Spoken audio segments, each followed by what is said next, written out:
to count receipts, circle prices in red. Put it back on the shelf, walk away instead. Check split 6 ways, phone full decline. Every little craving parked in my mind. I'll spend it how I like. Spend it how I like. Now I'll spend it how I like. Tap once, don't have to think twice. Feels so easy, feels so light. Spend it how I like. Now I'll spend it how I like. Tap once, don't have to think twice. Feels so easy, feels so light. Spend it how I like. I'll spend it how I like. Leave the coins in the tray. By the seat, by the window. Fly out same day. New shoes, same hour. Didn't wait for the sale. Tiny gold on my wrist, just because I'm well. Now I spend it how I like. Spend it how I like. Now I spend it how I like. Tap once, don't have to think twice. Feels so easy, feels so light. Spend it how I like. Now I spend it how I like. Tap once, don't have to think twice. Feels so easy, feels so light. Spend it how I like. Spend it how I like. Tap once, don't have to think twice. Feels so easy, feels so light. We're finally here. It's Paper X versus Leviatán in a best-of-5 for the trophy and a place in VCT history. The Masters London Grand Final starts right now. What's about to be coming around this corner? It's down to 1.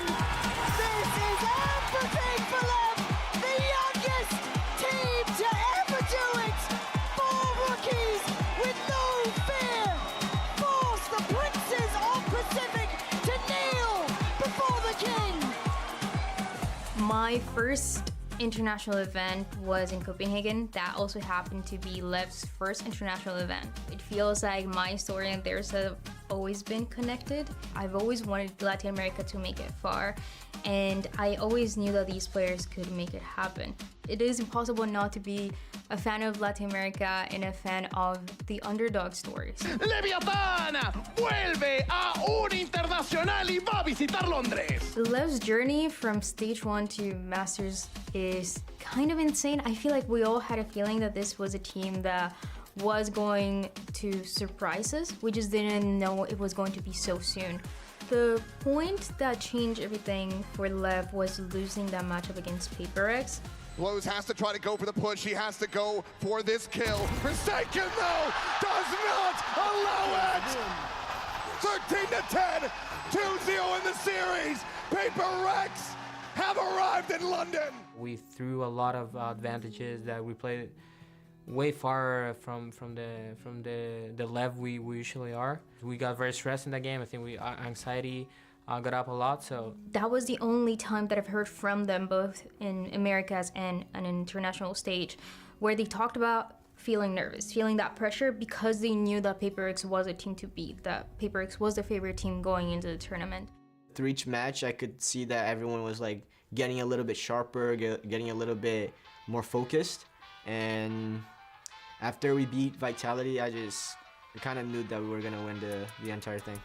We've been doing this gig for a hot minute. Those kids look comfortable on that stage.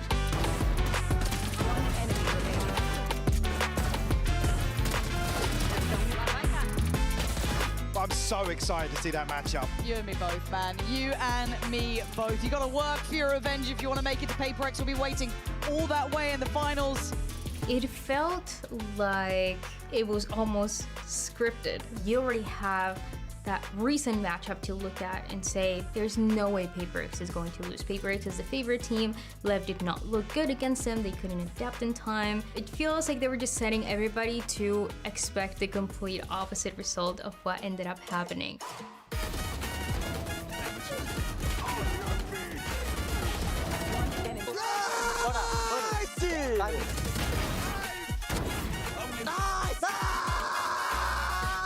The grand final, map 4 of Ascent, it felt like Paper X was going to win. It really kind of felt like it was over.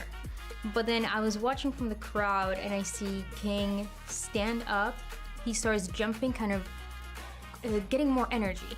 in the way that he's jumping, the way that he's talking, yelling, making sure that the energy is up. The rest of the team does the exact same thing at different points, and since then they started winning the rounds, making that comeback, and also pushing it to the map 5. King encuentra la baja de Invi, es un 1 para 4, paranoico, ciego, todo. Leviatán es campeón de la Master de Londres, contra todo pronóstico, después de 6 años de Valorant, Latinoamérica levanta por primera vez una Copa Internacional. Victoria para Leviatán, que hace historia para Latinoamérica. There is a saying that we say in Spanish that is, si no se sufre, no es Latam. We've seen teams come really, really close to making an international, to making a far in an international, and then getting eliminated. And so this win, after having so many close moments, is so special. I don't think there are words that can describe it. I just had so many emotions. I was sad, I was happy, I don't know, it was literally every single emotion at the same time. And I remember I started crying because I was chilling, you know, and then Sato just hugged me and told me like, yo, I gave you your crown, so I just started crying. This is absolutely a turning point for Latin America, and nobody has done what Lev just did.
Nossa, eu nunca...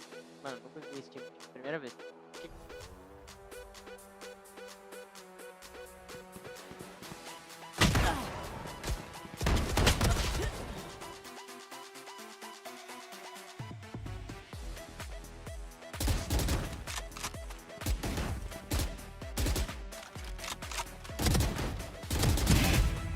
There you are, you little shit.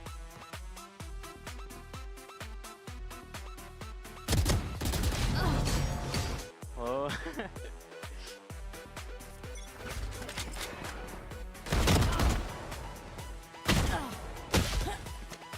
Ai, que raiva! Ai, que raiva!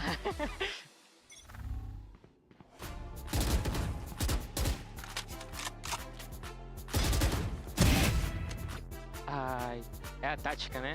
É a tática. Eu nunca joguei o bagulho.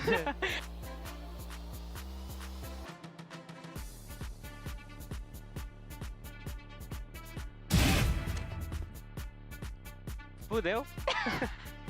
GG, mano. GG, manito. Tamo junto.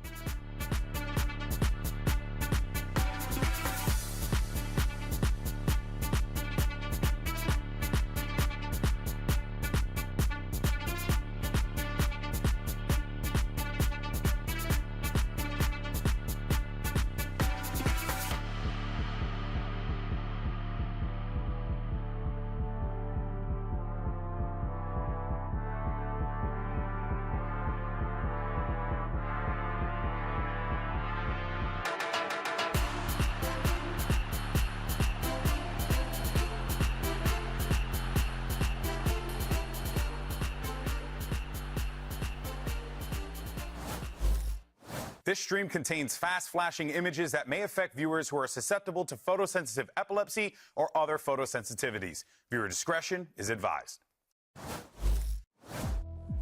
Oh, baby, we are so freaking back. Stage 2 is here. We're setting the table up for Champions Shanghai and beyond. Hello, everyone, and welcome back to VCT Americas, coming at you live once again from the Riot Games Arena, right here in beautiful, sunny, and dare I say, incredibly hot Los Angeles, California. Of course, I'm the current person yelling at you right now. I'm Golden Boy. That's Dan just driving away, not Dryad the Penguin. Oh, dear Lord. Well, he was driving. Turns out, not to have a head anymore. In any case, so folks, welcome back. Here on the desk, by the way, you might have noticed that even though I'm yelling at you right now, I'm surrounded by two incredible legends, double GCC winners. It's Alexis and Mel in the house. Hey, we're back. Well done. I'm very proud of you. As a Boricua, that makes me very proud. Thank you. Well done. Good to have you guys on the desk. Are you excited for today? I'm so hyped. Y'all did something putting us at the same Yeah, time. yeah, no, it was I don't think y'all are ready. It was a scheduling mistake, but I'm sure you guys are totally not going to make us regret it. Now, of course, so we're starting off stage 2 with a bang. First up, we got our Masters London winners, Leviatán, are going to be taking on Furia, and then it's a good old-fashioned NA slugfest. You got Sentinels going up against Cloud9, rooting, tooting, shooting. I don't know. I'm just trying to keep it within the NA context, right? You know, even though there's some Canadians on that team, so I don't know if that necessarily works in that context. How could you do that? They're never going to forgive you. Nah, I know. I'm a terrible person, as been evidenced, historically speaking. Now, of course, folks, we just got back from London, and this, I think, pretty much sums up the event in context. By the way, just want to let everyone know, Mixin 5 happened in London, by the way, so it was one of the best things ever, right? You know, you already know. Yeah. New Yorkers. That's right, that's right. Us right here, you already know. So this is about an in-depth explanation. I just can't believe that they put the G2 watching the live stream on the... That's shady. That's a little shady. That's I heavy. mean, it happened. We have to acknowledge it. Yeah, so. that's right. Neon, MVP, you know? Okay. Get it? Because his name is... I get it. Yeah, no, yeah. we'll totally make that joke a couple times. Yeah, no, there he is. But look, folks, this is all good, but maybe you might need a little bit more of an in-depth explanation. Words are hard. Why don't you go ahead and check this out? Miss Masters London, let's get you caught up. The Americas region sent 3 squads overseas, and the first to fall was a shocker. NRG, the defending world champs, were taken down by Foot Esports in an incredibly close elimination matchup. G2 thought they had a clean path to the grand finals after scoring the first pick at the playoff draw show. But their choice of XLG turned out to be a fatal mistake. Days later, G2 met the same fate as NRG. They were given the boot by Foot. But it was Leviatán, a team packed with rookies at their first global, that defied the odds and shocked the world. Following a loss to PaperX in the opening round of playoffs, the young LATAM squad was able to run it back and get revenge in a 5-map grand final. King finally got his crown. The rookie phenom Neon scored the MVP bracelet, and Americas proved once again why it's the top region in the game. And that is pretty much all that happened in London. You know, just, no big deal, right? Just a little history, just a couple big moments, right? A little bit in it. Yeah. A bit of an accent too. Okay, did you have fun doing the accent while you were out there? How often did you do it? Blast, mate. No, it was Absolute non-stop. blast. It was non-stop. Literally. Did you try and convince people you were from out there too, or no? You know what? One of the days we went to a cafe and I absolutely spoke like this the entire time. She also walked into a barbershop and asked for a low taper fade. But in this voice too, much. so. This is too much. Well, folks, speaking of, well, I don't know, speaking of, there's nothing really to speak of there. Let's just move on. Patch 13.01 is what we're going to be playing on here today.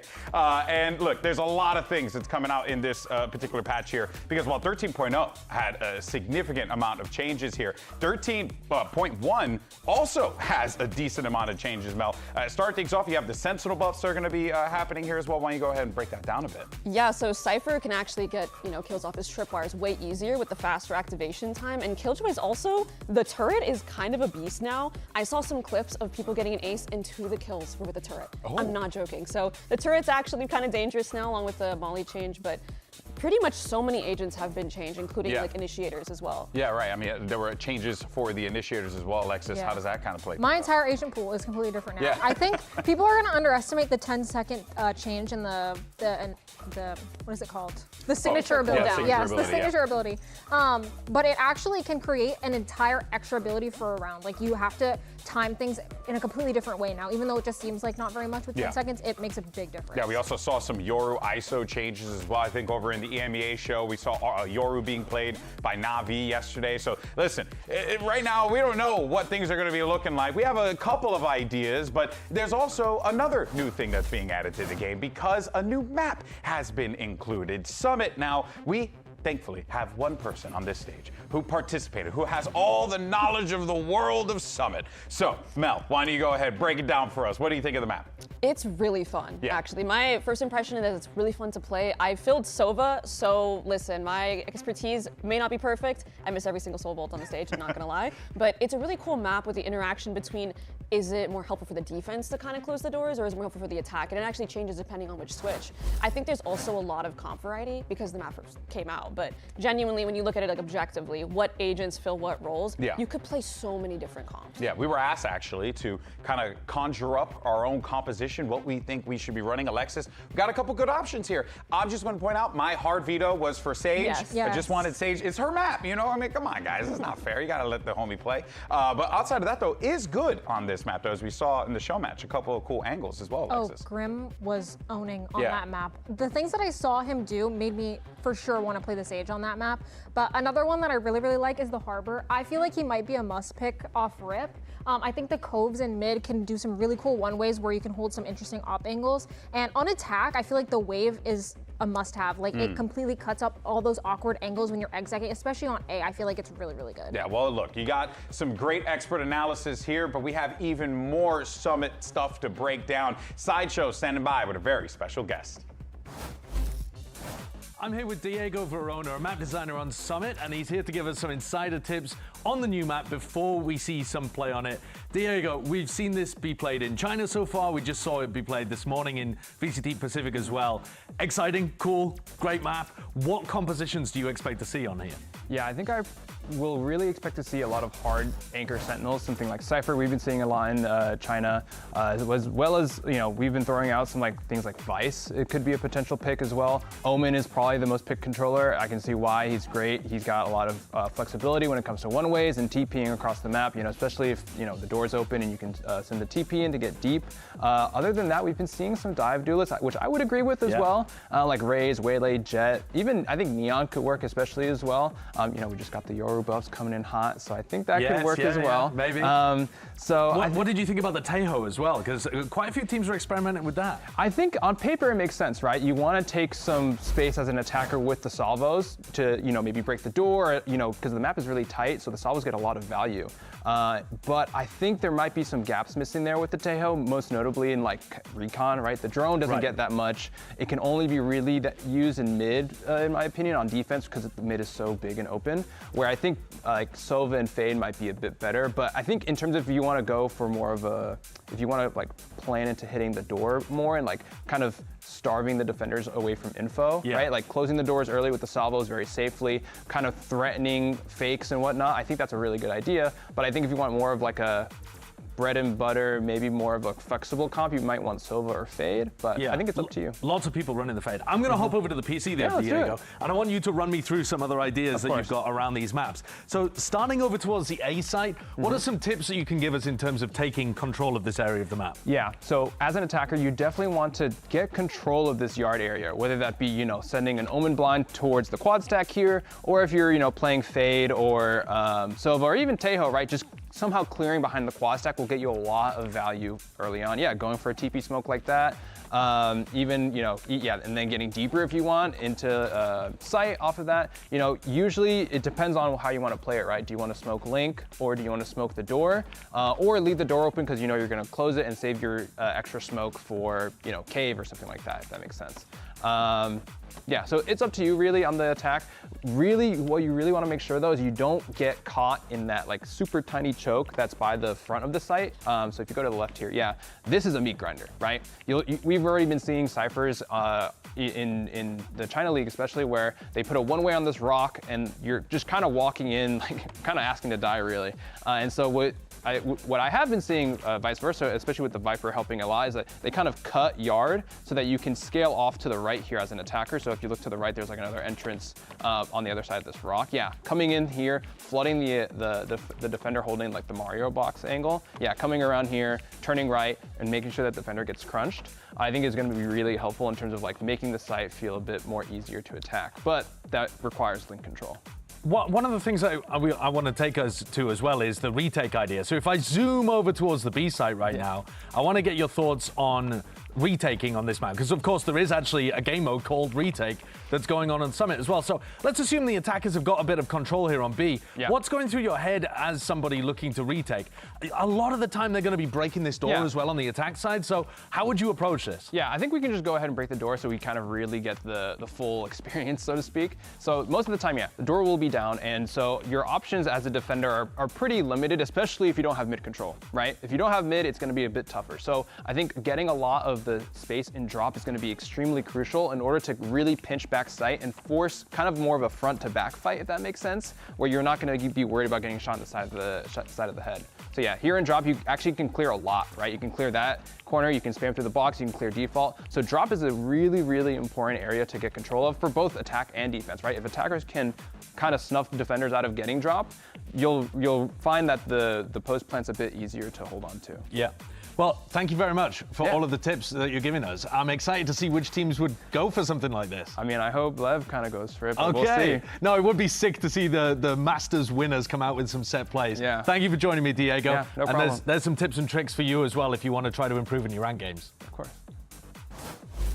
Thank you so much for that sideshow. Diego hoping to see some Summit, but I don't know if that's going to happen here. We'll find out, of course, when we have maps, picks, and bans in a few, but we, of course, have to talk about our newly crowned Masters London winners, Leviatán, after achieving greatness on that stage in London. Being able to hoist that trophy over their head, what an accomplishment for those guys. I mean, Alexis, it really was just like a freaking movie come to life, the way that it all played out for those boys. Yeah, I got something to share. When I was scrimming with Core, when they had first picked up Neon and put him on the main roster, they had owned us so bad that as soon as the Masters London predictions came out, I had Liv winning the whole thing. Really? That's how much they owned us. That confident. Yes, they were that good. Yeah, I mean, listen, I know that coming into London, there was a lot of hype for Leviatán, Mel, because I think that they felt like, oh, hey, out of stage, they were pretty solid, but good enough to win a trophy, that right there is truly something remarkable. It's like a Cinderella's dream like come true, right? Yeah. I think there were honestly hype and there was questions, right? We weren't sure how the Neon nerfs were going to affect this team. Yeah. Everyone was like, this team, they have to be the #1 seed. They have to be G2 and kickoff so they can get that time to get on the same page and figure out how everything's going to work without the Neon, right? Oh, well, man, this is silly. That's totally fine. They rolled out the red carpet and they gave King his crown. Unbelievable. Hey, listen, this team really pulled off something miraculous at that event, and really one of the players that you gotta constantly talk about on this team. Yeah, you know, everyone commands attention, but no one does it better than Neon. I said it when he debuted, Mel, that I'd never seen a guy that just looked so chill on that stage and just do the job as he was asked for. But then it extended to London. It extended to that stage. The calm, cool collectedness of his playstyle, it's unreal. There's something about like the Neon combo where he has an op, goes for the shot, instantly switches to the Chamber Deke. I haven't seen a player hit that consistent 2K of op kill into Chamber Deke since Yeaster was playing. Yeah. Genuinely, I made a tweet, this guy is my favorite player to watch. He's my favorite team to watch right now, and for good reason. I think we can all see it. Yeah, I mean, come on, like, it goes without saying, like, this guy shows up, he changes the complexion of the team, they win a trophy, they build so much around them. You can even make the case he could potentially be making that Rookie of the Year run as well. Just like his colleague on the NRG side, Rock, who managed to do so back in 2025. Alexis, is this it? Is this a rookie of the year type run that we're seeing here from Neon? I mean, I think it goes without saying. I think absolutely, yeah. I mean, just look at the KDA. 2.1 KDA is genuinely insane. Like, I don't think I've seen numbers like that in a long time. Yeah, no, he's insane, of course, but we want to know what you guys think. Let us know. Make sure you sound off. How are you feeling about Neon's chances going into the season being that rookie of the year? But for now, though, let's check in with King. Ahead of his return to the Americas stage, Dryad had an opportunity to catch up with the King. To crown yourself international champion, it requires more than just being good at the game, and of course I would know about it. But King, one of the most impressive things about your run in London is your ability to reset after every game and knowing that every game was winnable. It doesn't matter if it was upper bracket or lower bracket. Has your mentality and the team's mentality changed at all since then? I would say change in the favor, because now we're doing the exact same thing, just like working to be the best. But now we have way more confidence, so the team is looking more scary. Do you like that feeling of, knowing that everybody's after you now? Honestly, I don't mind. I still think we're gonna keep doing our stuff, so it doesn't change much from us. Can't wait to see you guys again. Thank you. The job continues for Leviatán, but at the start of the year, everyone was talking about Furia. They were all over the place. They managed to pick up massive victories in kickoff, but were unable to replicate that success in stage 1. So that means that they decided to make some changes. They're bringing in some individuals that, I think like some people are excited about, some people are curious about, with Basic and Shy. Mel, how are we feeling about these additions for Furia? For me, I have no idea. Yeah, I think right? this caught so many people off guard. I don't think anyone was expecting. Because they got rid of Nerve changes. and Alum. And Alum, and he's been their spearhead for the entire season. And this team went from not winning anything to winning kickoff, making it international. So making changes like this are controversial. But my biggest question is, what roles is Basic going to play? How is he going to fit into this team? Which is the obvious question, but there's several people on the team that he has a lot of agent overlap with. And for me, it's always been difficult as an IGL kind of dictating, like, all right, I have multiple players that are good at one thing. Like, how do I dictate who gets to play? For those who may not what? know, what are the overlaps that Basic has with some of the other players on his team? It's like Artzine and him both kind of play sort of like a flex role. I think they've both had KO games before. But I think what they're probably going to end up doing is Koala, you get on the op agents, Basic, fill in, play the Phoenix, play like kind of the Sato-esque role that we see on Lev. Yeah, well, let's actually see a little bit of more what's going on with the Furia side of things. Dryad had an opportunity to catch up with Coach Shaw. Furia made one of the most significant changes after stage 1, getting rid of Nerve and Alum and adding Shy and Basic. So Shaw, can you tell us a little bit of how this decision came to be? Our decisions was driven by the idea of bring more flexibility our comps and putting Koala to back on operator, because I think we missed this style so much in the last split. And if I can put a strong player like him in a comfort zone, for me it's better. And Basic is a flex player. He plays his entire career in this role. And I think this adds two different styles for us right now. All right, sounds good. Thank you so much. Good luck. Thank you. Well, Mel, you might be a fortune teller, but of course, though, Basic, look, he's not some last-minute signing. This kid's been on the team for a minute, since last year, as a matter of fact, but he's been trapped in visa jail. Finally, he got the stamp. He's approved. He's here. Alexis, is it going to be enough for this Furia team?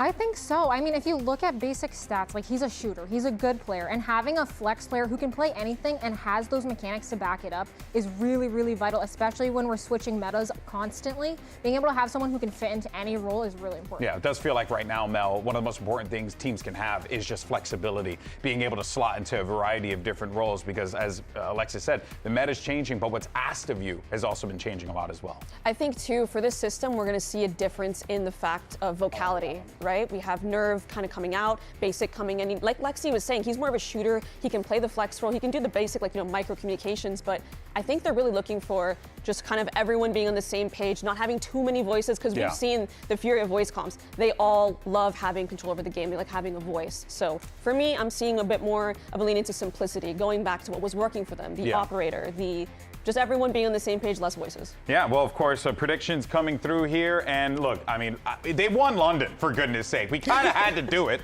It would have been silly otherwise. But yeah, I mean, Alexis, while it does feel good for this squad, is there opportunity here for Furia?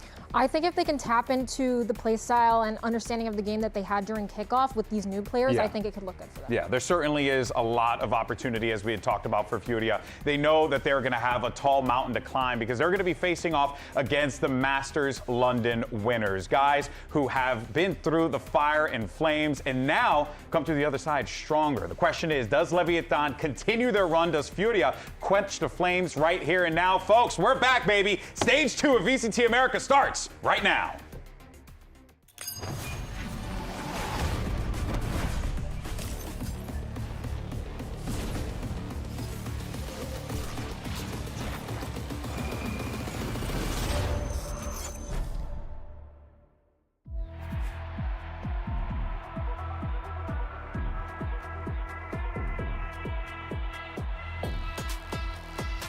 Vamos que vamos então. Bora pro primeiro mapa aqui do VCT Americas. Já levou 4.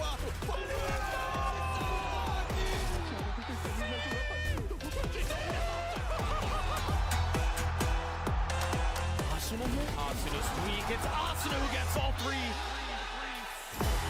In the right. So Russian Joe. Aproveita a bagunça. Ligou ele. What a story for these guys. Pero miren, cómo come callado. Ahora Baby Bay. ¿Quién puede tener tiro? ¡Leviatán!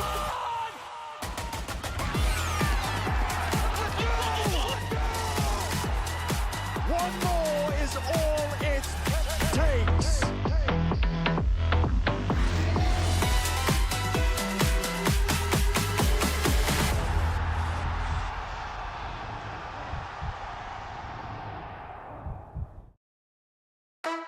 Definitely there's more pressure, not only for us as Sentinels, but for everyone. That's a privilege, having the fans rooting for us, and sometimes the fans trash talking us, it happens, you know, they want performance. Whatever it takes, we're doing it. O tempo tá esgotando. Que isso, hein? Olha o porquê!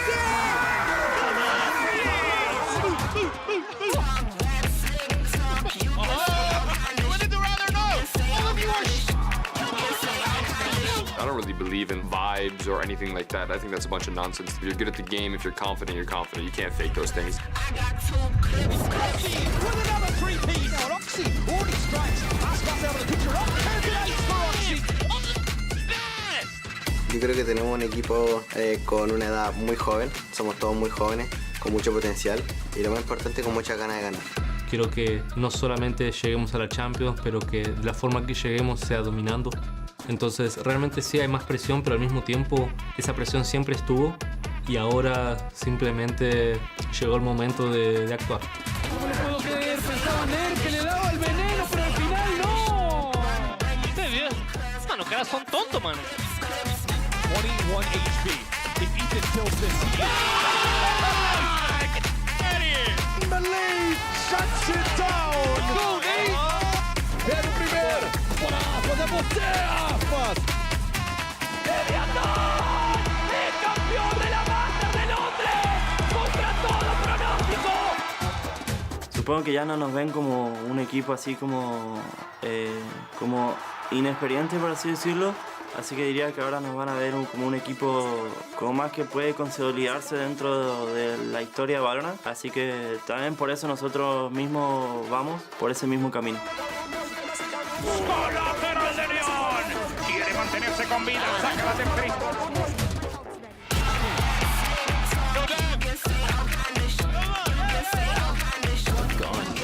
There's the hit. It's just like any other stage, and if it's like any other stage, I assume we'll win it. Let's go! Let's go!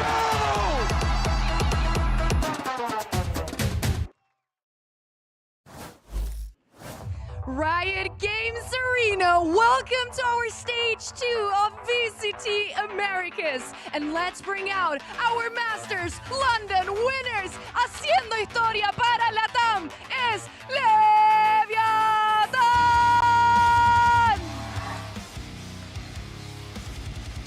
An incredible showing from this Leviatán lineup, Mel, in London, hoisted a trophy over their head, and here they're now, it's now the beginning, the start of their journey to get to champions. And it's been beautiful to watch. The rookies have brought their king gold, and can they hold on to it? The Leviathan has been asleep. They've been resting since their win.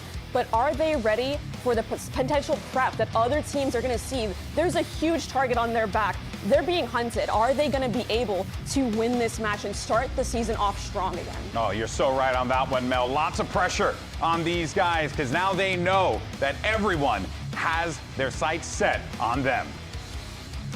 E agora, vamos receber os seus adversários, os campeões do Loquim. Muito barulho pra Fúria! This is a brand new roster coming out from Furia. 2 new players, Shy and Basic, coming out. I'm ready to see if they are going to get back into that same form that they had during kickoff for this first match. Are they gonna be able to come out and show that they are back in that same form, ready to show that they can take on the world champion? Oh yeah, I mean, let's not forget, right? Furia has a tall task ahead of them here. At the beginning of the season, they were the talk of the town. Everyone was hyped on Furia, but that conversation has quickly shifted over to their opponents on the other side of the stage. But Mel, they have a great opportunity here to really just stop Leviatán in their tracks. Hey, you guys won the trophy. That's great, but welcome back to the real world here in Americas. I mean, think of it, the beginning of the season, right? The Panther was coming and everyone doubted them. Yep. So this is not new ground for them to really be on. They're ready for this performance. They're ready for this game, and I think we're going to see a lot of energy coming out from both teams. Here's your series layout: Haven, Sunset, and Split if necessary. Eyes do get drawn to Summit there. Was floated until the second round, and then Leviatán decided they don't want to play around with that. I'm really surprised that Sunset and Summit were both let through to the end. I'm surprised neither team banned it, which makes me think that they're both practicing it, so maybe it'll come out later on in the stage. But I am really excited to see Sunset get played out here.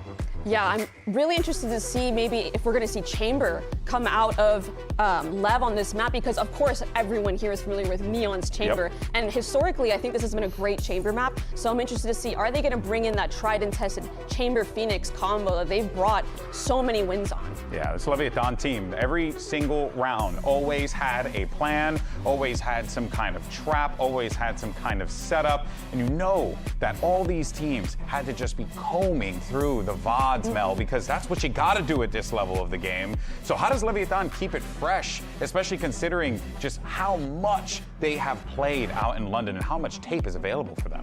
Even going into London, there were questions about Lev's split, right? They were thinking, you know, they've shown this B main control over and over and over and over again. But what Leviathan showed at the International that they didn't show domestically was the ability to adjust and adapt. Even before the other team gets a chance to take a lick off, they're already changing what their look is. So I'm really interested to see how, with all the time they've had in between, are they going to be able to change anything? Yeah, well, of course, Agent's now rolling in. There goes that Chamber on Haven, just as you asked. Double duelist setup for Spike and Sato. I mean, this is pretty much bread and butter right here. This is going to be a wonderful way to start things off for Leviatán as far as compositions goes.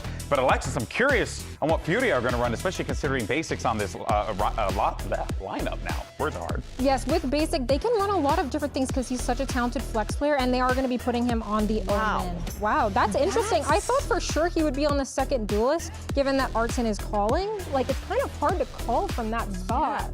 It's really tough. Yeah, this is interesting. All right, folks, we had a lot to talk about with this, but we'll for now save our thoughts and we'll send you over to 2 absolute beasts on the mic, folks. Here to kick off stage 2, it's Uber and Wyatt. And what a way to start things here in stage 2. It's the team that conquered London, going up against the team that conquered Americas before losing their way. It was the most historic lower bracket run we have ever seen from a team at a global that led Leviatán to that Masters London title. And there are question marks abounding around this Furia squad. Who is playing where?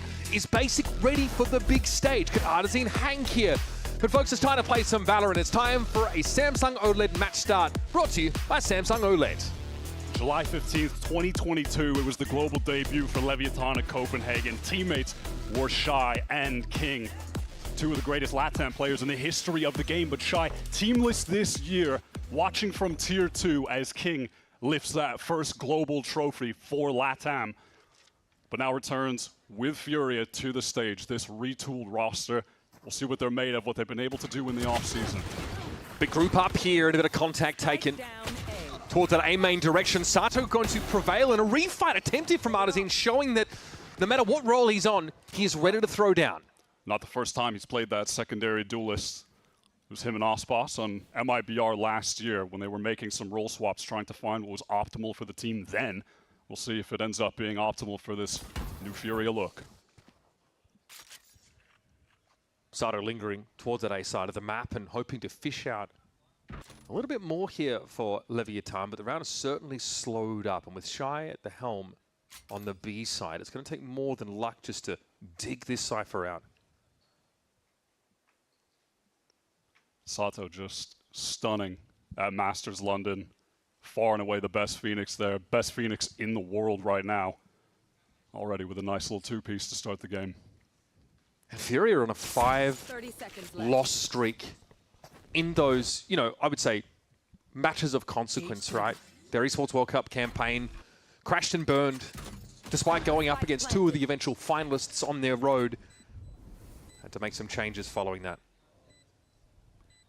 Looking at this paranoia from Basic, that should make some inroads for Fury to get into this site. Paranoia here does catch on to Sato, but he's going to stick around. Flash into the nebula, quickly developed by King in response, and Sato inside the smoke's already found his first. There'll be a double swing off this, but Arsene's going to walk on out. It doesn't seem to matter. We're just going to pick up where we left off as Sato exits with 4. Yeah, just thinking about any questions of how is the Lev form going to look? Are they going to just be playing at that blistering pace? All players firing on all cylinders? Yeah, that might just be the case. The form of this team at London was obviously unbelievable. Across the board, all 5 of their players had takeover maps. You can't sleep on any of them. They're always capable of clutching out of situations just like that. Sato by far the standout Phoenix player in London. A little buffed bandit, by the way, coming through for the first time that we're seeing at this stage. Recoil a little less obnoxious to deal with on that. There's a 3-player stack here at C for Furia. As this smoke blooms, they're going to reveal themselves, but the Bulldog bites, and Basic has already fallen by the wayside. One of the keys for this Furia team is obviously the Koala Noob operator. Shaw was talking about that in the interview before the game. One of the ideas behind these roster changes was to put him in a duelist position where they're going to be feeding him that gun as much as possible. And he has been a consistently standout opper in the Americas scene, whether that be his time in Challengers with M80 or from what we saw earlier this year, Kickoff, when he was on that full-time Yoru. It was really just disrupted by that meta that we saw in Stage 1, where he was on the Phoenix, not a great operator role, and wasn't finding that same level of impact. So they are really dictating that as one of their win cons heading into this stage. 30 seconds left. Shy and Basic already out of the mix. It's Fury in a bit of a dangerous spot in this round. And doubling back to that idea, it felt like Koala Noob definitely was suited in a second-in role as a duelist. The Phoenix look felt very drastically different to him when he was often having to refight or make those opportunities, create that space in those hits. Shaw is putting his eggs in that basket. Yet to see much from Fury, though. That early fight over on the C side didn't favor them whatsoever, and they spent most of this round being passengers on the Leviatán Express. We are going to see a different approach here in regards to this Stage 2 meta with the Neon. I think that's a really key factor. Lev were one of the teams that have not shied away from playing Neon post-nerf, and it's working out great for them. Furia, with these roster changes, it's just implied that they're going to move away from the Neon. You bring in Basic. He's never played an official of Neon before. Koala Noob, 70 rounds compared to playing over 8,000 in officials on Jet. So it just implies that they'll be done with that unless they put RZ on it for certain maps. But if they were to do that, you would imagine it would probably be a map like Haven, but they want the Koala Noob Jet. So they're kind of tied into playing the Jet in the Phoenix here.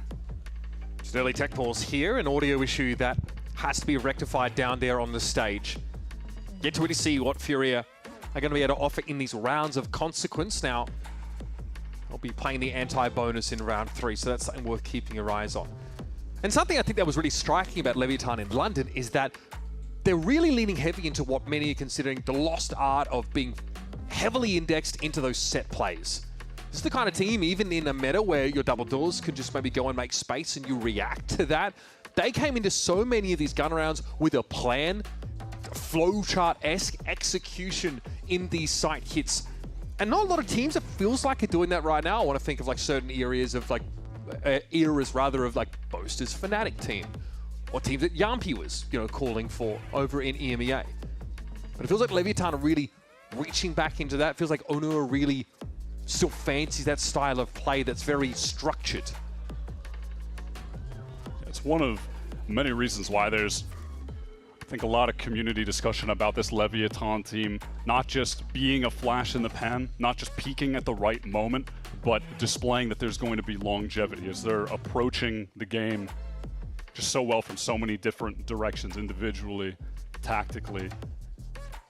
Kind of new philosophy on the game from Onur, and just having a unit of players that have flexibility among all of them as well. I mean, even back to kickoff, yeah, at the beginning of their campaign this year, it was a slower start, figuring themselves out, getting the rookies accustomed to being on the stage.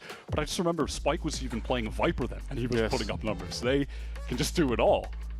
And I mean, this Leviatán team had 4 players at a 1.1 rating or above for the entirety of London, right? That is quite significant. It was certainly a team effort.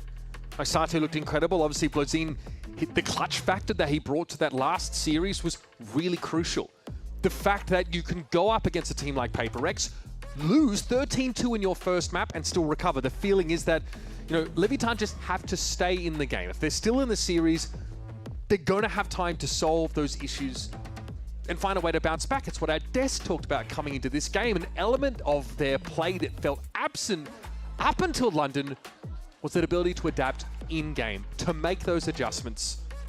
Something that will be tested here in Stage 2 is they're not returning to palm fronds. No one's rolling out the red carpet for them. It's shuttered windows, it's narrowed eyes, it's a target on Leviatán's back. They're sitting with a bunch of championship points now.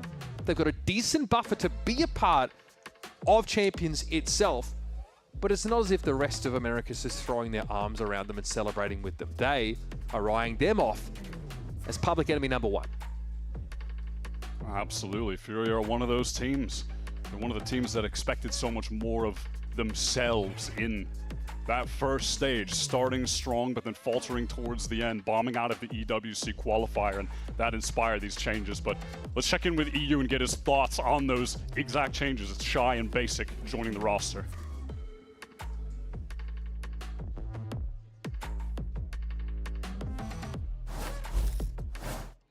Shy's pretty easy to give a description on. I played against him a lot back in 2024, like Crew vs 100 Thieves. We had a mini rivalry. We played each other quite a bit. I thought he was their best player. He's still really good right now. So Shy has all the experience and everything. He's capable of being a really top tier pro. I think the only barrier between us and our current new roster is kind of a little bit of a language barrier, but we'll get over that over time. And then Basic is this. He reminds me of Kess from 100 Thieves when I played with him. He's a rookie and super new, up-and-comer, hungry, but he doesn't have a lot of direction and doesn't really know where to take his efforts and his energy. So treating Basic a lot like I treated Kess, where just kind of giving him the direction and letting him do his thing, letting him be free, not trying to put him into a cookie cutter or anything like that. Just have fun. I mean, the way that Fury have actually made these role allocations, in this game at least, has surprised us, because I think the expectation was that Other team might be on smokes, you know, and not as this second duelist. Maybe some people speculating that Basic is someone who'd been quite flexible in his career in the lead up here, might have picked that role up. So you are calling now from this Phoenix position. See how that plays out, obviously, against King, who is more than happy to settle the score on the minimap. Furia with their first opportunity to get a full buy online, but not enough cash to get Koala Noob the op in the game just yet. Joke's over! You're dead! Drone gets a peek into that seaside. Obviously, we have a runner back into Garage right now. Followed up with a fast lane, but Basic with his push out of B has relieved a lot of this pressure. Shy is able to bring Sato down, but not before he strikes and takes this Jet out of the game. No one from Lev able to protect the body of Sato, so Artson got a free one, but the lurk timing from Neon exploits an opening in the C site. Oh, no window to get Spike as well, and just as Shy had an opportunity, Blozine was looking in just the right direction. Not the last example we're going to get of the outrageous firepower across the board on this Lev team. Bonus round shares does not matter. Feels like they're always just as deadly as if Blozer just had a Vandal in his hands. Now, the tough task of getting yourself back into this site.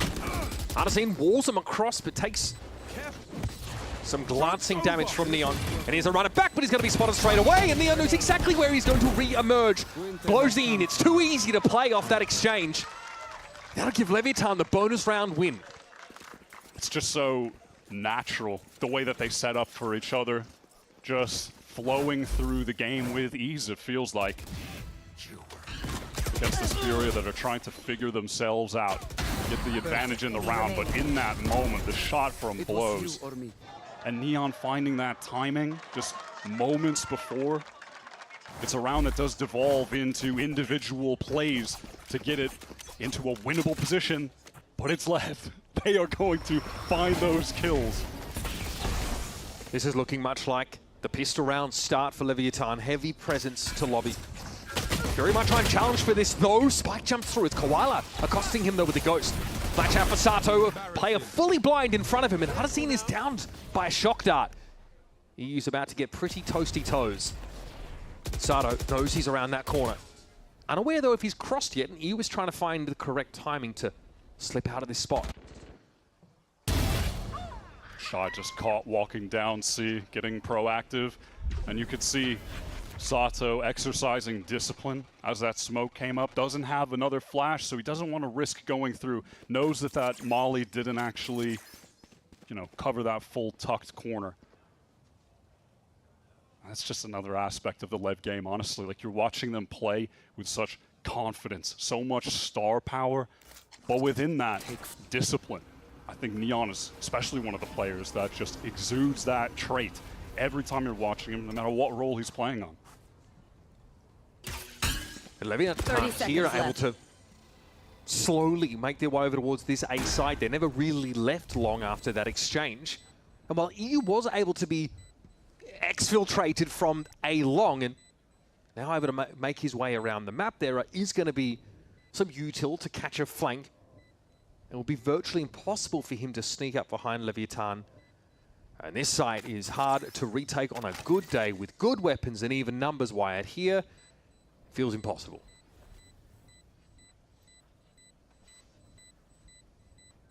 Lev going to have an easy exit with that trip up behind them. Don't need to be too concerned. Doesn't get out long. Okay. Seeing Basic here triple his frags for the game and show us a little bit of raw power. EU is able to get out with a Phantom. So some silver lining in that round for Furia. Sato's such an interesting character, you know. When he wins London, you expect him to be cartwheeling around the stage, you know, throwing up gang signs. No, he just stares calmly out of a sea of people chanting Leviatán, chanting his name. But moments like this, they win around from a save. But you better believe he's up on his feet. Furia's second opportunity at the buy. Crucially, you just have to be paying attention to Koala. Here is that operator. The aforementioned win con by both us, by their coach. We know this is their approach to the game in this stage. Put him in position to succeed. Doesn't feel like this is going to be the round, though. Let's hear from Leviatán as they try and hit the C side. Entra no box. Agora, Blue. 3, 2, 1. Na área, tenta pra ele. Dá pra voltar agora, dá pra voltar. Tenta sobe do homem, tenta sobe do homem. Tomei 10 smoke, tomei 10 smoke. Tempo Vai agora. ficar aqui, vou ficar bom. Eu quebro o spot. Já no CT. Obscuring vision. Chegando muito base. Mateu. Fecha. Vai ter flash. Vou furar no seu contato, King. Fica de mira. Pode tentar. Minha, sai. 80 dos dois. Direita, nem smoke. 80 dos dois. Acho que não tem. 80, Bruno. Não vai.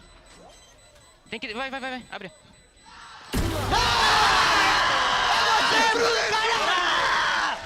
Bora, caralho! Bora, You know, when they said they'd buffed initiators, I didn't think Fade was that good that from outside of the game, she could lights out all of us. I don't know what Ryder cooking here, but they're onto something. Oh no, hopefully we get to, yeah, all right, we're gonna see what happened. Can only imagine it was a great clutch from Neon. Yeah, and it was. Down to the 20 HP. All right, Ryan Games Arena, I need to see that energy for rounds you can see as well. Yeah, that is nasty. Sato, he doesn't know. He thinks that we saw it. That's too funny. There's a feeling about this already, though, that Furia are shaky. Basics look good in some of these isolated moments. But when it comes to putting the pieces together in these late rounds, that last round play at the beginning of the post plant when Lev chose to get very proactive, sync up that Hunter's Fury with the flash, with the push forward. It's those kind of extremely aggressive plays that a newer team like Furia might not have that in-the-moment chemistry team play ready to react to a play like that. And they do a decent job of it. Fortunate that Basic got that kill through the wall, but still not able to capitalize. Neon just too good with this operator. Has to be the best in the world right now if you're just ranking on paper. yeah, I mean, Rookie of the Year has been thrown around a little bit more than a little. And that's still not enough. Yep.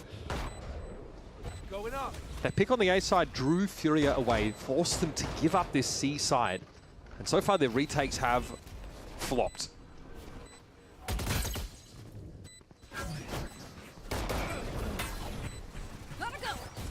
Spike here revealed briefly, but able to get back to safety. Koala is inching his way onto the side here, but Spike's found a timing, and there's Neon chiming in with the op.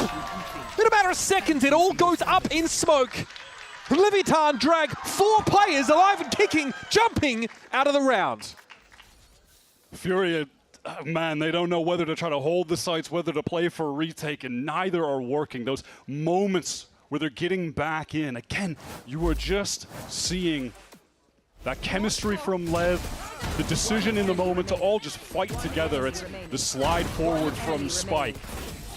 Locking down Garage with the op. Multiple players just swinging to delete Furia when they're running through that choke. Gotta be a timeout here for Furia.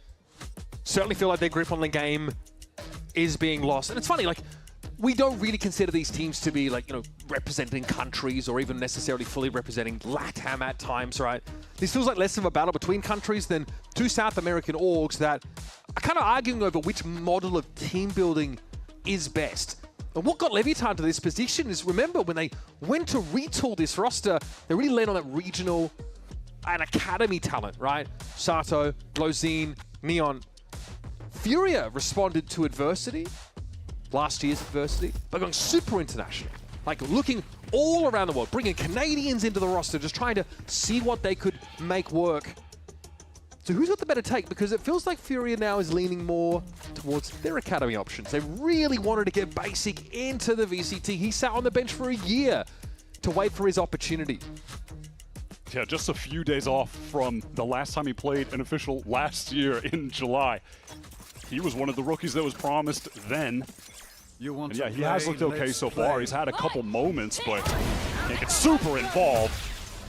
There's the op. There's Koala Noob doing what he does best. That is what he's known for. This round's not going to slow down. There's already pressure being applied over towards Garage, enough to force Shy out. But he is going to be satisfied at least with that information. TP across to C also for Basic. He wants to be in position in advance. And EU, he refights the angle, and Neon is not going to let you get away with that. That is so sick. Just switching to get the other op out. The quicker pull-out time for that. Oh Neon. my God, the awareness, the speed on the shots. And look at where these eliminations have occurred for Furia. In the most bizarre positions. A walk out of B, a player getting punished spawn side, a walk into crosshairs over towards that Garage, and now Lev have just pulled out of those parts of the map entirely. And they have fully allowed Furia to fall on the sword and just commit themselves to C. Lev just really showed 30 seconds left. that awareness that when we take space on this one side of the map, we have Neon pushed up taking a fight. It's going to encourage someone from Furia elsewhere to try to take space, try to take a fight, try to even things up, and it's just a cascading effect of losing players that's going to result in a free round here for Leviatán, free A site, and an opportunity to just get more orbs for Sato. And you know, the last time these two teams played, it was actually a game that was headlined by the callers. Artesian and King both fragged out hugely. Both had like upwards of 50 frags. Okay. Love that from the observers. Yep. We're going to go see what the neighbors are up to. It's about apparently. to land on Summit. And the question is now, can Artesian maintain that performance that we saw while calling from a duelist position? Because it does feel like when things need to change on this Furia squad, or any team Artisan's been a part of, the onus kind of falls on him to be the one to actually enable it, to change roles. Heading into this game, that is a battle you want to see right there. Koala Noob versus Neon. Gets him with that one, but I mean, listen, Neon went for a little bit of a crazy one, but I respect it. They have a ton of money. That was a sick way to open this up, though. Unfortunately, just not enough. Neon has consistently been able to find gaps on that Garage and C side of the map. You know, whether it be that kill that allowed them to get ahead in the bonus round early, or a round like that, just exploiting open lanes and positioning himself so well. Once again, Lev start the round with that heavy lobby presence. No contact, though, being taken by Koala Noob, despite himself still carrying this op. There. Was hoping for an opportunity on the Garage side of the map, one that just doesn't present itself. Furia have the read on this situation with 3 players over on this A side to deny the hit. Molly, further delay. Sato runs up through the molly, eventually brought down by Basic. Spike through into the back of the side. Good little adjustment here for Furia to get out of his line of sight, but there's a crossfire set up! And Furia get thrown into the meat grinder. That's just gross. Oh my God. Oh my God. Just swinging him on skates. Oh my, they can just do no wrong. Generally thought we were coming into a competitive match, not us trying to appease the volcano god with sacrifices in order to secure a good harvest in the next year. One enemy remaining. Certainly not feeling like a fair fight in many of these rounds. Last time we saw Lev on this map, they tore EDG apart. That was a 13-5 win. And realistically, just look at the comp they're running. This gets every player on their team in a position to maximize the kills that they can get, the impact that they can have just straight up fragging. With the chamber, you got the best Phoenix right now on Phoenix. Spike is on Neon, his agent. How can you stop these guys here?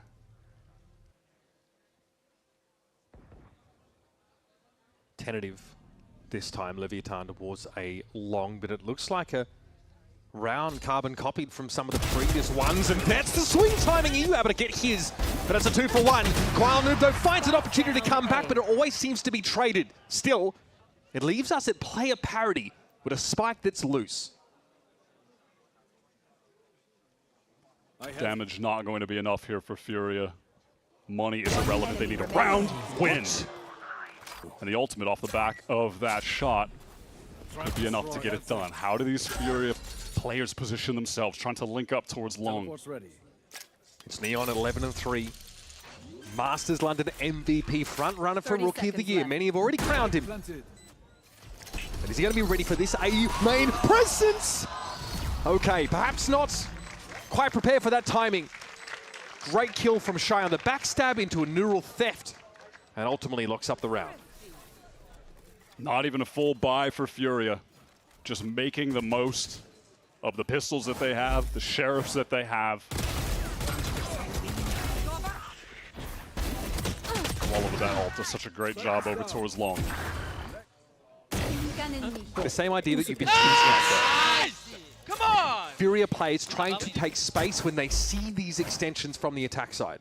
This time, Koala Noob isn't punished by someone hiding in a corner right next to him. All set up.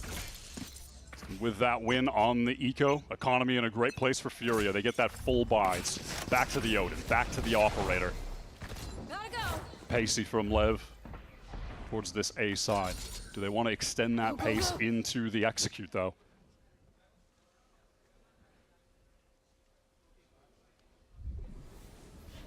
Leviatán aware that Furia have tried to make use of this push down sewer for a late backstab on that A main presence. Ready for it! Oh Again, a weapon switch.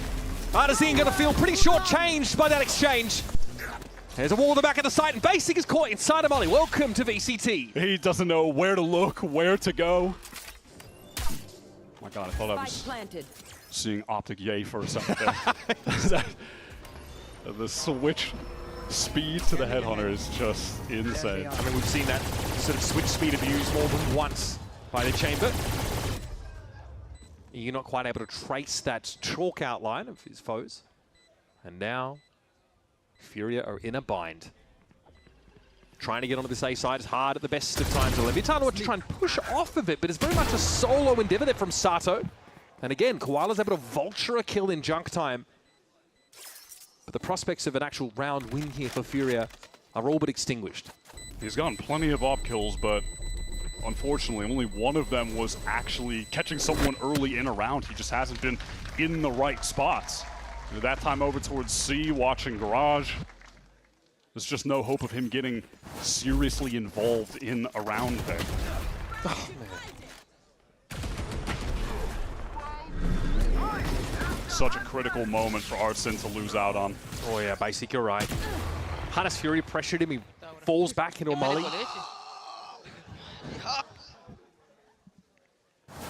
Suffice to say, we're pretty loose out there. Those are the kind of big execs that Lev love to just throw out there at you, and teams struggle to have responses for them. They often just have those unique little tweaks to where some of the utility is landing. They get creative with it. And how many times have we seen it just catch out a team, give them a free round? In the broader context of this game, there's obviously like 5 Brazilians like across these two rosters, right? So not only are these two teams fighting to try and triumph here domestically, to play globally, there's also the prospect of a homecoming. At our stage finals, when we go on the road, we're headed back to Sao Paulo. It's been a hot minute since we've been there. And I know King was disappointed not to have the chance to play in Santiago in front of home fans. I know a lot of the Brazilians here would really covet a chance to perform in front of that crowd. And winning games like this is exactly how you get there. It's this kind of win, this kind of performance that is going to inspire so much confidence in the fans in Lev to be a team that could, listen, we love to always tease and talk about eras or a dynasty or something like that, but they genuinely do feel like a team that could work themselves into that space. It doesn't feel like it was just a favorable meta that gave them that win in London. Feels like this team has the capacity to succeed agnostic of where the game is at. When we want to build a legacy era dynasty, you got to do it with wins like these. You got to stack them together. Hear that drop from the Phoenix and see if they can't catch a kill towards Garage. Despite being unaware, EU just got a chunk of damage there on Spike. He was just so good for this Furia team in that stage 1. I was genuinely blown away by his performance, what he was adding to the team in terms of the communication when he would do the listen-ins, excuse me. He was just pivotal. And he's in a good position to impact this round even more than he has. Honestly, going to try and fight into the B side, but it's a little bit early. Neon canters him up on the corner, rendezvous away. Cybercage here, obscuring vision. Shy playing from behind it, though, in that quick trigger timing off the tripwire. Lets him get a kill off the back of it. EU, you think he'd be under pressure. King digs him out eventually, but this is Furia we've been wanting to see. Fighting tooth and nail for that C side. The Phoenix ult being used into B from Artzin. That just kind of forced Lev's hand.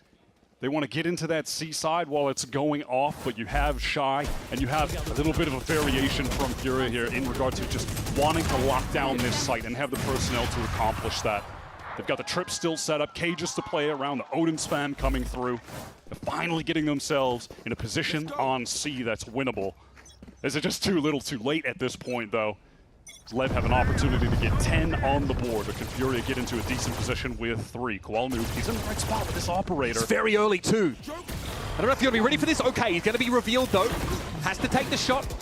Now caught inside the smoke. There's a player that's dash past him, but Basics good for it. Spikes down. Neon tries to get out of the site, but there's a crossfire in effect. He'll be brought down pretty quickly. Lozine left to salvage, very much alone here in a 1vx scenario. And he will be cut down as well. Love that quick response from Furia, helping Koala towards short. Basic does a great job supporting his teammate.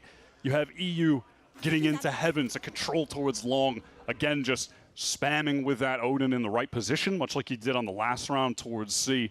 He's crucial in being able to hold these sites. And Furia able to string a couple together, starting to see some quicker decision-making, some fast teamwork, players supporting each other well. And maybe if they can get a pistol round on this second half, they could get something going. Absolutely, and again, all those 5 losses we've had up until this point could well evaporate with a big win here. And this looks a bit more composed from Furia in this round.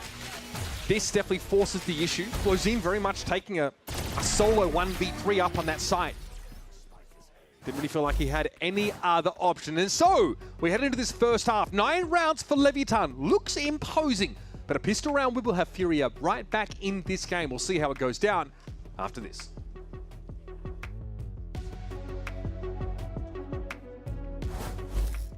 Yep, that's me. You're probably wondering how I ended up here. It all started when I got to the FIFA World Cup. And wow, thousands of Verizon customers. Oh, you got the free Verizon tickets too? No, I'm... With amazing seats. I'm sorry. Okay. And even pitch-side access. Are you? David Beckham, a Verizon customer. This used to be for players.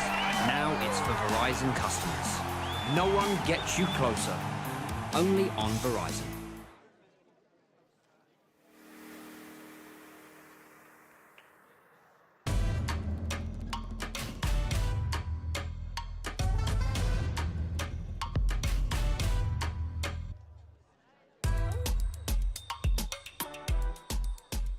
For Lev, you guys crowned yourself champions in London. You crowned your IGL king, and I guess you crowned yourself too. But I want to know, Sato, what is next in the script? It feels like you know it. Yeah, I think for next, we're gonna create a dynasty, and King is gonna be our dictator. So we're just gonna win everything, basically. Actually, you know what's next in the script? You guys getting me one of those jerseys. Thank you, guys.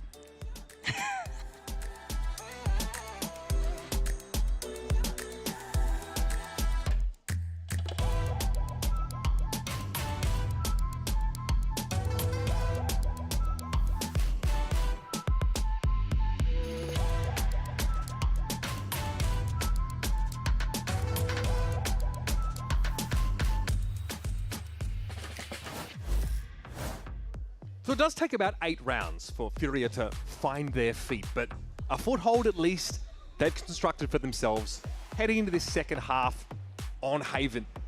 Artazine calling from a duelist position here on the Phoenix. Nice couple of sequences in the last few rounds, but it certainly felt like EU, much as he was in stage 1, has been the engine room for this team in this map so far. The real hallmark for me of this Furia team in kickoff just coming into this year, and we saw it for that first half of stage 1 as well, is that it always seemed to me they had this inherent chemistry. The team really was the island of misfit toys, players from across the world that couldn't find a home, yet they came together, and it was working. Yeah, they for no had great reason, team they play. were great. And we started to see flashes of that on the last couple rounds of this half, the way the players were supporting each other when they were anchoring those sites, really entrenched. But can that carry over? Lev here, of course, moving over to the defense side. Neon wants this pretty aggressive early position, which he can always fall back off with the trademark. And there's some touch and go here for Fury as they make their way towards Garage. So likely a bit of biff on that part of the map. They might just try and overload this. Here's the pressure. Okay, well, Nova Pulse was going to be there anyway, but Spike's able to take the head clean off Koala Noob's shoulders. And as quick as it started, Fury are forced to go elsewhere. EU was slowed down as Furia are just trying to deal with Neon. They can't do it. Oh my god, he had the opportunity. All right, EU patient. Sees the drift out there, but Arzine is brought down, blows in from Heaven side, able to shut down that A probe, or at least most of it. It's the foothold inside B, though, that now Fury are leaning into. 30 EU seconds again left. will be the fulcrum point here. Into the back of the side. Just wants to catch one of these rotators so badly. He's so patient, waiting for them to get baited in by the tap sound, and he's able to get that first. There's just no trade there. Blozine not in a position to intervene until now, and he's going to be traded out by Basic, who's down to 3, and there's the slide from Spike. It's up to Shy, who after all these years has come home to see his old house has more than just a new coat of paint, apparently. It's old versus new, then and now, as Neon shuts him down.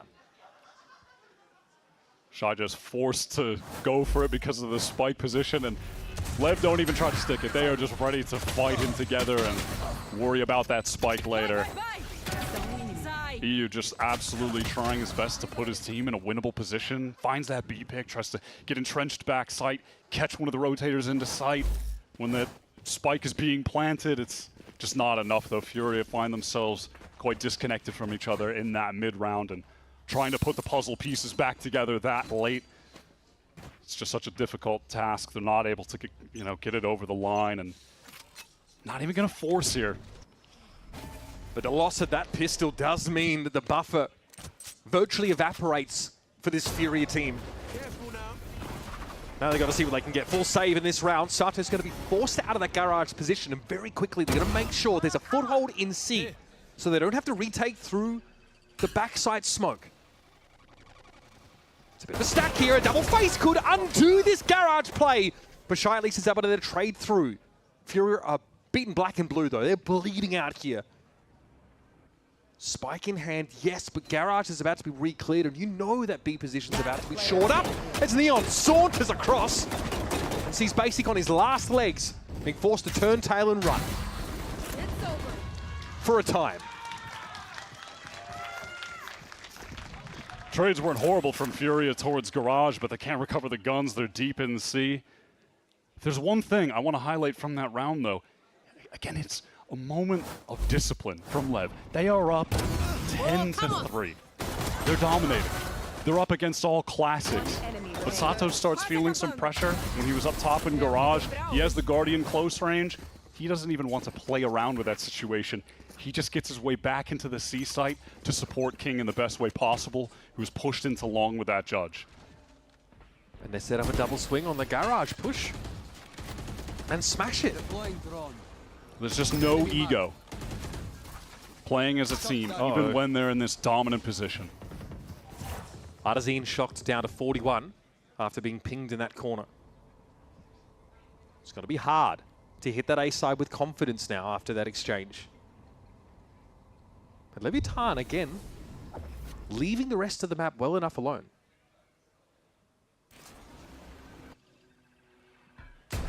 In the first half, it was a buy just like this from Lev, where they were able to win that third round. It was Sheriff headshots ringing out. You're kidding me. Going back for that is a little unhinged. So EU's going to be gifted a way into this round for Furia. Blozin might find himself in a position he cannot extract himself from.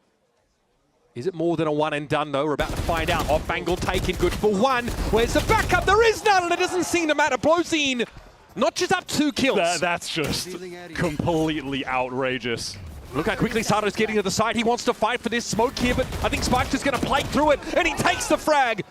Sato down. EU now. He's hoping for the Neon to still be there. Spike, low HP, just slips out, and it's creating a situation where they might be too focused on him. What is Spike going to do? And all the while, King is just slow and silent on this rotation through short. As long as he doesn't overplay his hand here. Diligently checking all of the likely spots, and now he's narrowed it down to hell. Oh yeah, he knows.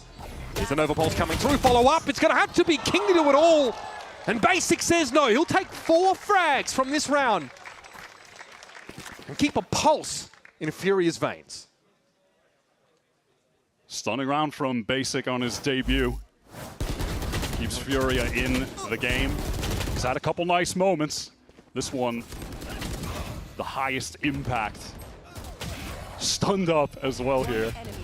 No HP. Nice! Basic! Let's go. Good shit, man.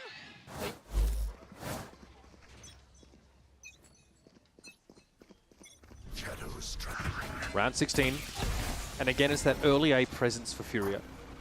This time, Lev, though, have left a little bit more than just Blozin in their wake. Kuala Lumpur not necessarily stuck, but there's a gap in the blaze wall that can be exploited. Neon not quite quick enough to the click. Yeah, that was a little sidestep from Koala that keeps him alive. Didn't swing out too far there.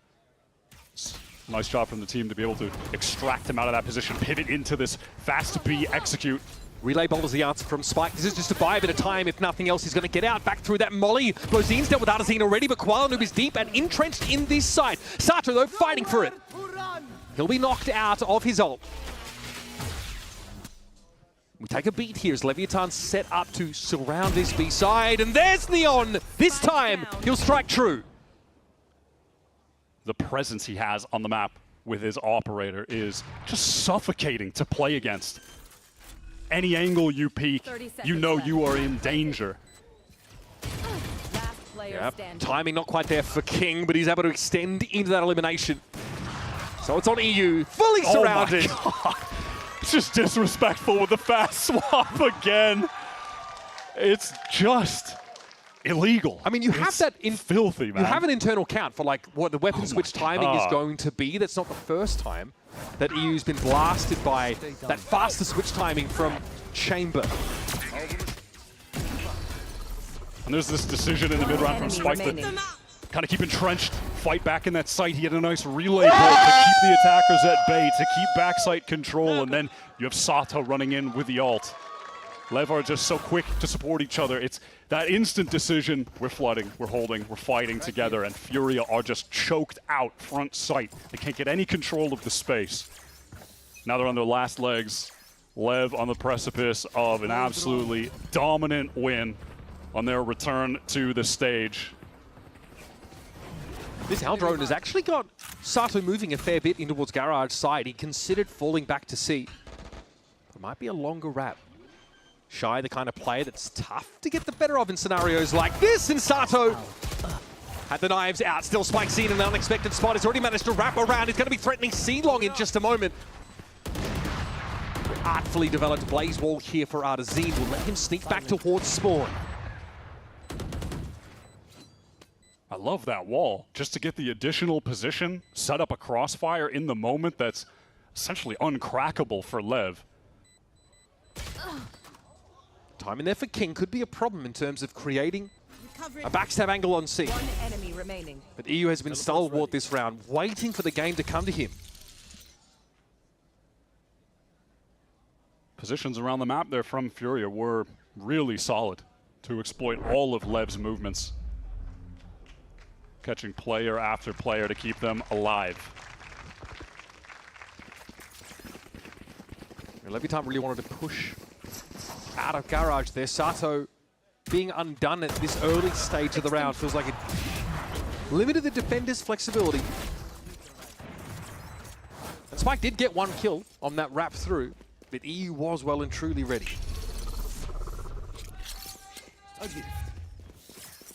Long road ahead for Furia. Economy still strong enough that the operator is again in the hands of Neon, who is just effortlessly ruling over this server. Artson now with a quick ult into this B site. Furia want to increase the tempo on a Spike. Okay, Spike here can buy some time with this relay bolt, just as he has before. Reaches for the overdrive and through the blaze wall. Koala gets a shocking reception. And all of a sudden, that confident thrust towards B has been entirely shut down. Lev can read this tempo and slow things down as well. Just in addition to the player presence, they throw out the wall from Astra. Any hopes of getting into that B site? Fully cooked. Furia are forced into a rotation. Functionally, this does reset the round. And there's an Aldrone here checking A, just making sure that no one's taken up from the attacker side in that site while the wall was up. And there's a drift back towards B. This line's going to be watched by Spike, but he's forced off of it as well because of that recon. Shy gets in, flash out instantly. Spike's going to fight for it straight away. And Sada with the back of the side is definitely cooking something up here. Paranoia from Basic doesn't seem to have affected him, but the curveball certainly did. Neon at point blank range, though, was able to extract Artazina now to 2v2. Leviatán have to fight in a post-plant world.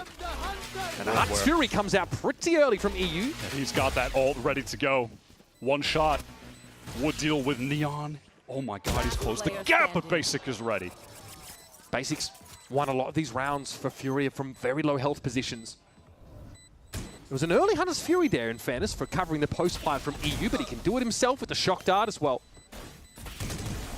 Bozine sidesteps it. Doesn't have the breathing room here. We'll take the frag on EU as a constellation. But Furia take another step back into this map. You and Basic just play out that 2v1 with a lot of necessary patience, ensuring that they get that round win, ensuring that they stay alive in this first map. Leviatán just have so many chances to close out the game, though. 6 opportunities. This next round, going to be one of the tougher ones. They're not able to put together a buy, but it goes without saying that this team is so dangerous no matter what weapons they have. Neon still has that headhunter. It's all out from Lev into the lobby. And Koala is caught by that util sync-up trap play. Yeah, Leviatán going to have to be satisfied with the limiting of player numbers, but tour de force in the game. Deploying drone. The Leviatán arsenal is a bit more powerful than it might seem. Shy's been left as an insert and has to hope this dark cover continues to protect him from sight. It does.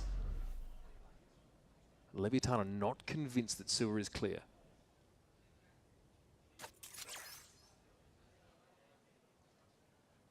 Furia just able to silently work into this C site. They have Shy as a contingency across the map. Artazine inching across, has the better weapon. King had to have his wits about him.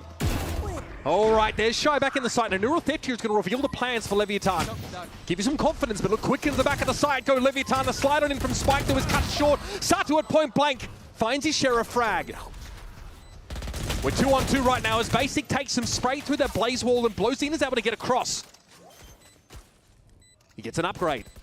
Blaze wall's about to come down and Blozine was imagining a clutch moment from him, but again it's Basic, the foil to Leviatán's late round plans.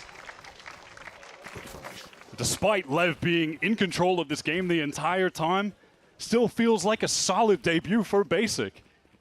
He's proving his worth in this game. He's closing out the important rounds.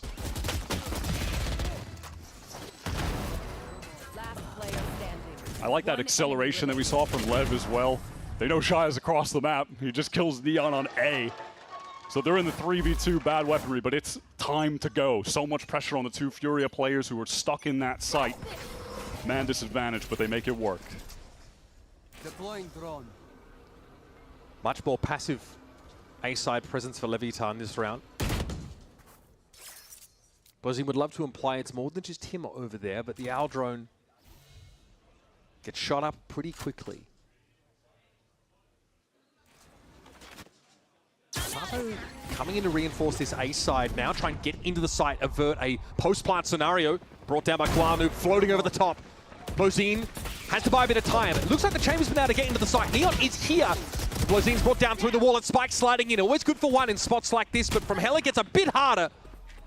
And he secures that kill. Only 8 health left on the Neon.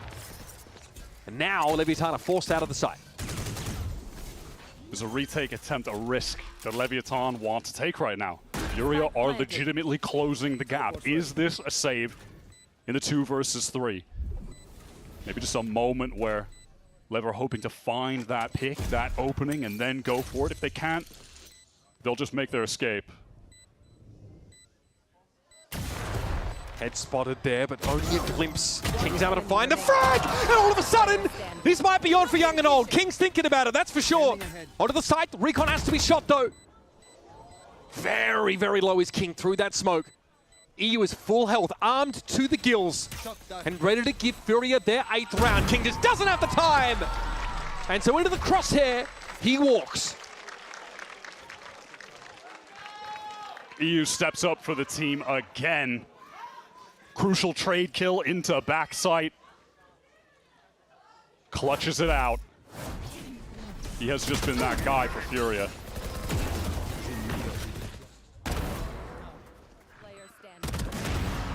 Kuala has to play first up in that round. One enemy remaining. Just get into the site, find a kill. It was Sato who's belatedly shoring up that position. Let's go, baby. Taken down by the Blade Storm. And that's the inroads there for Furia they make use of. And they have walked this game back to within 4 rounds during a timeout from Leviatán. That's the first time this game. They're kind of making Lev sweat. They're forcing Owner to take a timeout. 4 opportunities Leviatán have to close this game out from here.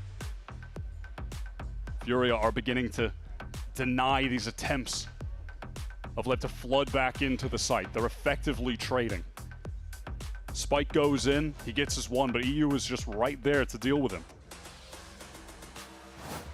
Shy in this game, quietly, but doing his job. Often that solo player on an extremity. Getting info with Neural Theft, trying to at least get his. Going up against this Leviatán team and these new additions who helped take this team further than he ever could. I'm quite sure to start your re-entry to VCT Americas, taking a win over these upstarts would give you a spring in your step for the rest of the stage. Lev at the point with the loss bonus where they can just keep forcing into these rifles. A pretty determined util usage here at lobby forces Furia out entirely early. It's going to limit their options in the mid-round somewhat unless they re-clear that space pretty specifically. Keep in mind, now that we're at this point in the game where Lev are just going to be buying into rifles, Neon, not enough cash for the AWP. He's going to be stuck on the rifle with lesser armor. This might be a good read from Furia if there's an A-side re-hit, with the assumption that Lev have sort of pulled players off that side of the map. Given that Furia would have to spend util to re-clear the space. Blozine's confirmed that they are there. Now, this is a scenario where Furia have managed to win rounds in this half on the A side. But they're being a bit slower about it this time. Cage triggered. Into the smoke, and King is waiting. His old protege. That's just an effort as well to make it seem like more pressure could be coming towards that garage side. But they're in on A. Tough site to retake, but Leviatán have an advantage. And they've got ults to get in as well. They can combo up, use that Hunter's Fury with the run it back. So far the game plan for Leviatán is just to contain this A side. Nothing wagered, nothing gained. You've got to go for it at some point. You've already heard Hunter's Fury come out from Blozine. Artesian got to be gunned down there. Sato knocked out of his ult. So just a 1-for-1, but this knocks Fury now down to 3 players, and with the overdrive coming into the side, Spike had to find a connection early. EU tries to respond with a Hunter's Fury, but this is going to be definitely sidestepped and leaves him all alone. In the last round of the map, it's Sato to claim the frag. And Leviatán are bringing more than just a message from London, perhaps a reckoning for the rest of their region, showing them a new level. And despite Furia fighting back into this map, it felt like Leviatán were in control for most of it. An inevitability that they would win. It felt like that the entire time. The level of dominance that they had over Furia, but respect, they showed more than signs of life towards the end of that game. I think Basic had a solid debut on the stage. It's been a year to almost a day since he has been on the bench with this Furia team, and he's made the most of his time so far on Haven despite the loss. EU obviously showing up for this team, but that's just never in doubt. Have they done enough to convince us that on their pick of Sunset they can take it to Lev, maybe take a map? The way they were playing, it might be possible. And almost 4 years to the day since Shy's global debut with that Leviatán team way back then, and King since then has done great things with this roster. Can the Furia play spoiler? We'll find out as we head to a break and have our desk break down all the action from Haven. Concealment.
Fue el primero, el segundo, ¡que le tercero! ¡Larga vida al rey! Já tá suspeitando, vamos ver na tela dele! Arteezy!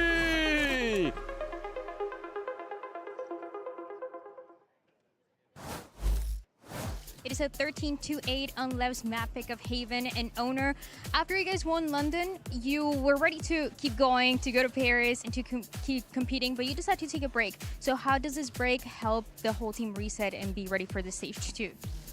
I think that we are in a better place, considering that we have more energy that in the final in London. Maybe we start like training a little bit later than the other teams, but we are gonna catch up fast, you know. I think that we can play better than the first map, so every game is gonna be like an improvement, and I think it's gonna be fine. Any spoilers for that Sunset to come? Sunset. I think this map that fits us well. Of course, the rival don't have any information, but I think that our comp, is good on that map, so I think it's gonna be fine. Very excited to see it. Thank you so much. And so are we, Dan. So are we. Of course, Leviatán managed to pick up the win there after Furia fought back quite a bit, picking up that victory 13-8 here. Of course, we want to know from you guys who you think the MVP is going to be of this matchup. Let us know. Who's your favorite? Really, it's just a popularity contest. That's just really what it boils down to. Well, I mean, if you look at the scoreboard, it's not really popularity contest.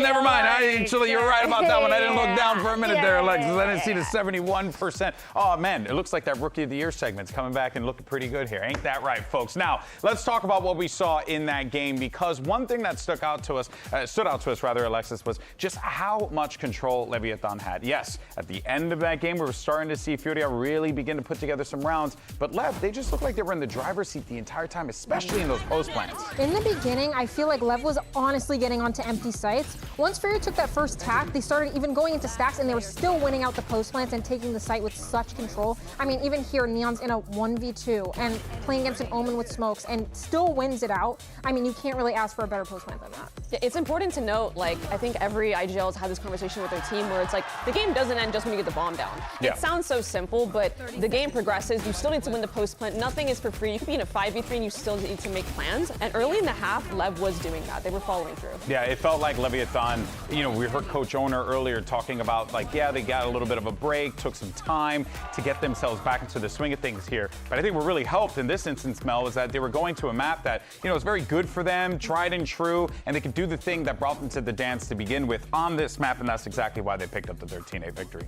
Yeah, I don't see really much changing for Lev. I mean, they called it in the interview. They said, yeah, we don't need to change too much. We're going to keep doing our formula. Won us Masters, right? So why not keep it going? I will say, I think SpikeZine kind of flowing under the radar for the MVP vote here. I thought he was catching up with Neon towards the end there. Neon, first half domination, but Spike was helping them close out the game when he was slipping away from them. Yeah, that's right. I mean, Alexis, Neon, this is a guy who, MVP of London, lots to praise him for. But again, we just continue to talk about that consistency, and it's the fact that Neon is still doing it. It doesn't matter the circumstances or what players, new teams, doesn't matter. He's doing the same thing. Yeah, exactly. I feel like his floor as a player is so high that it's hard for other players and other teams to kind of keep up with him.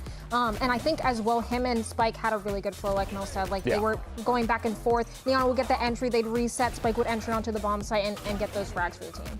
It's so annoying playing against a player like this because I feel like you can have the right call and it still doesn't matter because it feels like this guy has 2 op shots. I swear to God. He whips a shot on short against Artzine. It doesn't matter. He takes out his chamber dig and has the most insane headshot percentage anyway. Yeah, he'll get the shot. One way or another, he's going to get the shot. He'll find the target. Kid is absolutely nasty, but of course, they're going to need more than that as we saw at the end of that game. I mean, look, they look good. Leviatán picked up the win, obviously, but we did see, Alexis, a Furia squad that was starting to get those rounds put together, exploit some of those slight weaknesses that Leviatán were showing. Yeah, I feel like Furia finally had the adjustment after their second tack timeout, which it felt a little bit too late. I think if they had that adjustment earlier on, it would have suited them a lot better. I think that at the end, Lev kind of got a little bit sloppy. I saw them taking a lot of one-on-ones, but I feel like for a lot of teams, once you get to that 12th round, you start taking peeks and you're like, I just want this game to be over. And it kind of felt like that's what happened at the end. Yeah, it's like, I really got to go to the bathroom. Can we finish this game, please? In any case, though, folks, let's see what's going on the other side here. Coach Shaw standing by with Dan ahead of map 2. We did get the chance to talk about the new additions for Furia, but Shaw, we didn't really get the chance to talk about the roles. So tell me a little bit about, with the addition of these flexible players, how do you come down to who's going to be playing the Phoenix, who's going to be playing the Duelist, as we saw Artzine playing the Phoenix on this first map? To be honest, we will testing these positions because for some maps, I think Basic can be the second Duelist, but for some maps, we missed this communication and Art, he can improve more for us in this part. And it's a big test for us, this stage, because we need to understand if Basic can communicate and put his ideas inside the game. Well, good things take time, so good luck to map 2. And look, they're going to need to put together some of these ideas going into Sunset. This is their pick, so that does tell you that this had to have been one of the maps that they had, conjured up, Mel, some kind of plan to get ready for this map, or at least that's one would hope. And with that interview kind of setting the backdrop for Sunset, I mean, we're obviously going to see Chamber and Phoenix from Lev, but from Furia, I'm kind of hoping to see Basic enter that second duelist because he said on some maps he does, and I'm really hoping this Artzine kind of experiment is just in the short term, like it's a band-aid fix, because I really want to see Basic on that second duelist and not your IGL. Yeah, I mean, Alexis, one thing that immediately stood out to us was when you sign a new player onto a team, you need them to, you know, those 1v1s, 1v2 situations to find those kills, find those round wins. He was doing that. So if anything, I'd say like, checkbox done. Basic is certainly doing exactly what you would hope a new player would do on that stage. Yeah, like I said earlier, his mechanics, like his baseline mechanics are so incredible. He can play anything that he needs to. I wonder if the reasoning for putting him on Omen instead of the duelist is maybe he's just an incredible mid-rounder. Like maybe he has so many mid-round comms and ideas that Artzine can kind of take the backseat. He'll take over the pre-round and Basic takes over the mid-round. Maybe there's something in the comms that we're not seeing that would answer that question. Yeah, look, the name of the game is flexibility. All these players, all these teams needing to just think of new ideas. But folks, we're gonna see what that composition will look like on the other side of the break. We'll catch you in just a little bit. Uber Wyatt, we'll see you then.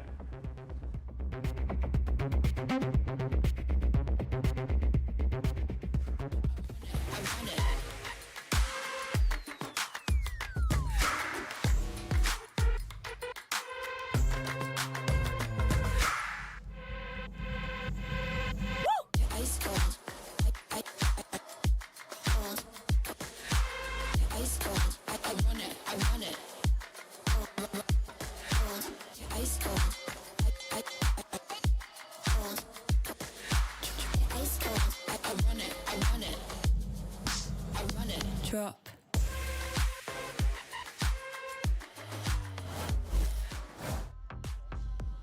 Haven started off maybe in a way that many people expected, with Leviatán frankly just being dominant. They got out to that 8-0 lead on the first half of the map, but then things started to click a bit for Furia. They get 3 rounds at the end of that first half. Yeah, it's still a struggle, but hey, they were on the defense side. See them switch sides, and yeah, a lot of the same elements that were giving them value earlier were still present. Basic looked really good in his debut. EU still looked to be the guy on this team. And frankly, Artzine looked reasonably good in the Phoenix role. A big switch up for him, at least from what we've seen in the past. But as we head to Sunset, this is a map that traditionally has been unbelievable for Neon.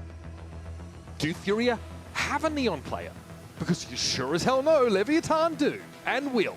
On paper, they don't have someone that is a hard Neon main. The closest is Artzine, and he is going to be on Omen, the controller role that was discussed by Shaw in the offseason when they made these moves, that he wants to be on controller so he can be their IGL. The real shock is the deadlock. The double sentinel with the deadlock starting on attack. This is a rare look.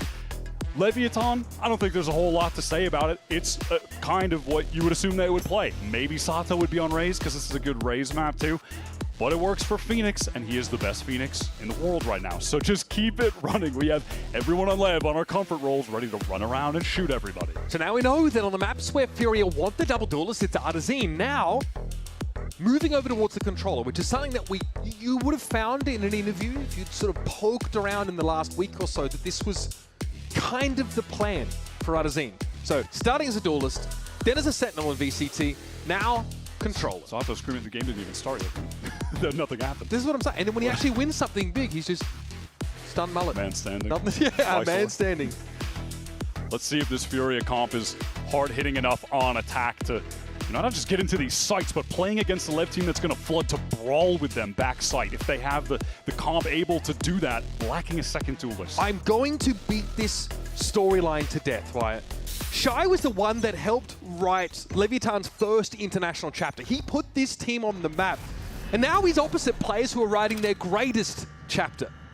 He's coming back to see them after so long with this infusion of young talent and going, man, why couldn't I do that with King, with this roster? It's a Leviatán team that are, feels like maybe just at the beginning of the legacy that they're creating.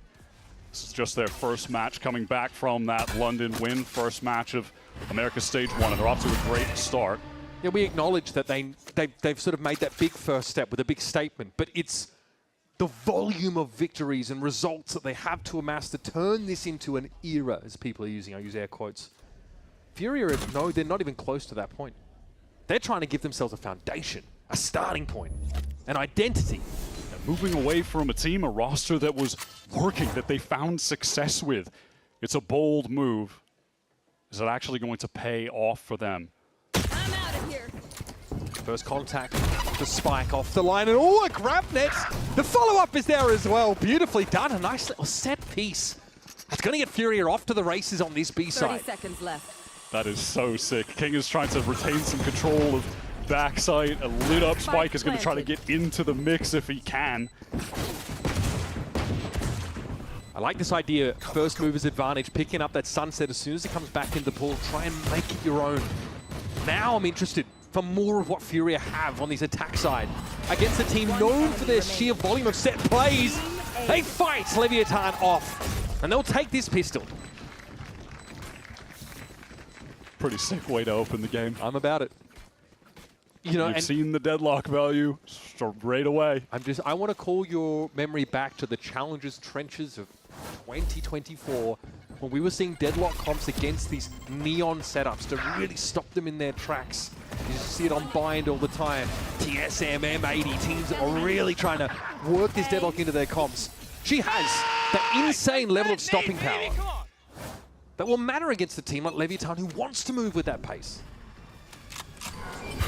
Picking up that pace, they're going to get right into this B main fight, try to get an orb in the hands of Sato. They are relentless right now. Basic might have to get off this line. He knows there's not much value in pushing any further, but Shy was able to extract the kill. That spiked down. And Furia realized they can still go for this. Leviatán took a ton of damage in that exchange. So much spam. Bozine and Sato down to some really low health, and Blows is just, a little push, and he's in the abyss. What a great call from Furia there, just understanding that it might be time to go for the pure, silent contact rewalk in. They get all of that space for free. It's vacated by Lev after the early aggression. Trying to retake against Deadlock. Yeah, that's a nightmare. That's where the Deadlock really shines. It's kind of funny that the first example of her is super effective for getting into the site and getting kills, because typically that's one of the harder parts of using her kit on attack. It's when you get into that post plant, you get the wall up, you get the sonic sensors up. That's when things can get really frustrating to deal with her. We're going to see Lev, I mean, with this comp, they'd be flooding in to fight back sites anyway. But against the Deadlock, you definitely don't want to give her ample time to get that util down. And normally... What? Oh, that's not good, guys. What? No. Oh, I mean, the holy disaster that just came out of nowhere. Okay. That is certainly going to burn a hole in your pocket. Here's that early exchange. A lot of spam early. Blows was down to 7 at that point. Basic just cleaning up. Just imagine.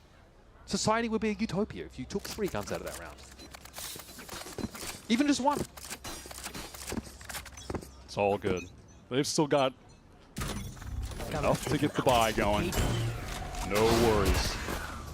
Fast towards A. Recon gonna light up Blows, and that will encourage Furia to take this early elbow control and maybe just push the pace further. But if they do, Leviatán have been able to get that quick rotate, and a desire to refight has Spike meeting his end.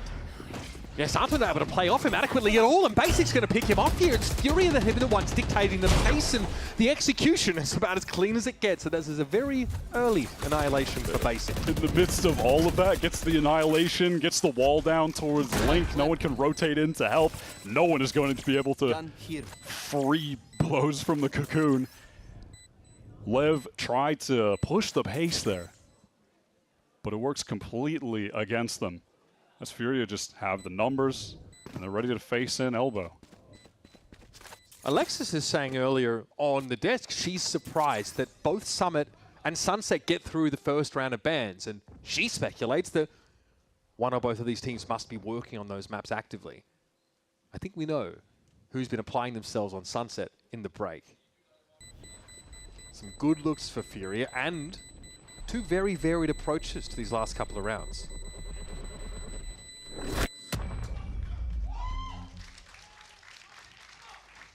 honestly, heading into this game, I expect it to be a really good map for Leviatán as well. They have like the exact personnel Feels you would tailor-made want for them to play this. Yeah.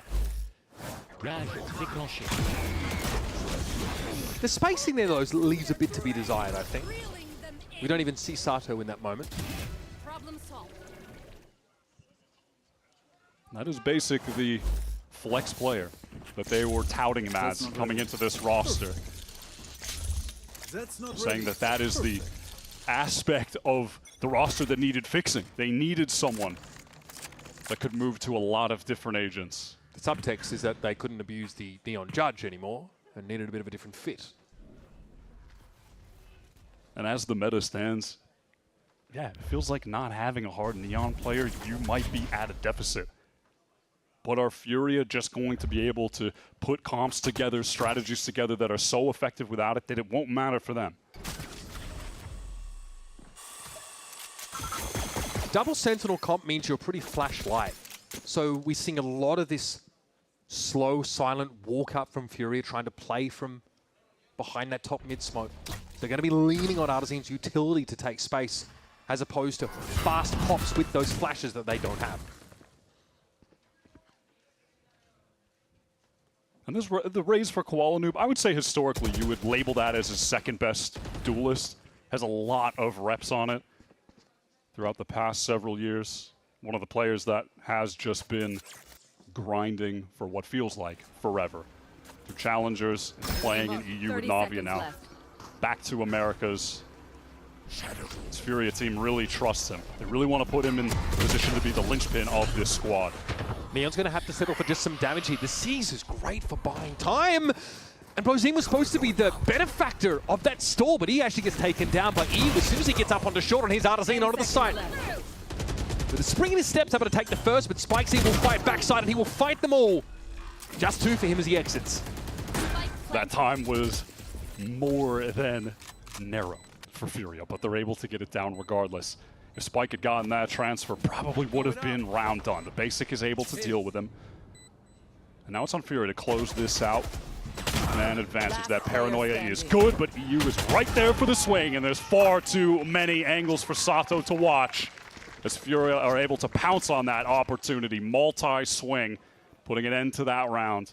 And any effort that Lev had to be able to capitalize on a lower buy there. They got close, but just wasn't enough. Certainly wonder if we're heading into what's timeout territory here for Onuru. We didn't see one called until the second half of Haven.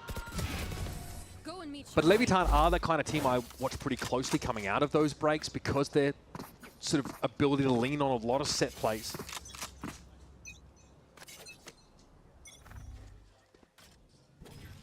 We're looking at a round where Furia can seriously build on this momentum. They have to deal with Neon's operator, but that's on the opposite side of the map. They are just ready for this straight up B execute. A lot of deployables here already. Aldrone. Bombardier gets out on the side. Sato readying a flash here. Artisan trying to space this smoke correctly, but Sato gets in and then gets on out. Spike's been lost though. He's a runner back to refight for this space, and this is a great answer to the Phoenix. Sato has to bring the wall down, flash forward, try and find something before his time is up. And he can't get much done. I love that patience on display from Furia. They get through that choke point. Kind of bogged down for a moment. There's that paranoia from King, a bit of stall utility in the choke. But they play it patiently. They're able to deal with the Lev players that are attempting to flood back in. They don't overplay their hand. Teleport's ready. Neon gets his. But a jubilant roar from the Furia side of the stage as the Panthers have been flawless so far. And you know that normally the response from a team at Lev's position is to try and play ahead of these retakes, try and play ahead of the control utility. But we saw them try and play some defensive pops that actually got shut down by Furia, having good crossfires and being ready to fight for that space. Furia are just aware of the Lev game plan, what they're going to have to do against this deadlock, and like I said, what they'd be doing anyway with this comp, getting so aggro on defense, flooding into the back sites and fighting. So there is no rush from Furia. They are just slowly making their way through that choke, throwing that wall down towards Market, and patiently waiting for the Lev players to expose themselves. And they're just ready on those angles together to deal with anyone that is swinging out on them. They've been able to accomplish multiple good site execs off the back of that. It's got them in a commanding lead. And you're just looking at Basic at the top of the board right now, 9-2. Was supposed to be a star rookie player from Brazil last year, making his debut with Furia Stage 2. Visa issues, could just never play. And that other crop of talent were able to. Spike coming up last year at the same time. Sato joining up in Stage 2, right? And Basic is just on the bench, just waiting. And after a year of waiting, the hype around him certainly fizzled out, right? There were other players, rookies coming into VCT, and infusion of them this year that kind of stole the spotlight. So Basic comes in later than he'd hoped, after the sort of expiration period of the hype around this new prospect had sort of, come into effect. But he is out there generating his own hype for himself today. I'm out of here. Out of this timeout, Lev make an effort to get Spike this ult so they can get together a reasonable buy here while ensuring that they have enough cash for the rest, ensuring that Neon can get that operator crucially. Cover going out. But here's the approach from Leviatán. Again, it's just to give mid entirely, but try not be shut off of either of these sites early, though. You're going to make great use of the space he's been afforded. Just posts up there with a line towards top mid, pulling another player off B. Yeah, EU, one of the guys, hates to see those outlaw nerfs coming. He was abusing that gun crazy in kickoff in Stage 1. Furia really one of the teams, I feel like this whole year, that were most heavily interested in abusing all of the annoying guns, the Neon Judge, constant outlaws, heavily playing into whatever was meta at the time, but now having to completely subvert that expectation because of the roster moves that they've made. They have to get a little bit more inventive, and it's working out right now. Can they deal with Neon posted on this close angle as the time is getting low? 20 seconds to get into this site and get that spike down. I mean, that's pretty perfect. Neon's able to get off the line. Well, the Owl drone was an issue for him. Now trying to fight back into the site. Leviatán, no, they can't just leave this over to a retake, but it could be tough. There's a foothold now at the back of the site. EU going to be traded out by Blozine, who is there in time. And now Nightfall is going to be deployed. It's likely will force at least Basic off, but it's the Cocoon that needs to be shot. Sato is in trouble, and Blozine allows him to be devoured by Shelob, apparently. That annihilation, perfect. The cam from Shy just keeping Blows occupied. Can't ask for much more than that for Furia. Can't use that. Land the plane perfectly in the round, and another great deadlock ult. How impactful has this util been from Basic? Every execute, we're watching the wall get value. Both annihilations have resulted in a kill in a very important moment as well. Not just a throwaway ult, significant in the rounds that they've been used. 6 rounds to the good. It's been a very different tale for Furia than what we saw on Haven. Fruits of their labor, perhaps in the break, coming to the fore now. Balls in Leviatán's court to make the difference. Okay, grab that, catch the spike, but there's a trade. Sato able to get something done. Let's listen into Furia now as their push on towards his A side starts to crumble. When it's spawn, I can't kill, bro. Sure. Phoenix is low. Nice, both there. We have V, Shy. We have bomb.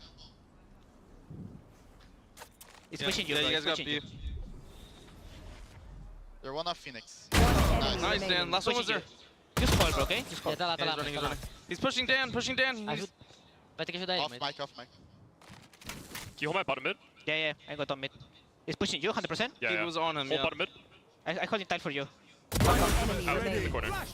Spike down mid. I hit him 80. He might have healed though. Yeah, I think he did. No, take my flash. Good shit, bro! Oh, I need to. And that is the closest that Leviatán have come to taking a round here. Sato would have had to ace to get there, but Shy is able to deliver. Shy, one of those players throughout his career that I always looked at as excellent in the late rounds. So reliable, those years that he was on crew, where you would have Kesnet opening up rounds, and then you would wait for Shy to be able to close them out.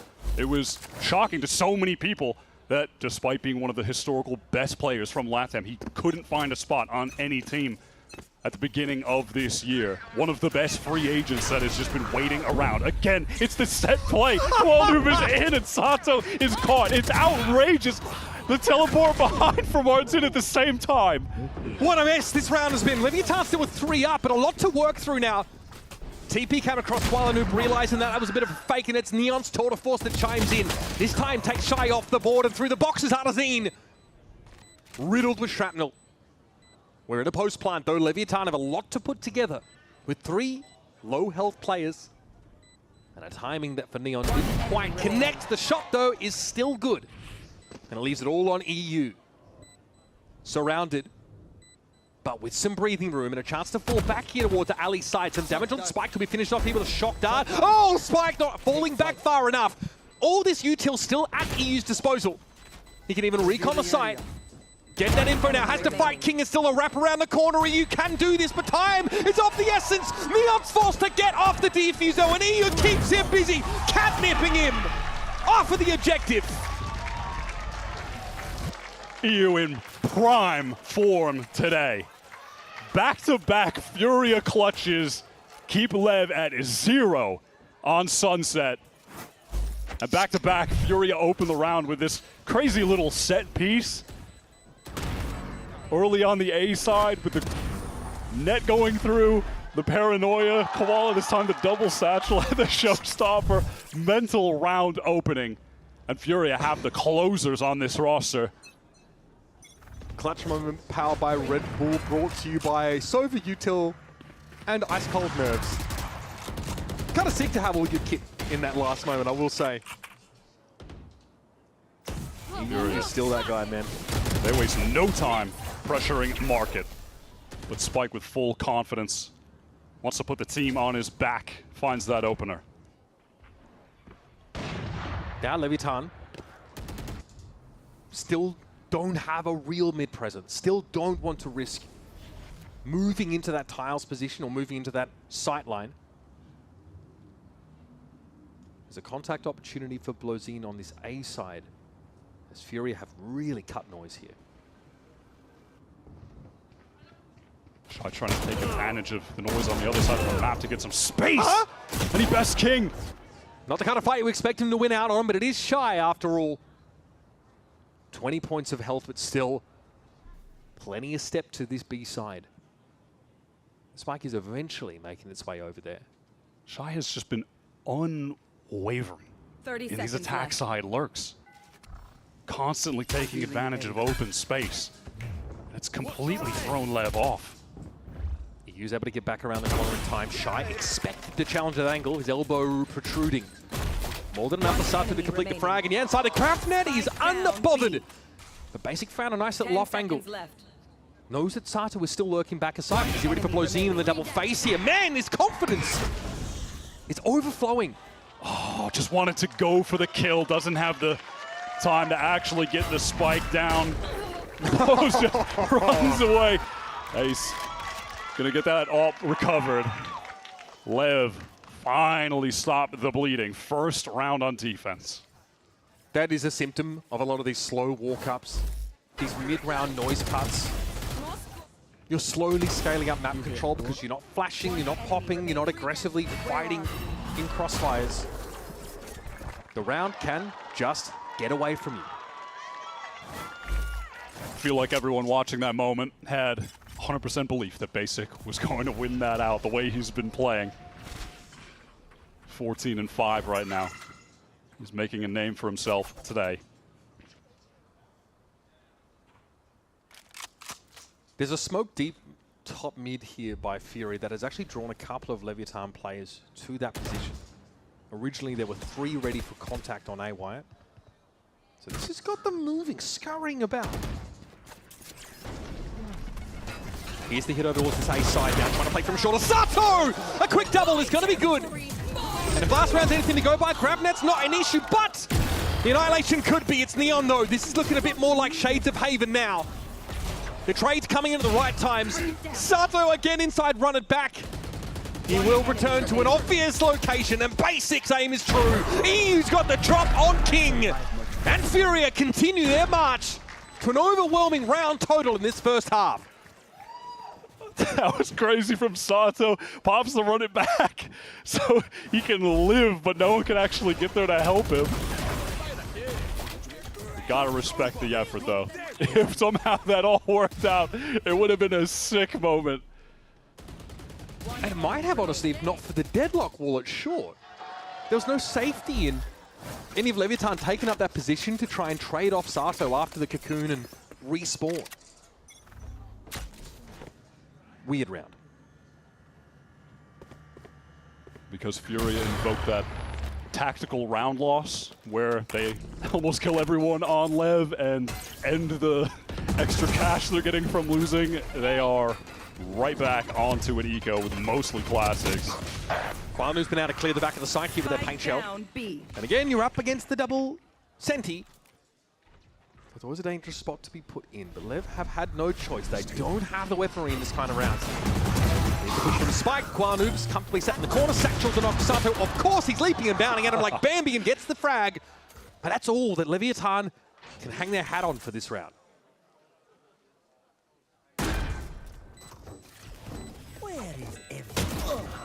You just has Shy's back, but Neon is able to get that kill. 2. Now in a 2v1. Furia cut down to just basic, but he's patient, waiting for King to show. It is just a jiggle. Basic trending over towards the other side of the site, but Neon has slid through and is able to get out alive. They are trolling this guy, but it's got to be a defuse at some point, and they know they've got to fight Basic. And he's looking like a raid boss right now. Sprays King down. And the Red Bull clutch for the long-awaited newcomer. Unstoppable right now. Makes up for that last round where he was so close to getting the clutch as well. He's 18-5, bro. It is just outrageous. One enemy remains. But I feel like he's really in this great position to get kills because of the pace that Furia are playing at. They are so patient on these entries. And you have to credit, I think, Koala to that as well. He's not getting ahead of himself. And as they slowly take this space, Basic is just constantly in good positions to be able to get that like second swing, trade for people consistently. That's why he's always alive late in the rounds. And his aim has just been sharp. Neon has the op back in hand. Weapons available here for Leviatán. This is getting messy though. Spike caught aside a grab net yet again. Still able to find a kill. Amidst the blind, amidst the hindrance. Artazine though tries to find a Lancer position up on high, but the Blaze Wall does tickle at his feet. And we're pulling the plug for now on B.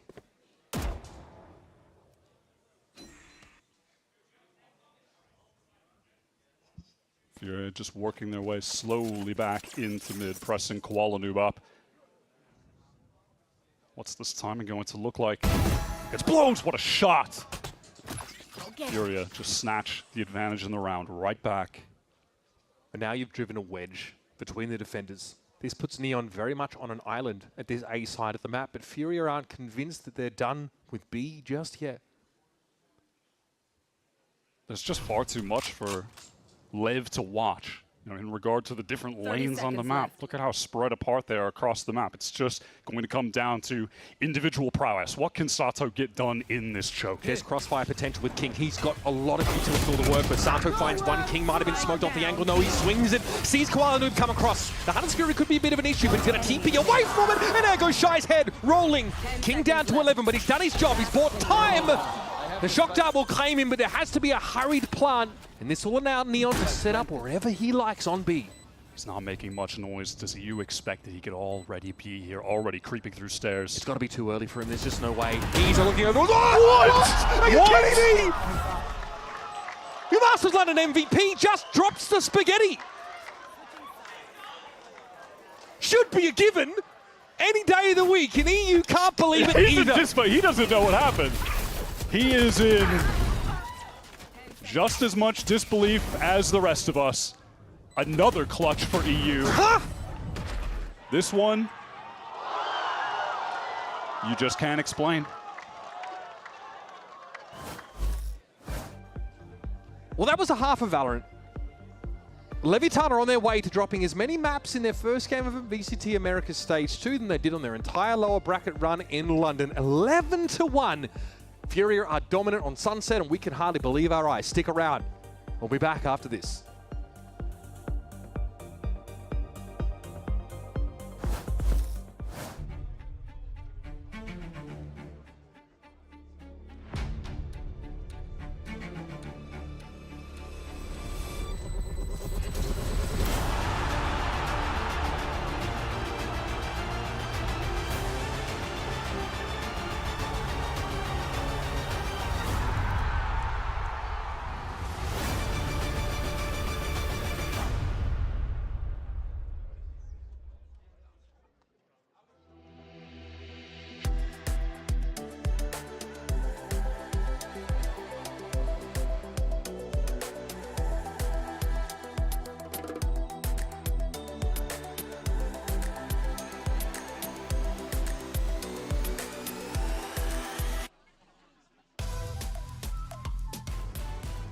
VASIC is a name that has been going around for quite some time, but he finally gets to join us here in VCT Americas. And VASIC, I know it's been some time, but you're finally joining that squad of Furia. How do you feel finally being here? Eu estou muito feliz agora de estar podendo representar, né, a Fúria aqui no VCT Americas. É meu sonho e eu vou mostrar o porquê eu vim aqui. I'm just so happy to be here repping Furia, and I'm ready to show you guys why I'm here. Thank you so much. Good luck.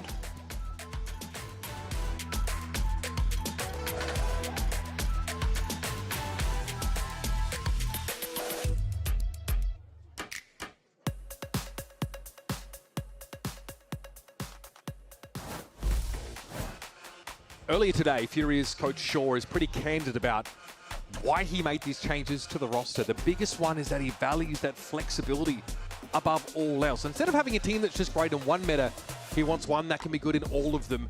And a big part of the plan for him was to put Artazine on controller so he could IGL from the pack as opposed to being a loose end across the map, not involved in the action. And he just called an insane attack side. Damn near flawless. Only round that Lev got on the board was a 1v1 clutch, where Basic just ran out of time. 2 rounds away for Furia to close out their map pick in dominant fashion, coming out of this off-season with a unique and potent look here on Sunset. Furia haven't tipped their hand so much here. They also don't know how many attack side players were at that wall, as only Neon was hashing. They take a timing here to move down towards tiles. Puts King in a bit of an awkward spot. You can hear the headhunter ringing out from his left shoulder as Neon was also trained on that spot.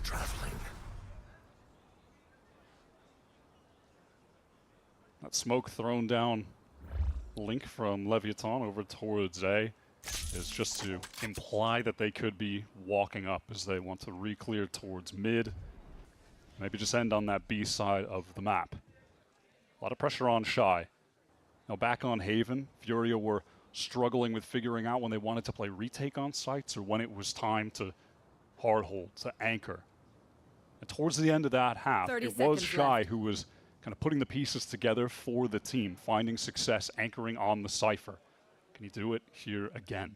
This cam is set up to watch B main and market respectively. So Shy sees it all coming. It's a bit of a hedge spot for it, and okay! No follow-up for the rest of the team. It's just a one-way. We've seen this kind of play on Sunset for years. Shy is hitting with the old-fashioned 1-2 punch. So far, Lev have not really known how to respond to it. Shy, active on the side, knows his pressure from behind him. God. Oh, it's vintage, Wyatt. It's a good year to see Shy pop off again. 3 kills on the pistol, and at this point, Furia's lead is all but unassailable. Yeah, I heard you, bro. I believe you. Really kind of haphazard entry into the site. Shy exploits. The King is just down to take a duel through the one-way. Gets that free one, but I mean, the subsequent shots, the snaps with the Ghost were just beautiful. This goes here. And this has got to be all she wrote. Lev obviously have to force here. They've got a few stingers. They're going to try to run it down. Potentially last round of the map, a very short-lived affair here on Sunset. Neon's going to be disrupted a little bit by the wall coming down, and Koala Noob simply has to peer around and let the Bulldog do the talking.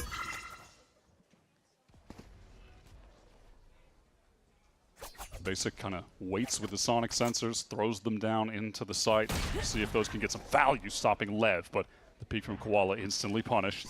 Grab net here for Basic though. Set this off responsively. That would have been sus for EU. There's the grab net.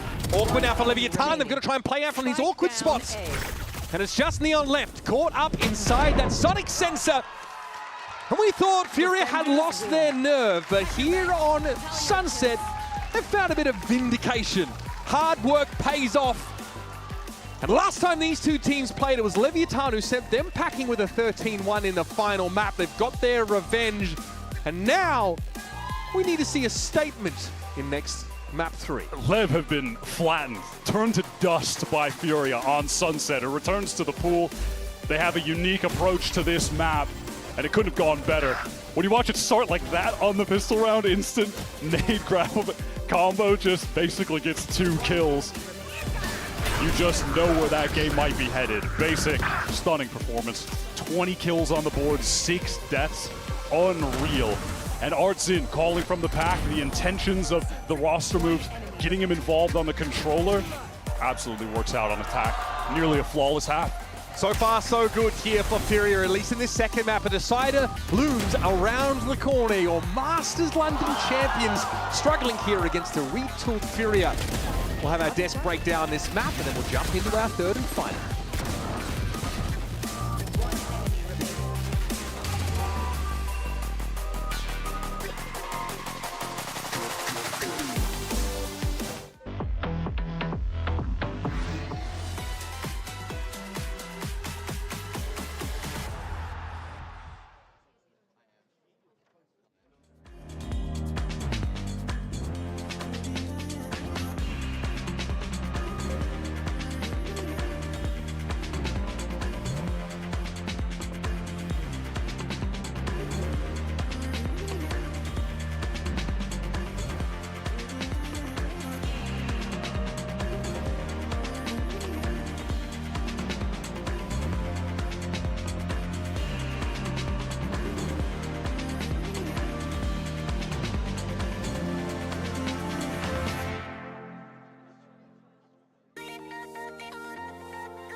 Fue el primero, el segundo. ¡Qué tercero! ¡Larga vida al rey! Já está suspeitando, vamos ver na tela dele. Artzin!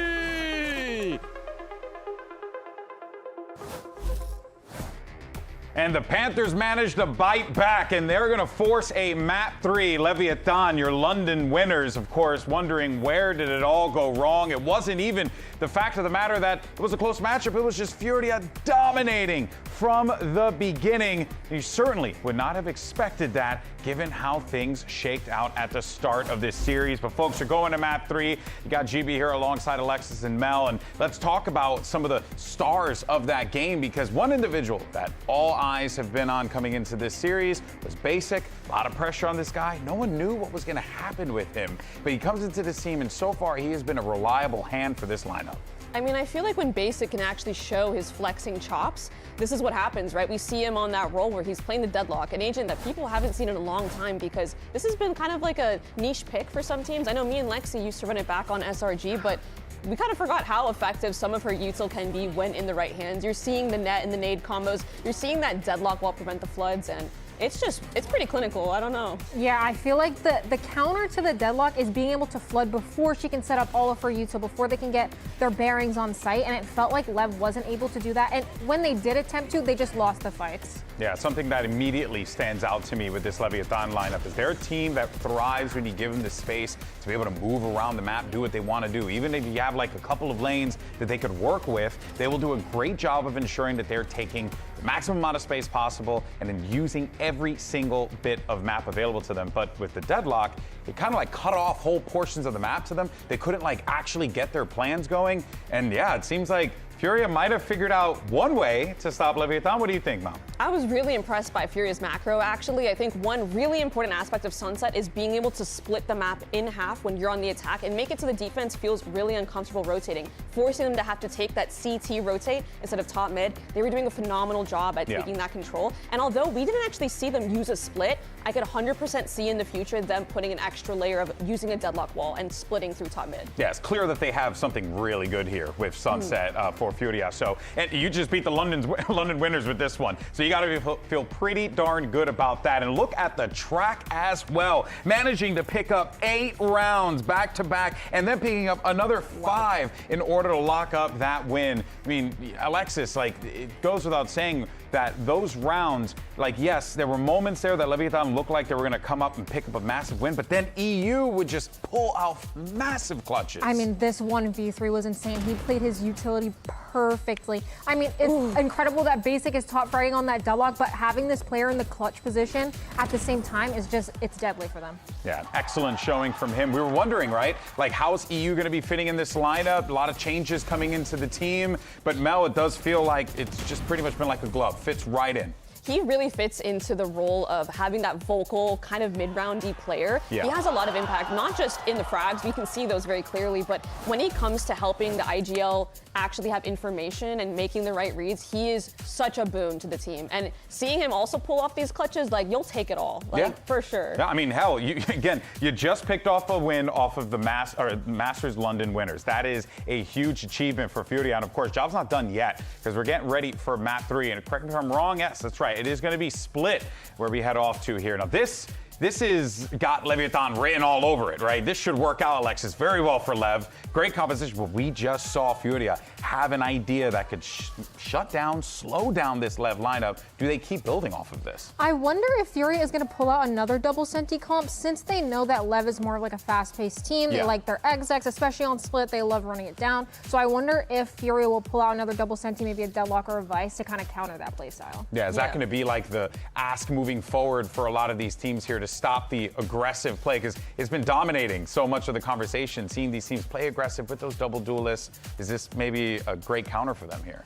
I think so, but honestly, regardless, I'm very skeptical. Frankly, I think Lev is going to take this. I'm not a believer. Lev have shown this is their map. I think this is going to be the dagger in the series for Lev to take it. Yeah, I mean, well, look, this is it right here, right? It boils down to this. Leviatán have a great chance to just start this season off, start the stage off well, but for Furia, how huge would it be if they were able to pick up this win? I mean, Alexis, a debut victory for Basic like this against the Masters London winners, that has to be a monumental achievement if they're able to pull it off. Yeah, absolutely. It would definitely prove that the roster changes were worth it. They made sense. And at the end of the day, you have to make sure that those decisions are making sense. Yeah, that's right. Did they make the right calls? That's what we're wondering here. Can this new Furia roster take down the Masters London champs? One last time, folks. We'll find out after this. Uber and Wyatt are going to catch you on the other side with the call.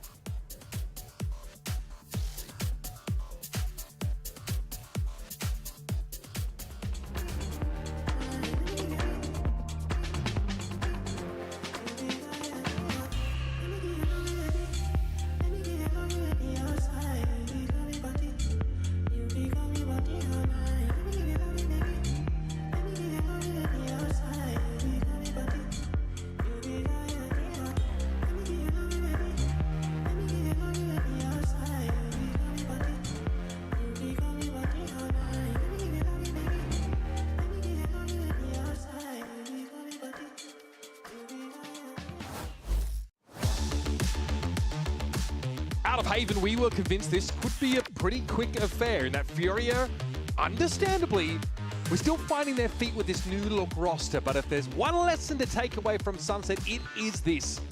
You want to throw a stick in the spokes of a reigning champ still on their victory lap? Get in early in a new map to the pool. Devise a plan and have some insane calling from Artazine. That's exactly what Furia were able to bring together for a stunning 13-1 result. Furia are in control of this series now. There's no doubt in that. But third map decider, heading over to Split. This is an iconic map in the Lev pool. It's their bread and butter. It's a map that they're on a 5-match win streak right now. They beat Heretics, they beat Vitality, EDG, and Paper Rex here.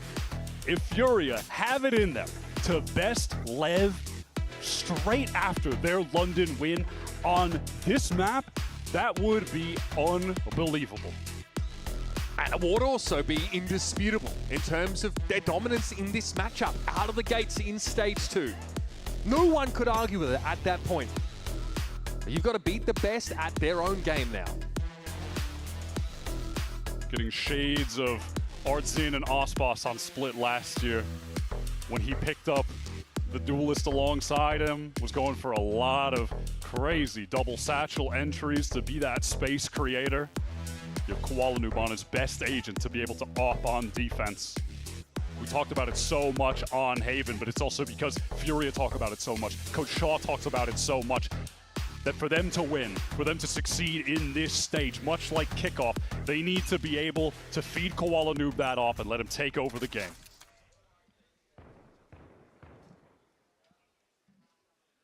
The opener on Split here sees Furia on this attack side.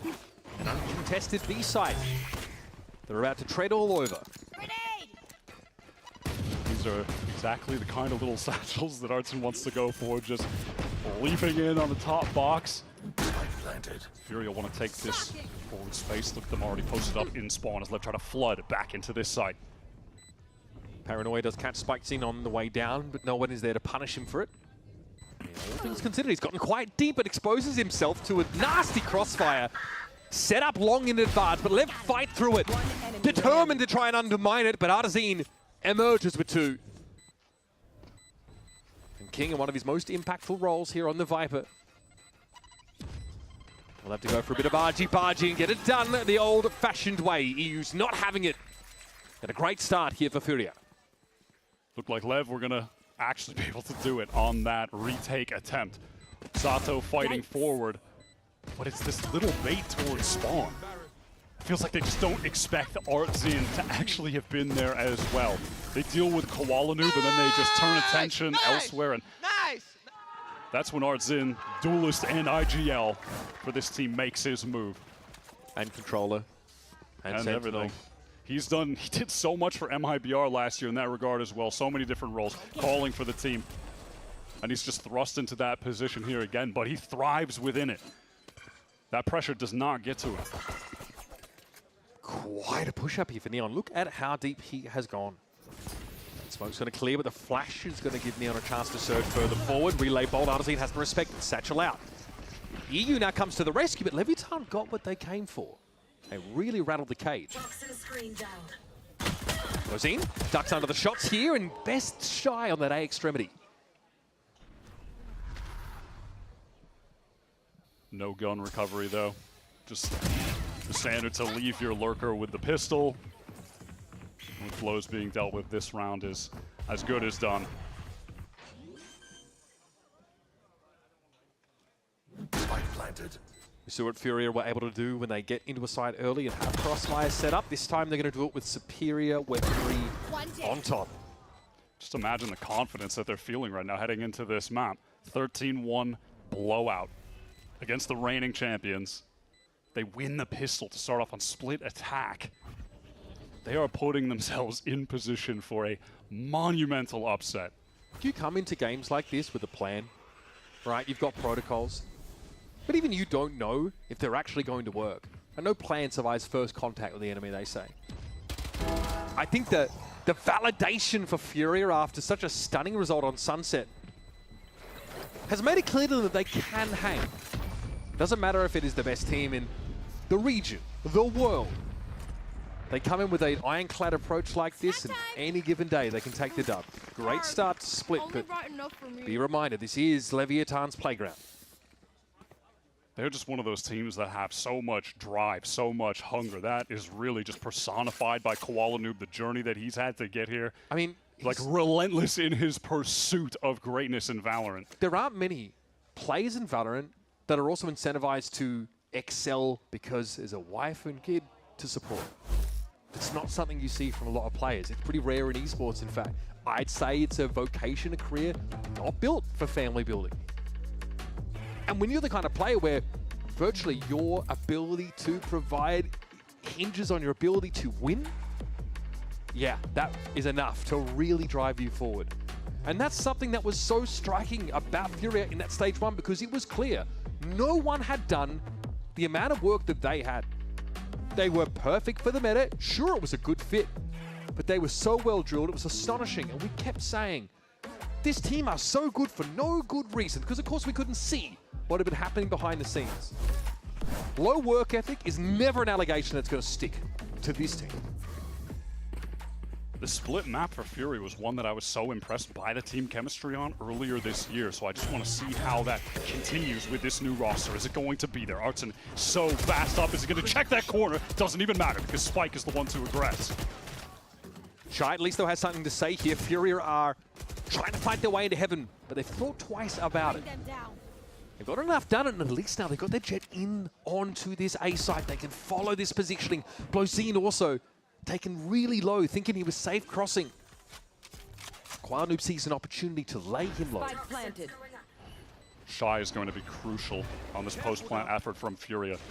They are completely congested in this site. Damage coming through from this molly as well. A position you hate to be in if you're Furia. You have 3 guys, backside screen tucked towards elbow. No space. They're suffocated right now. Toxin screen down. Shy here gets to operate as the loose end. Still a lot of responsibility, but he converts. Blozine was already low after being spotted crossing in heaven. And this game is beginning much the same way the previous one did. Neon's just hitting buttons at this point. His round is over.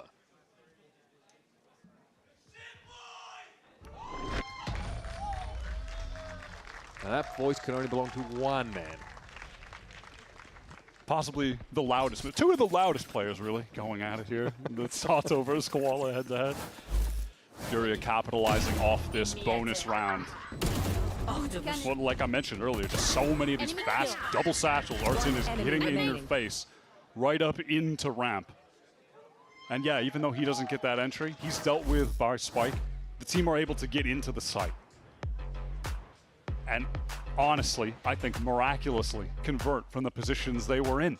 That Qualonoob is able to fight in that space where his hands are tied. He doesn't have a lot of movement opportunities, but he's still able to get a multi-kill. You have Shy win that crucial fight, 1v1 over towards ramp. Suddenly everything is going the way of Furia. You go back to map 1, you remember that it was just a highlight reel the entire game until those last several rounds, but you never doubted that Lev were getting it over the finish line. And it was until those last final rounds, every other one, 3K, 4K, players going crazy. They have fallen silent. We know that Leviatán can bounce back from tough map losses. They got 2 rounds against PRX in the first map of the series in London, in that final. And we're still able to figure it out and overcome one of the best teams, maybe the best of this era of the game. The Furious seems to be a completely different beast. At least today. Important timeout. Leviatán here clearly have a plan to emphasize mid a bit more heavily now. What comes of it? They'd love to be able to maybe bait for Spike, but no, they want to get aggro. They want to push through that cloud. But it's a very patient Furia who do not get baited into taking any fights there. It's that hallmark discipline of Fury that we saw in stage 1. They feel so content just letting that aggression come from Lev and expecting that, yeah, they're probably just going to back off for a moment. Eventually Fury, though, do need to get going. We saw them run out of time on one of those important rounds on Sunset, one of the few they lost in that. In fact, the only one they lost in that game now, think of it. Oh, that's so nice. God, the patience from the man. Into the nade. They have literally just provided the sword for Leviatán to fall on here in mid. They have not overextended. They've not taken any huge risks. Let the game come to them, and that is a trade they will take any day of the week. And people are talking so much about this loss streak for Fury. This loss of identity, this necessity to change up the team. But yeah, they lost 5 games in a row, Wyatt. They lost to NRG, 100 Thieves, and Leviatán. Just those guys. Only the absolute top teams. So even at their worst, bad enough that Shaw wanted to make changes to this team. In context, it wasn't that bad. And it just felt strange heading into this with where the roles would fit. That was a massive question mark that people had. Honestly, in this mid-round, I'm just imagining if we had comms on, how EU would be controlling the play there. When we had listenings of the team in situations like that, he was really dictating the pace for them and so accurately calling what the other team was going to do and then exploiting his perfect read on the game. So good in those moments, and I really feel like that was probably one of them.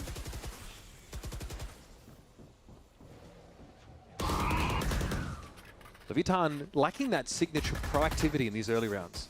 They tried a little bit, obviously, to play through mid, but still uncertain, still restrained, and eventually gave that position over entirely. Now that they've got proper weapons to play with,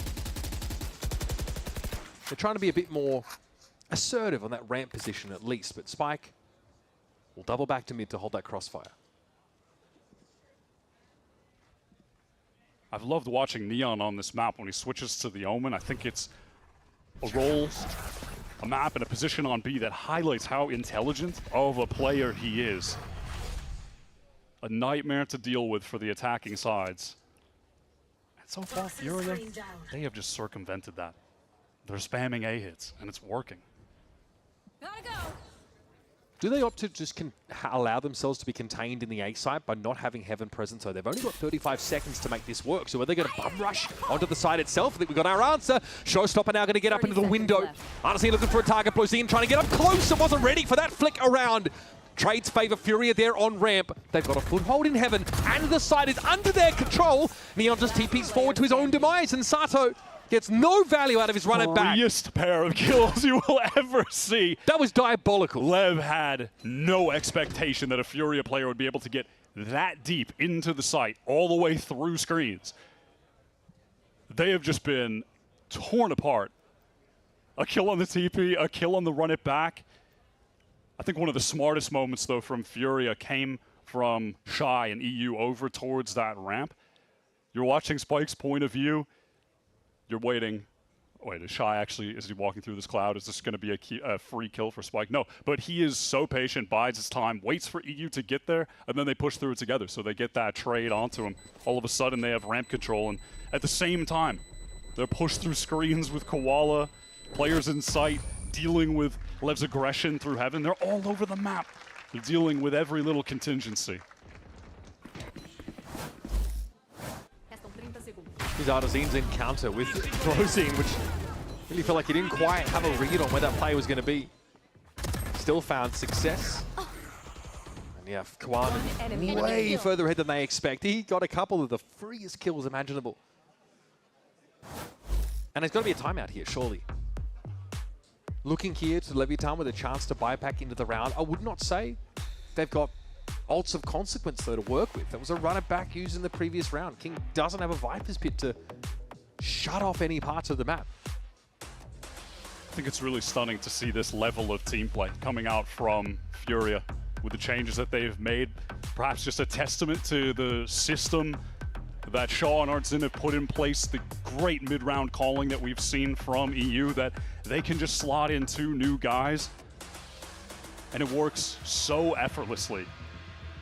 Your Masters London MVP, honestly, still in this series, has looked good, and sure, he leads the pack here in round 6 for his team. I wouldn't say he's lighting anything on fire. This hot prospect dominating the world in London have cooled off drastically over this last map or so. Frosty reception back home. We talked about the target on their back, and Furia are trained on it. Just waiting for an opportunity, a match opportunity to get that rush again.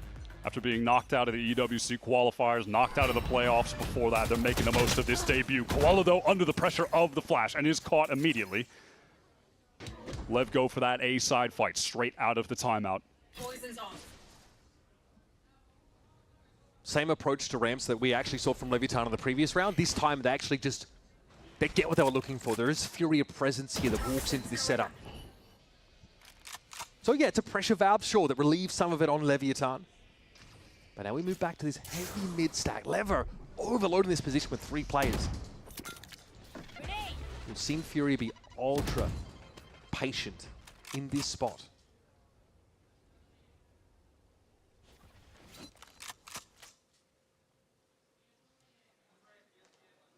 Just waiting to see if there would be any kind of Leviatán re-push down through mid. That's not going to be the case, though. Now they feel comfortable pressing forward. King spotted out. Going to be on the retreat. Just play from stairs. About now, they're going to accelerate. King going to be spotted out. Gets that first shot now, trying to slow things further, but a snake bite, and that's forced Fury away. Is there a plan C? Time is getting to an uncomfortably low spot for Furia here. They just got to get into this B site. The Lev players are coalescing just outside of it. They could be ready to pounce on the spike tap. They have enough players here to flood. This is the window. CT's covered. Yep. Smoke was up and Basics able to get a plant down. Lev exercising just a little bit of patience. They don't want to overplay their hand, wait for some of these smokes to drop, and then just go for the full retake with the man advantage. EU is the impact player here. A late flank could be massive. Spike's actually going to go and check for it now. That's a great seize to catch shot. EU is still hiding. He's found his spot. Emerges, finds one. It's wayward shot, but now a flash to follow it up might give him a second bite at the apple. And apparently it's gone well sour. Leviatán with great fundamentals, taking a frag, pulling back, finally get into the game. That early round adjustment of fighting towards ramp, where Furia have been really emphasizing control rather than just kind of holding back towards the box, trying to fight a little bit more passively, excuse me. No, they take it right to them with that instant flash and swing.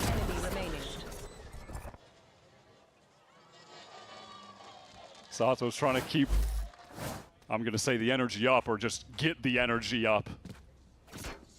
Yeah, I think it's probably pretty deflating. You definitely got taken to task by Onur in that timeout. Fury have won 18 of the last 20 rounds of play. That's as deflating as it gets, but maybe this is the start of Lev coming back into the series. I mean, if I win 5% of rounds over 20, I'm not feeling great.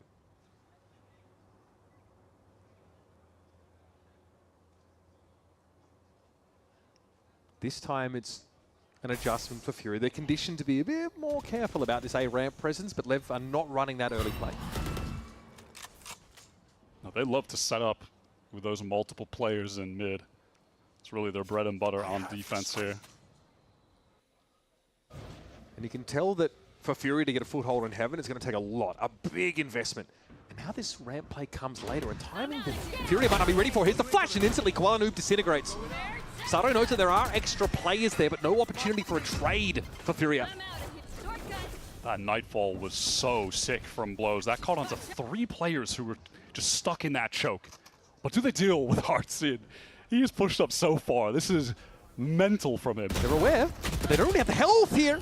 Wow. I think they're happy to take a trade in that instance. By the narrowest of margins. Yeah, you're right. Blue team barely alive after that. But Fury are no closer to the objective than they were at the start of the round, and they've got 20 seconds left. Just excruciating for them trying to get out of this A choke. They're up into Heaven. They're down to 13 seconds. Yeah, Lev for getting a little wayward, but Lever hedging by TPing just, across the map. They can't do anything. Neon TP'd and cancelled as soon as he heard this continued presence here for Fury. They don't really have any options now. They are going to be holed up in Heaven. Yes, they've got the guns, and a big ultimate round coming up next. Yeah, no one on either side too comfortable to try to go for any kind of fight. Everyone just relaxes for a moment. It is a far cry from the swagger we saw from Leviatán in Map 1, though. Map 1, Lev would have taken that. Almost certainly. So we've got 2 rounds now. The first in which there's a ramp play that disrupts Fury, gets that early frag. The second round, there is a ramp play, but on an off timing. Right? Comes much later into the round. So that's Leviatán who are able to set up conditioning and then break that conditioning in the space of 2 rounds. Yeah, act upon it in that right moment in the mid round. First setup in mid. Maybe expecting that they go somewhere else, have the trap play there, and yeah, it all works out so well. Finally seeing signs of life from Leviatán.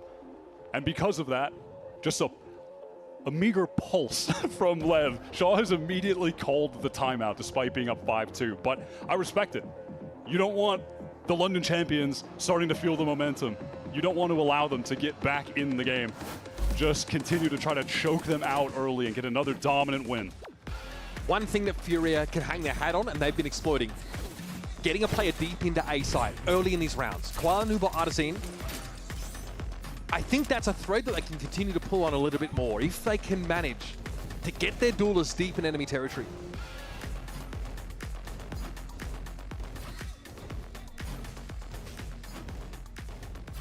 Leviatán with that same mid trio.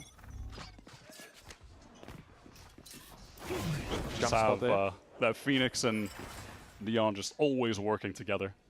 Always in tandem on this map.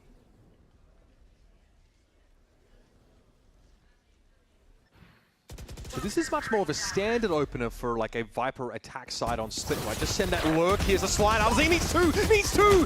And unfortunately, Neon is going to be there to pick up the pieces. It's that spike movement. He's so sick with it. Post nerf just doesn't even matter. The way he plays as Neon, it looked like that she wasn't nerfed at all, frankly. But how to find ways in his playstyle to compensate. Yeah, just moving right back to behind the box so he can't get killed. Perfect stun, re-swing from his teammate. It's lovely play from Lev, who continue to just go for these mid-round flash fights. 3 rounds in a row. But that has been the recipe to success. And this is what we teased out at the start of the series, as Leviatán really known for a lot of these set plays. And I'm not talking about complex layered executes on the attack side. It's these little 1s and 2s, these defense side pops. Always a player there to take a trade. You can always trade up in those kind of engagements and abuse Spike's movement there to secure a big win in B main. Toxins going up. And it always seems to happen after these timeouts that come in from Ono. He's certainly shaken them awake. 10 seconds They're left. looking much more like themselves now. Shy just needs to hold on to this gun so Furia can get together a full buy on the next. The economy is beginning to get shaky, but loss bonus kicking in at just the same time. Made his debut at Masters Copenhagen back in 2022 and then attended champs in that same year with Leviatán, who were quickly started to become a little bit of a global sensation. And honestly, it's taken to about now for them to really stick that and turn that into a big result. So many different formations of that team throughout the years. The 1-through line, King. And he's finally been able to get a roster around him to take a championship trophy. I mean, we're talking about what the continuation of that might just be, you know? That's just chapter 1. How far can they take it? This Furia team, they want to end that story right here. Neon on the defense. Perfect timing with the paranoia. The support from King is lovely. Yeah, basic fighting in the site, but it didn't look like there was an overarching plan, just a stand and shoot mentality. So pretty bit of a sloppy start here for Furia. They tried to lean in to be a little bit more heavily these last couple of rounds. Just go for a straight up hit. It's one of the reasons you do not want to test Neon on that site. He plays it so well. His timing with the paranoia just always feels perfect. He never expends it at that wrong moment where they're trying to bait it out. It's always when there is real pressure coming onto him. And he knows the moment's always when to get out, where to TP. He really is just so smart there. Furia at this stage of the round with very little time left are hoping to just exploit a big gap here. Leviatán commit pretty heavily towards this B side of the map, and Furia, while they might not realize it, have the run of this A side. Being very slowly, diligently checked here. Cleared now by Artisan. Spike thrown over to him so he can plant for heaven. Where you have Kuala Lumpur as the first contact, Shy to take contact even later. That got the showstopper up. There are tools for Furia to use. It's Spike's movement again. Nerfed, by the way. Could have fooled me. 3 players up rope here. A chance for a double swing off a good timing. Not too shabby, but not quite enough. King notches up 4 to give Leviatán another very important round. They're up to 4. It was a good effort from Artsine, but Lev just have the numbers in that situation. And I like that they made that effort to have all those players go through vent, through ropes. It's a good way to clear out one of Furia's potential win cons, which is just leaving someone way back there. You're expecting they're going to probably plant for heaven in that situation, so you're just ready to deal with a player that's going to wait all around and then try to shoot you while you're down on the site. What's your current best team in the world that are certainly being forced to dig deep here against Furia? A retooled, new look roster that frankly weren't highlights of Stage 1. And that should tell you about the depth of what awaits a team like Leviatán on their campaign to secure a champion's berth. Many such cases of teams licking their lips to have a crack at the Kings. Basic was the absolute MVP of Map 2, putting up 20 kills for 6 deaths. Hasn't made a lot of noise so far on Split. Maybe this could be his round, as Furia just want to go back to basics, get into this A site. It's where they had the majority of their success earlier in this half.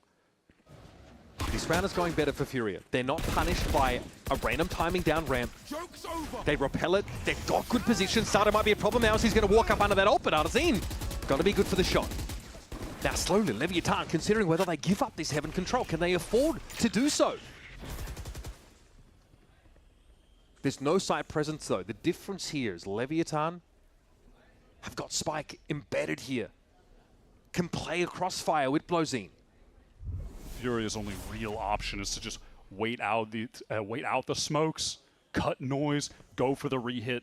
No players elsewhere. Shy just watching their flank. Comes Artsine with a showstopper, but no chance to even shoot it. And pretty limited follow-up now. It's belated, this push off of ramp here for Furia. They've got to make some impact in heaven, and soon. Blozine still unbothered playing this spot, but Qualnoob's found his second. They don't account for Blozine being tucked. But now we're even in numbers, and the spike's been recovered. Time is of the essence.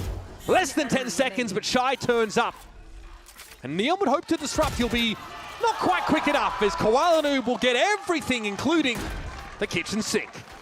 Shy just so delayed. He was on flank watch, but then gets the perfect moment to get back into heaven and get a critical kill for Furia to take that round over the finish line.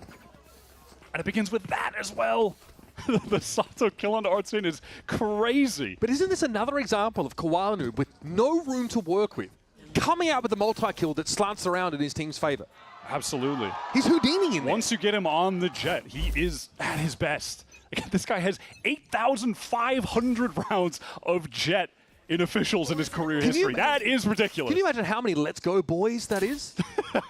At least maybe 4,000 or 5,000. It's crazy.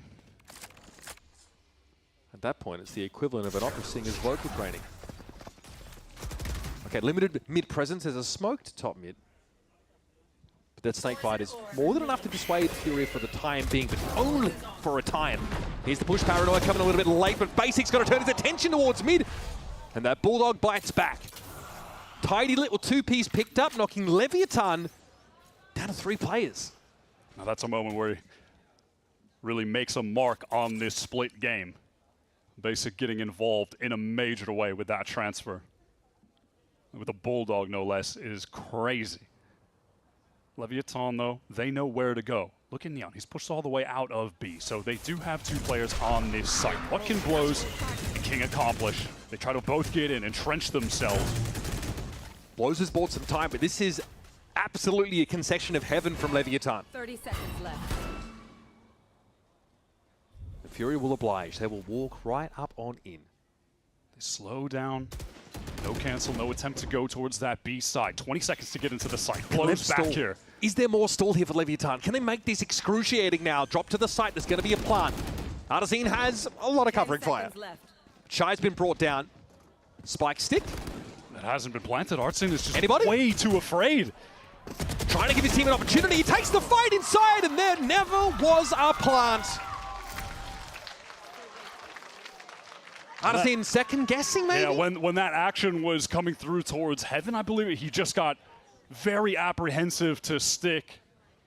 Thought that someone would be able to swing onto him. It was the smoke. I think he was worried someone would just run in there. That was a ridiculous little mid-round play.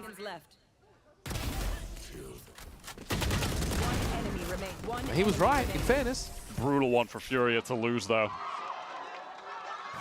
Lev on the precipice of tying up this half. They are bloody and bruised, but still fighting. Dashing into the side. This is going to be Kuala Lumpur very early in position. The weapons are fine, not great. Yeah, the ones you want to close the gap with, though. That's why you're seeing that speed. Kuala Lumpur wanted to get deeper towards screen, but the plan is, let's wait to get that Viper's Pit and then maybe take the space. But they're not even doing that. They are all stuck in elbow. They got out of this situation in the pistol round, I believe. Can they do it again? Sato is going to test the pit, try and make some space. Oh my goodness! There goes the Viper's Pit, and 2 players are knocked down. That's 4 kills inside to run it back. He's already on his feet. It was stunning to end the half. Crush Furia's hopes. And the score may be tied, but it feels like with a play like that, with a half-ender like that, Lever almost coming into the second one with the lead, just emotionally in terms of the momentum. I mean, that is a psychological wound that you may not have the time in a half break to remediate. Brutal stuff from Leviatán as they break into an even game in the most vicious way possible. Stick around, folks, because no one knows how this is going to end. I can only guarantee you it's going to be with fireworks.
Well, he may have played third fiddle to Kiko and Zekin in the Phoenix stats in Stage 1, but when he touched down in London, this guy set the world on fire. Sato rocketed to the top of our Phoenix metrics at that event and clearly has not skipped a beat. Talk about a haymaker of a round to put yourselves right back at parity in that last round of the half. We're going to need to see this retooled Furia roster display some serious resolve. Yes, the score is tied. It could go either way. But the fashion in which that half ended, it's a moment where the momentum is just captured for Lev. And it creates this environment that they thrive in, where they're getting excited, they're out of their seats. That is a hallmark of their team as they switch to this attack side. Off the rip here, we can already see it brewing. There's a lot of flashes. Fury here trends back a little bit. They want to hold on to that util. But they are determined to fight again for this space. This is far from done. Neo, though, is going to take Kuala Lumpur down. He's supposed to be the tip of the spear. Good paranoia, but the follow-up just wasn't there. The reactive bolt from Spike to deny the swings, get that stun onto the Furia players who wanted to aggress off the pop flash was just so well timed. Now you're gasping for air as Furia. Your early round gambit doesn't pay off. You're cut down to 3 players to spread across the entirety of this map, and there's a noise cut from your opponent, so you don't even know where the next hit comes from. It's excruciating. King is getting a lot of space over towards the A side of the map. Is there a call to leave? Yeah, looks like that's going to be the case. Sell a little bit, rattle the cage a little longer. They don't transition through mid because they've not got information about it, and this lets Shy potentially get in a position to hear some of this. They have to go that safe route. but they've given Spike the spike on purpose so he can get there quickly over towards A. King has retained that forward spot. Yeah, that spot could unravel this round. 10 seconds left. Shy could be critical, though, if Furia could get back into this. It's just Bozino, who's already low in health and kind of knows there's something afoot here. Sharp shooting from Shy. Always quick on the mark, and he's found a second one. Man. I mean, you foreshadowed it. We are in a post plant, though. He has been stunning with the Ghost. Insane taps. Oh, he's crossed his one to that corner. Neon doesn't know where he oh come my from. God, man, he's ruthless. There's no way that Furia bounce back off this. Basically with a one-way over to the side. Shy's going to lead the way. 40 health is not much to write home about, but man, he's still getting damage done. Spike low, Artisan! Had to land the plane. Unfortunately, that's the kind of turbulence that only the Sea Kraken can provide. Leviatán feeling a little bit fortunate to get out of that round unscathed, I think. You saw the frustration, the anger from Artzine losing that. One enemy remaining. Shy's been waiting all year to get back on the VCT stage. He's making the most of it. He's putting them in position to win that round from a disadvantage, but it's just not enough. 2 brutal round losses back to back. The end of that first half when Sato gets the run it back 4K, and now there to feel like an unwinnable round was right back in their hand, only for it to slip through their grasp. Again, it's this mental resolve being tested of this new team. Do they have it in them to stay in this game? All right, got a slight mouse issue here. Is there a way to get back into the game? You can almost see that look on Shy's face at the end of that last round, realizing he had an opportunity to play spoiler to the ones that got away, so to speak. There's an alternate universe where he stays on that Leviatán team, and these last few years look very, very different. seeing these chatty youngsters getting up, riling the crowd up. Shy a bit more of that reserve kind of player, looking across and going, my story's not over yet, guys. I still got a lot to do, and it starts here by doing the funniest thing ever. By disrupting you guys with this all-new look Furia team. That'd be a bitter pill to swallow for Leviatán fans, and for Furia, it's extra motivation to go the distance. Not only in terms of the series, they've done that, they've taken us to a decider. Going all the way on split is well and truly still on the table. No matter what happens here today, in terms of the result, I think everyone will be walking away from it, though, really impressed by Basic on his debut. This is a baptism by fire. He's going up against the London winners in his first match, and he destroyed them in a 13-1 win. That is how you make your mark on the scene. It's a vindicating moment, and also the realization that these guys aren't so tough. Like, you probably, to some degree, pedestalize your opponents, especially global champions coming back, but being reminded that they are mortal, they can bleed just like anybody else in the server. Furia have done enough to have a seat at this table, well and truly. Every team on defense that goes up against Lev, they're so ready to do something to kill them in B main. And it just doesn't work. It just never works. Leviatán don't really see anything from that exchange. But this is quite telling, right? A flash. They'll surmise that there's an omen here, right? Basic could have TP'd across at any point or just walked it. He wants that orb, though. Neon's going to make it costly. He's down to 40. This is a Furia without any weaponry to speak of. It really is a full save, with the exception of a bandit there in Shy's Goris. This is really one of those maps, though, that does highlight just how Lev are one of those teams that even if you know what they're doing, they have such an unbelievable skill level that you can't stop them. How many teams have we seen try to seriously counter their play towards B main, and it just never gets unraveled?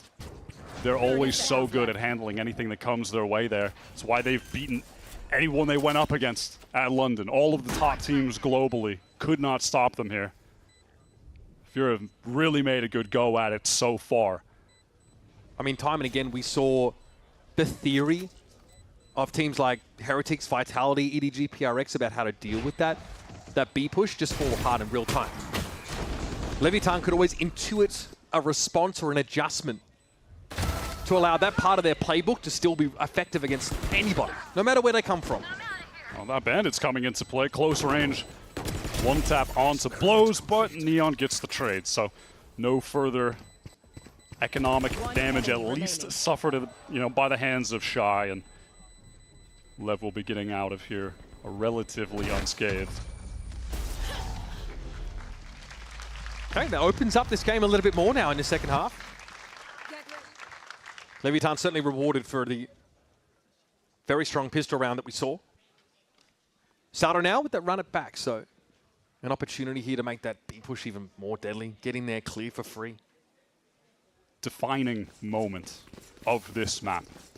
In that first half, Furia were able to win the pistol into the bonus round. Full control of the game. Furia have suffered some tough round losses across the last 4. Can they stop this bonus round right now? Spike is immediately deep into their sight, and it's just a full retreat from the defenders. Oh, Sato there. It's going to be repelled, but he got his job done. Artazine ends up with a bomb buddy, knocking him out of ult. How far do Lev want to take this? Fight into spawn, Prowler, the slide, the flash. It's all so good, but it just forces Furia back. No opportunity for a Leviatán kill, but it will force Furia to have to re-clear this space. It could get awkward. With what? They just got to check it. This is more time bled off the clock. Walking into what's certainly going to be a crossfire. This Neon position is so pivotal right now. Sees the jump over the top of his head. It's not going to be checked for. It's Artazine going down. Now eyes on basic as he tries to come out. 3 for Neon. And Shy might still have what it takes. King versus Shy. The two that put Leviatán on the map. A score to settle, you better believe it. Shy will get the kill, but not the round.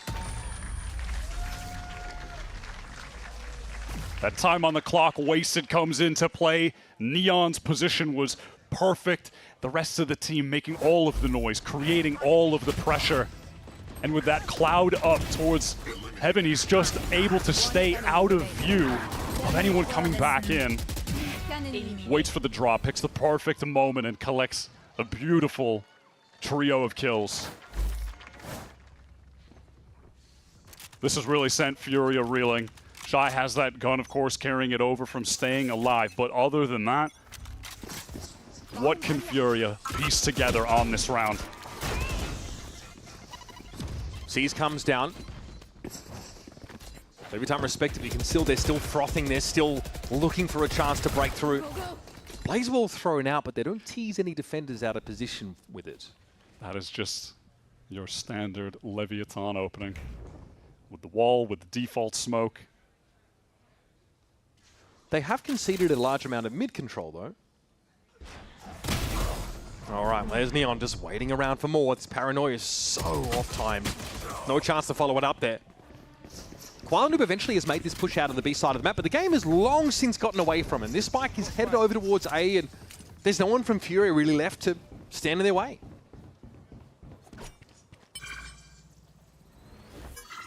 With all this time on the clock, it's giving opportunity for Sato to get right within touching distance of another ultimate.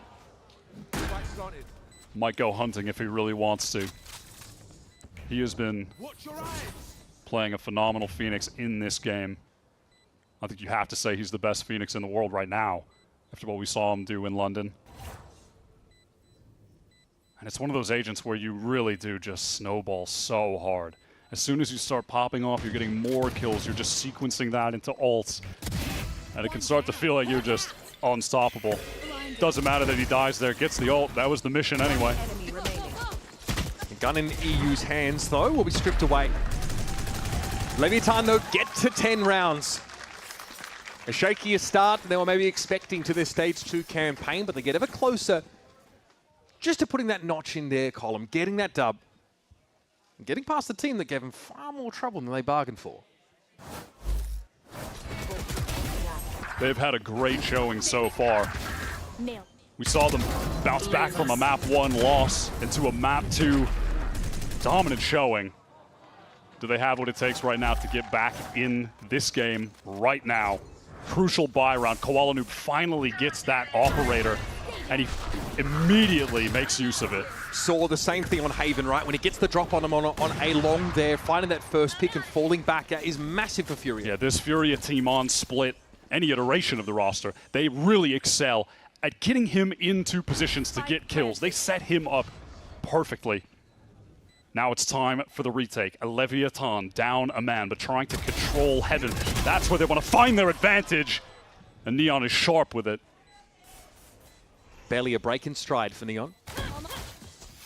Spike feels a bit extraneous to this whole thing now with that overdrive in play, but he is shy again, pops up. Always the Jester, always a problem. King, though, knows him almost as well as he knows himself. Now the 2v1, but King is not in a great spot. Yeah, Crossfire he's got to respond to. EU, okay, it's way with its ham-fisted, and it falls apart. Koala Noob just stands there, and he gets it! Are you kidding me? In the final seconds, Koala Noob sticks the defuse? Huh. Might not be enough time for any kind of replay package that could really give a coherent picture of what was going on there. That was... One enemy remaining. I mean, Shy gets like the accidental lineup 2K. EU almost did a Neon from the last map where Neon missed him. I mean, just the reverse of that, yeah. Pretty whack around, but as the dust settles, it's a Furia dub. Crucially, though, look at their cash. If they lose this round, it's got to be worth 2. That's certainly Lev getting up to match point. No bravado early on here for Furia on this B side. They just smoke it and fall back. The weapons are a little bit how you going. Found his Bladestorm, okay, Value Town! The Jets really come alive here. Shy's able to find his one, it's on King and Sato now to make their way into the site. Sato already building to yet another big ultimate. That showstopper will claim him. Here come Furia! As it turns out, they're far from done. Sato couldn't get the best of arts in that time. Little revenge from the last time he went up against the showstopper and got that instant headshot. Their economy was teetering, Wyatt. That was the critical round of this second half. Felt like that round would have been the game if they had lost it. Just getting Lev on the match point, but no. They win in the face of the Nightfall coming their way, that run it back coming their way. We got this shit, boys. The Sato on that re-entry. He gets 2 kills off the pressure previously created. But it's Lev now who are on that weak buy. These Shy lurk timings, man, they're just ridiculous. Multiple rounds with multi-kills. Now, Lev have been putting a lot of emphasis of trying to plan for Heaven, get up into that space, but right now they have no space to speak of unless they try to get through screens. That's the plan with the Prowler. Furia don't even care about that area of the map right now. Okay, Artisan gunned down there. Looks like that occurred over in towards Rafters. Random spam there, maybe down from the site. Seekers available here for EU. Yeah, that could spot out players in the pit to get spammed, but it doesn't seem like they're getting used. Koala Noob is into the pit. Sees Neon first somehow. Ducks back out to heal. Needs to find another way to get in there. Blozine just playing on the corner, catches him out here. Sato again! Big delivery! And there it is, Leviatán again, another very important round to take. They have a knack for winning so many rounds like that. Lose a gun round, next one, all right, just instant slam a site. And they are just always potent with anything in their arsenal. Neon gets up into that smoke. But it's that decision to get the pit down and take the space towards screens. It really contrasts the last round of the first half where Furia found themselves in a similar situation, but they didn't really push for more space. They stayed congested on that site. And that's Lev being able to do the opposite and create some new avenues of approach after they get the spike down. I'm surprised that those Seekers never really came out from EU. Would have expected those to have kind of been brought out earlier just to spot people in the pit, maybe get some spam off, but I suppose from his point of view, he just never felt like there was a comfortable moment to get it accomplished with them. Tough round loss. Shy's leading right now for Furia. 17 kills, 13 deaths. Obviously quite a record to his name. He's featured on every major LATAM team with the exception of Loud, I guess, over these last few years. Been in the league competitive Valorant. every year of VCT. Yep. That's why it was really shocking to not see him find a home with anyone. One of the best free agents available. He's showing exactly why. Sato, they're taking a chance to get the crowd fired up. Leviatán now with some momentum off that previous round.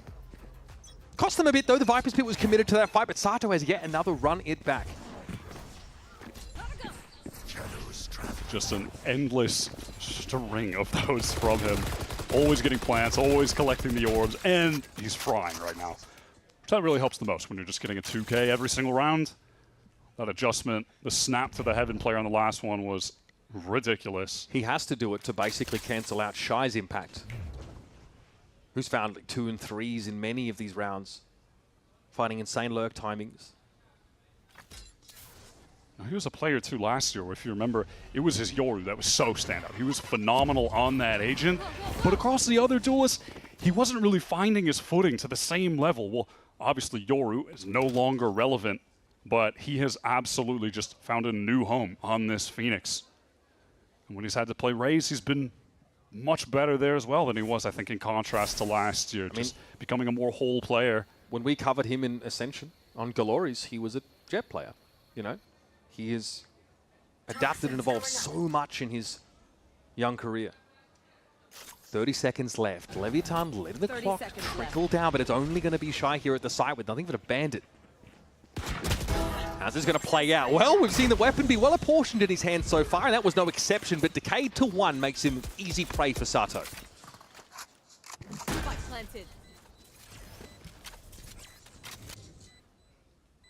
Not a lot of options here for Furia. Economic damage, not particularly important. Sato just wants to ensure that this round gets closed out. Well, he got the info. He definitely got the info. Suffice to say, he knows where Furia are right now. There's some fight to be had on the side, but the weapons are just not suited for that kind of range. King with the edge. Flash for Sato, and a flourish to end the round.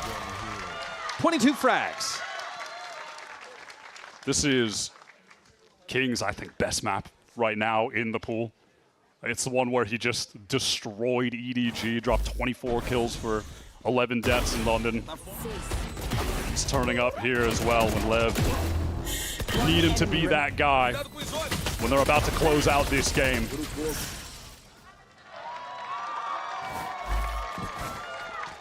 Furia don't want the narrative of this to be, they put up a respectable performance. They look really good. That's not going to be enough for them. Objectively not a bad highlight to come out of this game with, but they want more. They feel so winnable. Yeah.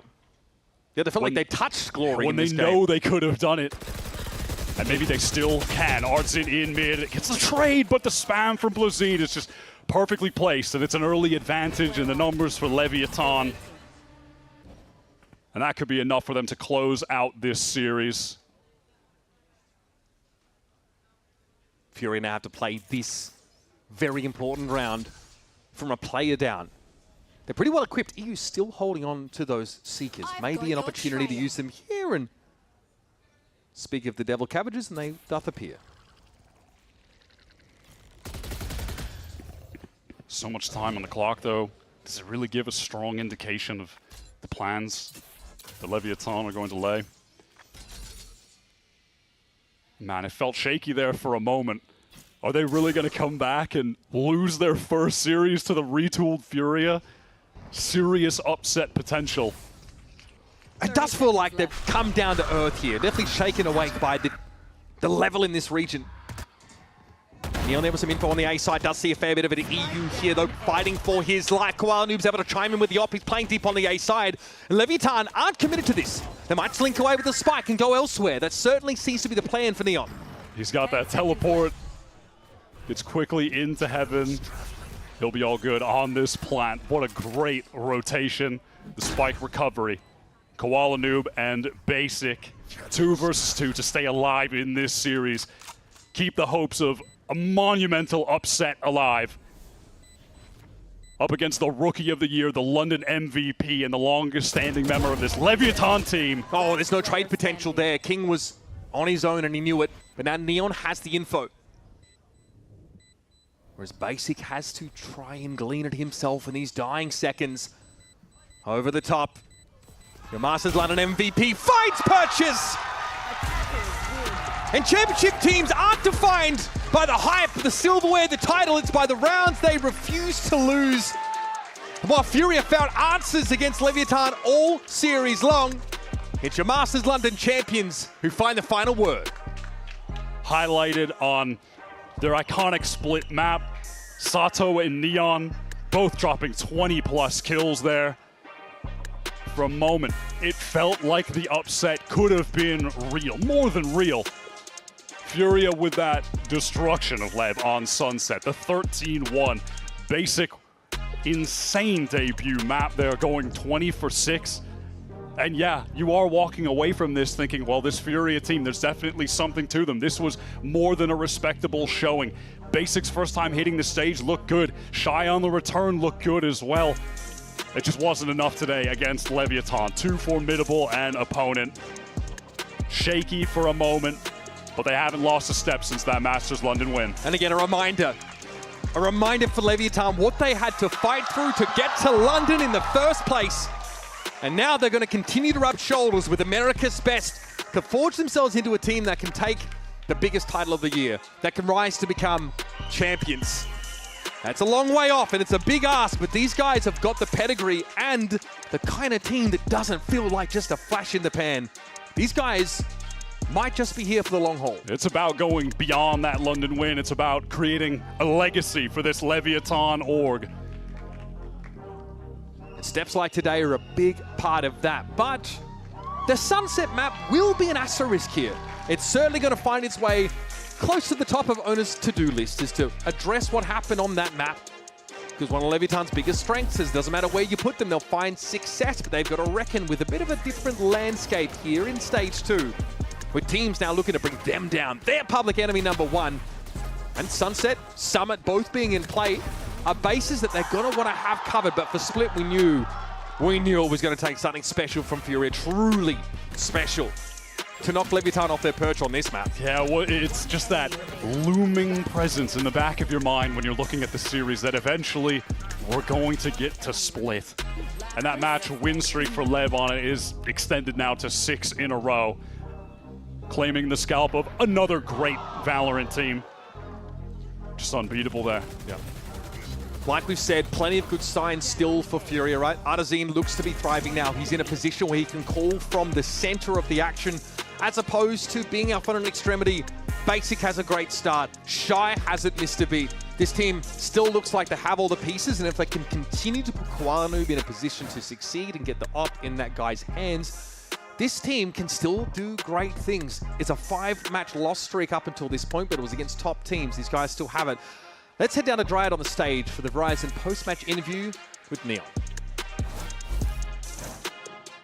Well, if I say Argentinian GOAT, I know we're all thinking about the same person. Of course, Neon, the MVP of London, MVP on this matchup as well. A little bit congratulations for today. I want to ask a little bit about what today was when things were going a little bit wrong, especially in that second map. What happened for the team to bring it back? No, bueno, yo creo que en el mapa 2, como lo que más se notó es que estábamos como muy ansiosos y no nos estábamos escuchando entre nosotros. Así que también empezamos un poco mal, tipo de economía, tema de orbes, de rotación de orbes con las ulti y todo eso. Así que eso nos desfavoreció mucho. Pero nosotros no pensamos tanto como en los mapas que perdemos, cosas así. Vamos enfocándonos más en lo que tenemos por delante. Así que seguimos haciendo el reset y continuamos. Yeah, on that second map, we definitely didn't start in the way that we wanted to. I think the way that we were communicating, the way that the comms were a little bit messy, and also the way that we usually work around the orbs was not going our way, the economy and everything else. But it's just not something that we really worry about. It's something that we're pretty calm about, and we know that we're just focusing on what's ahead of us. I'm very curious too, because you had a moment where Faker answered one of your questions recently, and his advice to you was that, you have to always keep experimenting. But when you are at the very top, sometimes it's hard to find a balance between experimenting and keep doing the same things that have been getting you success. So how do you find that balance as a player? No, bueno, o sea, básicamente me dijo eso, que como que tenía que ahora enfocarme en mí y yo lo tomé mucho eso porque obviamente si lo dice el GOAT hay que seguirlo, pero es un poco verdad lo que hice y lo que estaba haciendo, que cuando uno ya llega como al tier 1 ya se muestra mucho. Ahora hay que enfocarse más en uno mismo y aprender de los errores que hace uno para poder ir evolucionando y nada, estoy súper contento también porque él me haya respondido. Faker's advice to Neon was to focus on himself. So if the GOAT is saying it, that's just something that you have to do. And it is very true. When you're in tier 1, when you're at the top level, the main thing that you have to focus on is yourself. And of course, it was very special for me to get that response. Neon, when it comes down to the communications as well, I know that we always talk about King and his IGLing, but you and Sato also help when it comes down to the defense and what those calls look like. And that is something that Owner talked about. So tell me how those callings and the IGLing in that way for you two duelists work. Bueno, más que nada nosotros, como somos los duelistas, por así decirlo, en algunos mapas, por ejemplo, que yo no soy el duelista o cosas así, toma la decisión de la defensa Sato, porque es donde va a estar en la parte activa del mapa. Entonces eso es lo que va como diciendo él. Y después diría que en ataque simplemente King y aporte de todos. Y también ahora Blows está muy presente desde la Master, haciendo mid-round, así que nos está ayudando mucho en eso. When it comes down to the communication, if I'm not playing double duelist, if we're not playing the double duelist, is Sato the one who's making those calls on the defense? And of course, if it's not that case, it's going to be the King IGLing that we know. But also everybody has been supporting a lot. Blows especially recently, especially since London, has been helping a lot in the mid-rounding. So that's how the communication works behind the scenes. This is everything that we have for the Verizon post-match interview. Neon, congratulations once again. And we're going to take it to a break. And when we come back, we have Sentinels against Cloud9. Thank you.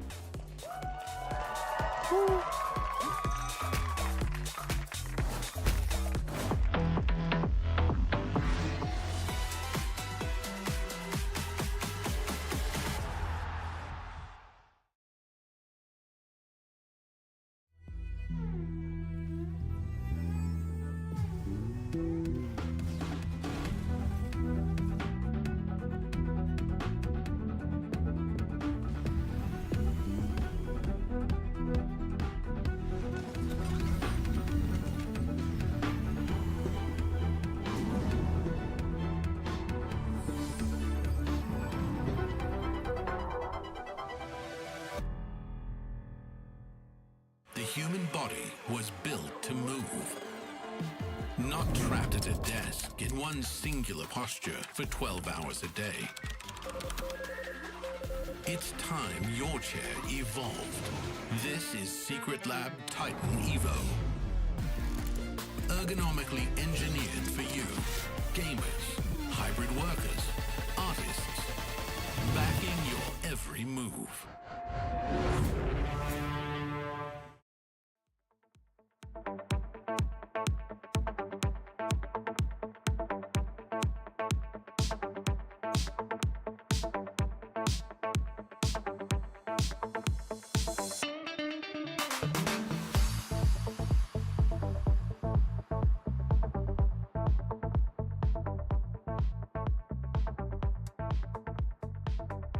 Skirmish D? I didn't even know this was a map.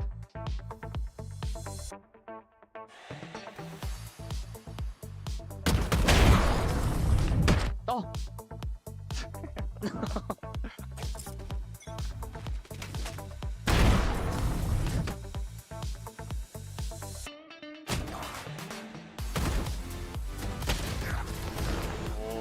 Oh. Oh. Oh.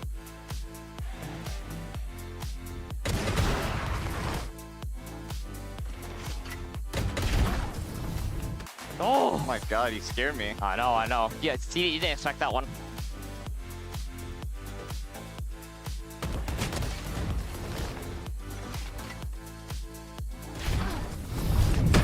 Oh! Oh my god, I knew you were coming. Oh.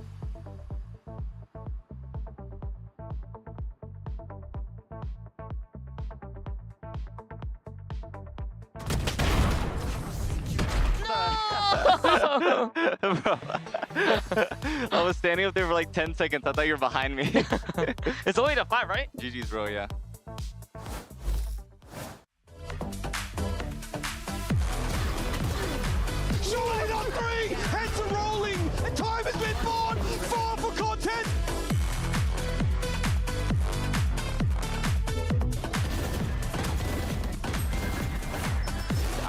It's 4 to his name on that.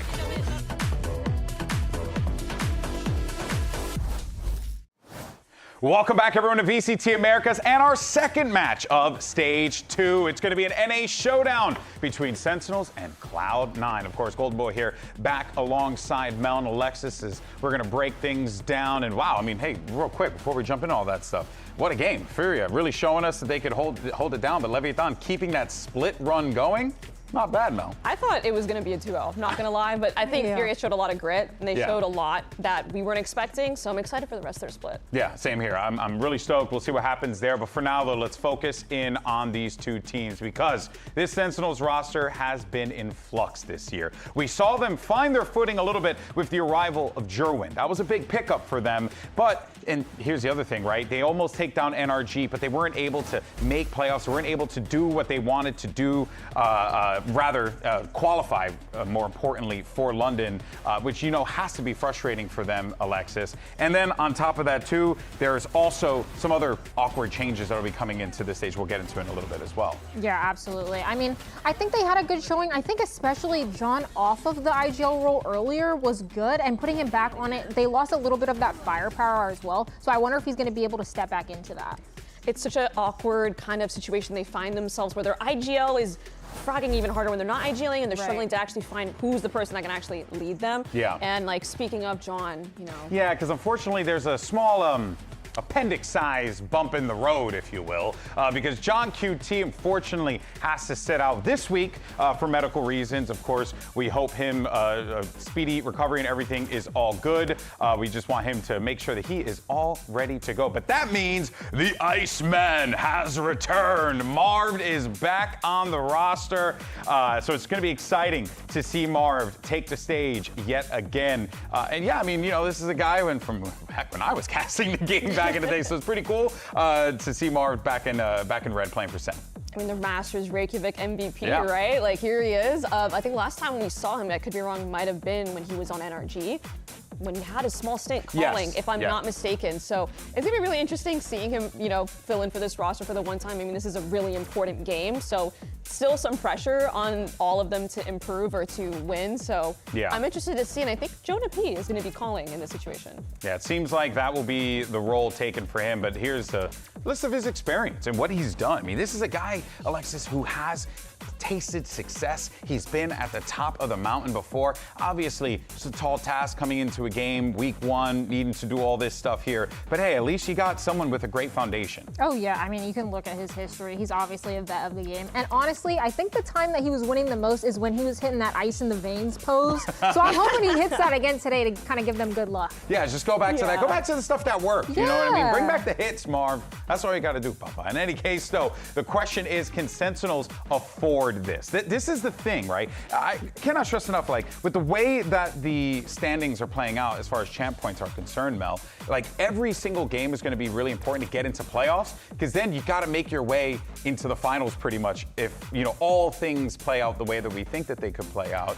So this is a really important game. Do you feel like this is kind of not the best way for them to be starting things off right now, or can they shrug this off? It's tough. There's no other way to say it. It's tough. I mean, they started the last split kind of off on the same foot, so in a weird way, they kind of have experience starting off in a weird way like this, but honestly, it would kind of take the pressure off. Look, guys, like, we have a sub, like, honestly a really great sub. It's kind of funny that it's the same, like, you know how Vic was subbing for the first split and it's Marv now. They're just kind of going through the whole, like, Optic roster. Maybe we see Pujan in here at some point. Let's go. Like, nothing's off the table, it feels like. But that'd be cool.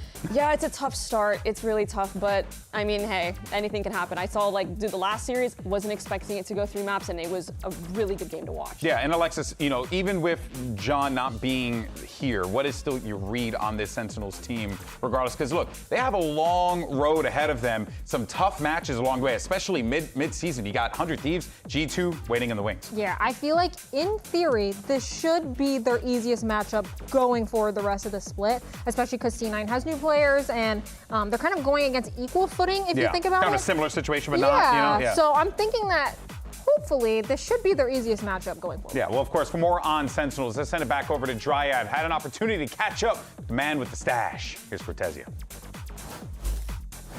For the pro players, the biggest motivation sometimes is just what's ahead of you. And Cortesia, since you joined Tier 1, you have played in Toronto, in Paris, and of course here in LA.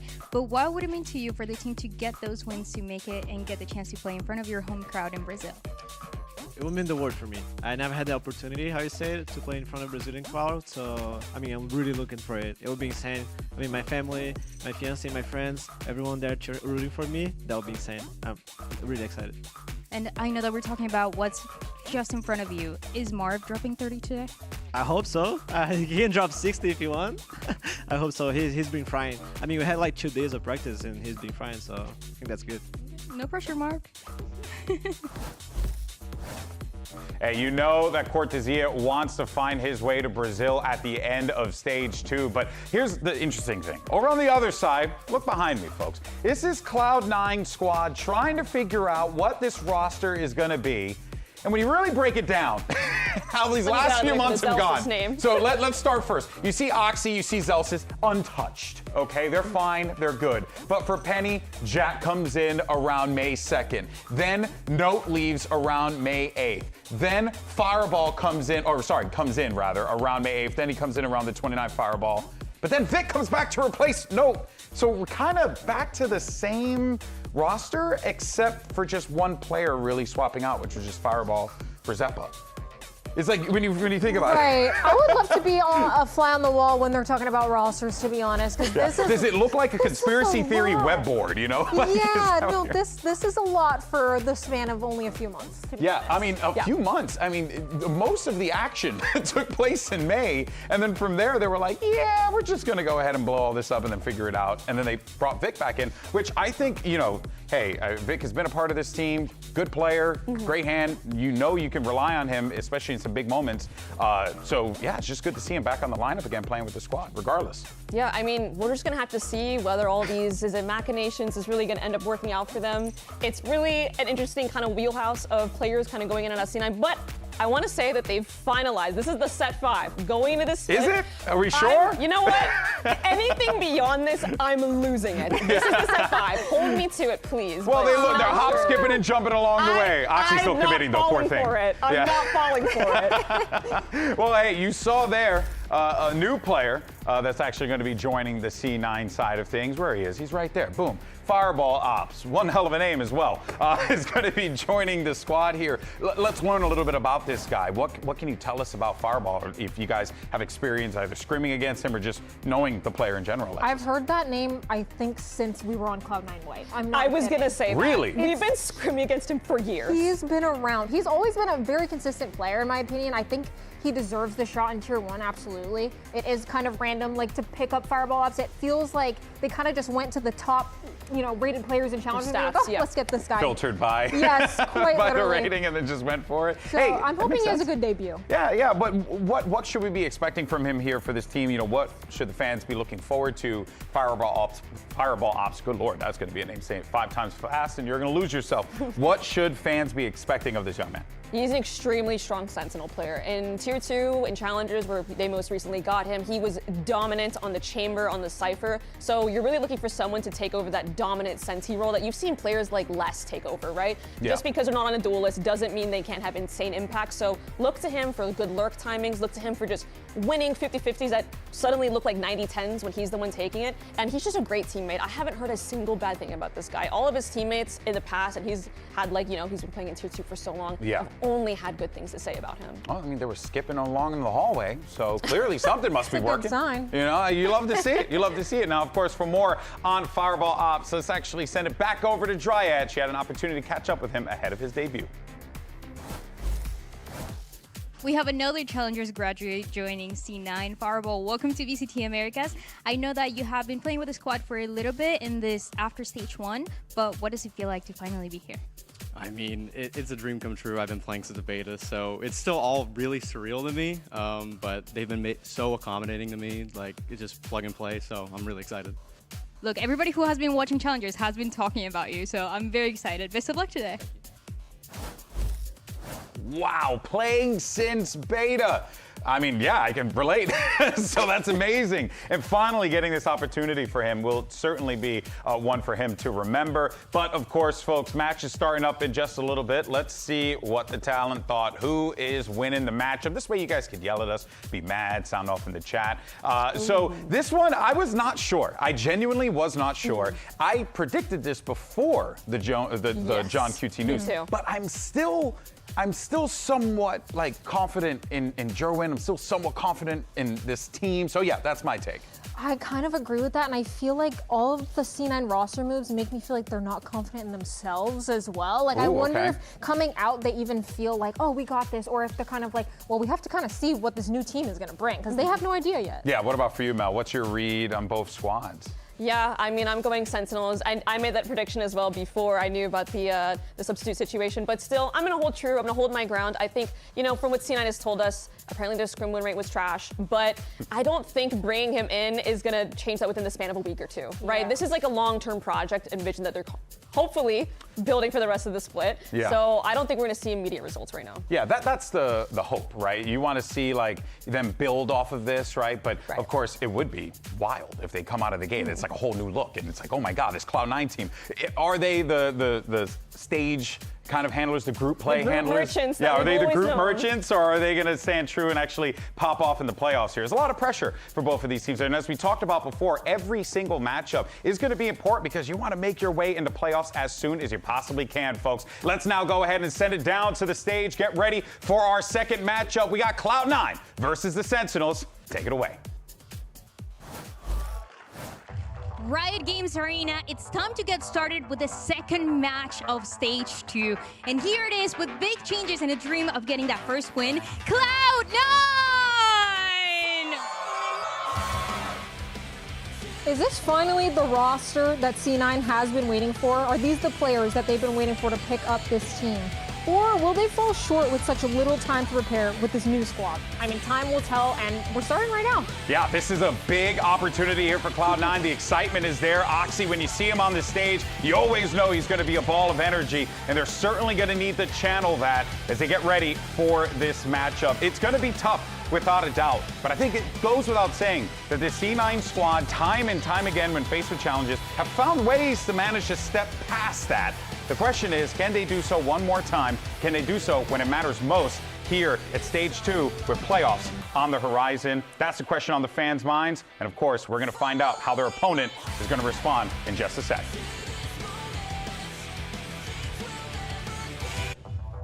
And on the other side, let's make some noise for Sentinels!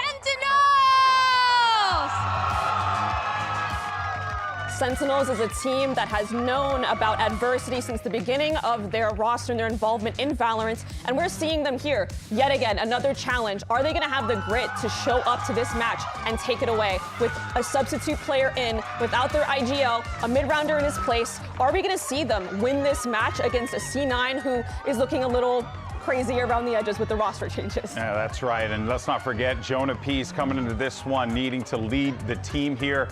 He, of course, is well known in his G2 days as being the guy who would kind of like source that information on the Zowie for his teammates, being the one who would kind of deliver that news for them, and you know, good on the mid rounds, really good in supporting that. Now he's going to be the one in the driver's seat, fully responsible. It's a tall task here to ask him. And I think the connection between Jonah P, John QT, and their coach Ewok, obviously John QT isn't here, but Ewok has now had months to work with this team, right? Yeah. When he was brought in, it was their first time kind of bringing him in as a coach, but now we're going to see a lot of time. We're going to Summit, baby. Cloud9 takes us to Summit. Yeah, of course they'll take us to Summit. That makes a lot of sense. All right, what do we think about this? Because that means C9 have been putting in some work. Alexis, your read on Summit. Ooh, I really want to see what comp they're playing, but it makes sense. C9 has had a lot of time to sit and prepare and really theory craft on the map and think about what would suit their players best. Do you think Sentinels have had that same kind of time as well, right? I mean, obviously with Marv coming in and replacing, right? There's certainly going to be some things that they kind of are cooking up here, surely. Both of these teams have been lying in wait while Masters London was going on, so I can only imagine what they have both been able to cook up. But really, I'm very interested in the fact that this is kind of in line with C9's philosophy, kind of as a team. They're willing to take risks, right? Yeah. That's what we're talking about with all these roster changes. So I'm honestly really happy to see C9 really leading into the risk taking and picking a new map first out of the gate. Yeah, it's available. You know, might as well take it. Right. See what happens. You know, you got to pick up these wins. As we had noted earlier, right? Like all these victories that you're going to be picking up, they are going to matter, right? Like granted, there's going to be so much between now and when we get to the playoffs, play-ins, and everything like that. But every victory, you want to try and pick up as much as you can. And well, let's go ahead and see what these compositions are looking like. Yeah, I mean, Harbor, you called it earlier. Yeah, I told them to play it. You're just so smart. Yeah, they saw my analysis and they're like, you know what, she's right. Harbor is pretty good. Just changing their whole game plan. They just saw Harbor on the curved wall and was like, yeah, we'll go for that. Let's see what Sentinels are running here. Harbor as well. And the Waylay that they're going to be bringing into this one. Interesting stuff here. What do we make of these two compositions, Mel? If I remember seeing what I just saw correctly, was that C9 that was running Astra? So we're seeing an Omen versus Astra potentially here. And yeah, the Harbor from both teams. Lexi's analysis ringing true. No Sage. I want to say there's Cypher on both sides. So interesting information game from both sides. Friends, we are about to see Summit played here at Americas for the first time. And it's going to be an interesting one without a doubt. So let's go ahead and send it over to your casters who are not at all depressed about England's sad loss against Argentina. Big fans of Messi, by the way. Here's Brennan's Sideshow. Yeah, it's just no need, is there? They were originally going to put us on the previous game, and we refused on the basis that we'd have to cast the Argentinian players. Okay, all right, Sentinels, Cloud9. Yes. Reset. Let's ground ourselves and not think about the World Cup at all. This is a game, honestly, there's a lot to play for in terms of this one here. Stage 2, two teams that are looking to get off on the best foot forwards, I think, coming out of Stage 2, because Sentinels, they've had this whole issue of rebuilding throughout the year, and they were off to a strong start, I think, towards the tail end of Stage 1, but now a wrench into the plans with John QT having to take a step back. He was in surgery, and now Marv stepping in for them. It's a lot of tumultuous changes, and the same can be said for Cloud9. I mean, Cloud9 have been playing musical chairs all abound, but we see Summit for the first time in Americas. That's awesome. And that's going to be the focus for now. Yep, we saw it for the first time in Pacific this morning. Now we get to see it in Americas too. It's going to be a lot of fun to see. Yeah. This is also the first time we're seeing anybody pick Vice on the map. See the nade nice and early here. Quadazir going to be pushed off and away from the angle to Cove, though. Nice little pocket of play in for Oxy. Gonna dissect up most of this ace side, but reinforcements already arriving. Sentinels waiting in the wings for now, but his walls intersecting makes it awkward. Now they're catching. Wall's going to be fading though alongside the smokes. Catch potentially out in the corner. No, you can see the whole team moving up onto the side. They got no post plan control at all. Cloud9 are corralled into a corner here. There is nowhere to run. There is nowhere to hide. And it's just Sentinels putting a pinch on them now. Pressure from absolutely every angle. Just a few smokes to really save the day from them. But Oxy activating. Still Jonah P's right there. From behind with the blind. Oxy can only do so much. Brought down to his knees. Sat back down to that spectator seat. It's Sentinels at a pistol round win. And Redux with a 3K. This is the guy for me, looking at this Sentinels roster. Redux has got so much talent, and they flex him around a ton. You'd think you want to put the guy on a role where he can absolutely excel. He ends up getting used a bit as a Swiss Army knife with this team. But he still finds all of that value. Hey! Come on! Come on! That's a post plan for Cloud9 where they probably should have tried to push a little more aggressive. Getting all 5 players stuck on the A site there is no good. Yeah, nobody in main, nobody holding in yard. You've got to go forwards, get into that little pocket, go and try to take some cave control. Not an ideal start for Cloud9. I like this though, a little progression smoke from the Harbor just to be able to play for the orbs. Yeah. The wall's going to be triggered here, but it does separate Oxy from the rest of the pack. He's the one with the spike. Now revealed up the Cove, barely saving him for the moment, but he will be whittled down regardless. Plenty more weapons where that came from. Quadazir, it's a target-rich environment, and he will thrive off the back of it. Halfway to the ult now, flawless here for Sentinels. It's a great beginning for them. It's their opponent's map pick, and you've got to imagine on a map that has basically only just come out. Yeah. Most of the teams are not going to be great here. And that's why I think it's understandable that Cloud9 would try and opt into it. They're a team that have spoken about struggles in scrims recently. Yep. There's their manager, Johnny, I think, saying they had about a 20% win rate, and that's why they made chops and change with no going out, Vic in. Vic back in? Yeah, Vic back in, exactly. Minus Mitch plus Mitch, minus Vic plus Vic. Minus Same vanity, old story, plus yeah, minus vanity. vanity plus vanity. They love it, don't they? They do love it. SEN are going to lock down the A side with their Vice again. That means that a lot of pressure. Business is open. Yep, Paranoia's going to be connecting. Redux, though, is in a very tricky spot. Movement of Jar just trying to play this one nicely. Still, Oxy will shut him down. But a better weaponry in their hands now and a full site access. Going to be claimed by Cloud9. That was incredibly awkward for Oxy. Stuck inside those thorns. But now he's back up to 75 health and 2 away from a showstopper. Good post-plant positioning as well, tucked in here. But they've got 2 in drop. Feels like a bit much. Yeah, potentially. No, only working with a judge, and then when he tries to exchange the weapons, bullet to the dome. It is kill going either way, though. Still 2v3. Cove going to be fading. Like you said, 2 players in drop might be a little bit too much, but honestly, it's so unorthodox. It might work. SEN, though, doubled up. Holding their nerve for now, waiting for the timings of the util to come back up with that Cove up and out, trying to force the issue in a couple of these fights. Fireball Ops now takes a swing through, but already that timing was kind of preordained. Cortazir is now in a rough spot. The tap, though, pulling these players out. The time is of the essence, and he's just cycling through the util. What a bit of a mistake there towards the end. Time was crunching down anyway. Yeah, I don't think he would have had a chance regardless, but still. A decent try. Yeah, you want to try to play to as many outs as possible. I really am not a big fan of that post-plant positioning. They just had Cypher, Fireball Ops isolated over towards main here. The plant is for main as well, or at least you've got decent positioning from main. And these post-plants are going to be absolutely crucial for Cloud9 to convert. Take a look at the guns now for Sentinels. An opt for Jerwin. Definitely is. Oxy only opted into the Stinger, but he has a showstopper. This Viper Wall, one that quite a lot of teams are running. And then Oxy's going to look to break the door, possibly? No, he's in. Oh, what a shot from Jerwin to peak. Immediate punish for it. Util's going to be sent flying forwards with the door shutting down in their faces. Walls on either side once more. Snake bite, slight pocket. Jerwin snaps to the side, but peels back and away. There's a lot of damage done. Hold on, hold on. Doesn't choose to take the shot. That's how we know he's not cheating. Yeah, that's how. So one way propped up now, though. Still a 3v4 here for Sentinels to play into. Time pressure's not on them as of yet. The plant still needs to go down here for Cloud9. Yeah, they're just waiting for some of that smoke util to come back. The Harbor really useful for executing these B splits, because otherwise with more traditional comps, you're going to run out of smokes fairly quickly. A lot of pauses being taken at the right moment. Post-plant position at this time, Cloud9 bunkering down, but that's going to be Steel Garden, pushing them back into the extremities here. Jack looking to go down with a ship. He's playing that forward position, just shows signs of life, just a slight peek out, but they still can't remove him. Odin spam spraying it away. Somehow it just goes either way. And Jack gets that weapon back into his hands. Still brought down and traded out, but this is surely not winnable for Marved. Iceman back on the stage, but he's going to give this one up now.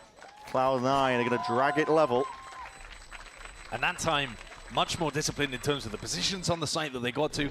Knew that they wanted to back off into those passive positions, and how Jack quite stayed alive there. Who knows? I mean, he just tucked himself in, didn't he? I don't think that Sentinels necessarily knew that he was there. What a peak to go for Jerwin too, considering the way that that round opened up. C9 will be very happy they came away with the round in the end. Couple of blind shots there. I'm telling you, these guys do not know how to retake. They don't know how to retake. Okay. It's pretty reasonable. I mean, this is a new map. People will have gaps all over their game. It's good to identify that early. Especially when Jack is just stood there with no gun and doesn't get punished for it. So now they swap the defensive positions over on the light buy. Cortazia goes over towards B. More of a fight happening over at A. Jerwin looking to take some space.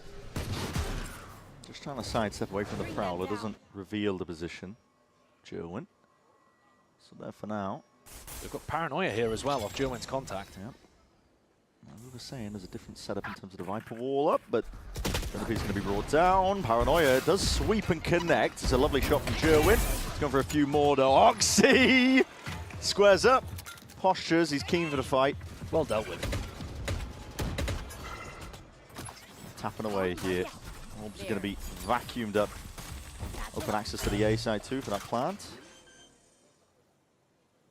I think the post plants are going to be really important for C9. If they have identified that Sentinels have got a bit of a weakness in terms of retake, it's early doors. It's only been 4 serious rounds. But yeah, if C9 can get themselves into good post-plant positions, I mean, in a spot like this, if you can close the door over here and get yourself positioned deep in cave, then it's pretty tough for the retakers to do anything. I mean, they're coming through really, really small choke points here and here.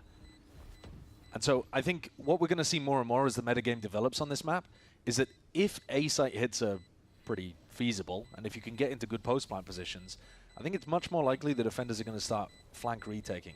But we're in such early days of Summit that people are still trying to figure out these. I mean, look at the comps on either side, right? Absolutely. That's a massive indicator that meta is not quite settled.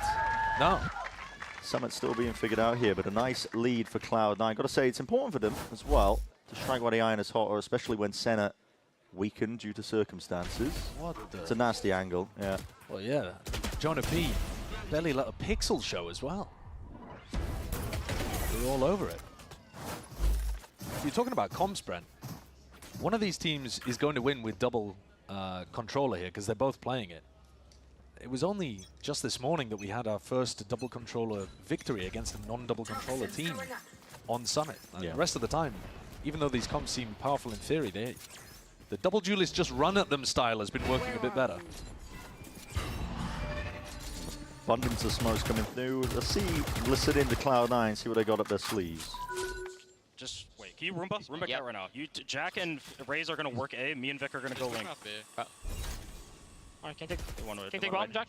Yeah. It's okay. This one is about to fall. I threw it early. Wait, 5 seconds, and I'm gonna call for you guys, and you guys will start going. Yeah. I'll dog, and I'll just 2 seconds. Wait. I'll break. Covey now. Go. Dog. One double swing this Jordan. You go wide. 3, 2. Gotcha. We need help. I'm multi-back. Go B. Speed B. You're good, Francis. You're good. No wall. I'm walking up. We don't need to speed up. We can come, guys. Come. I'm multi.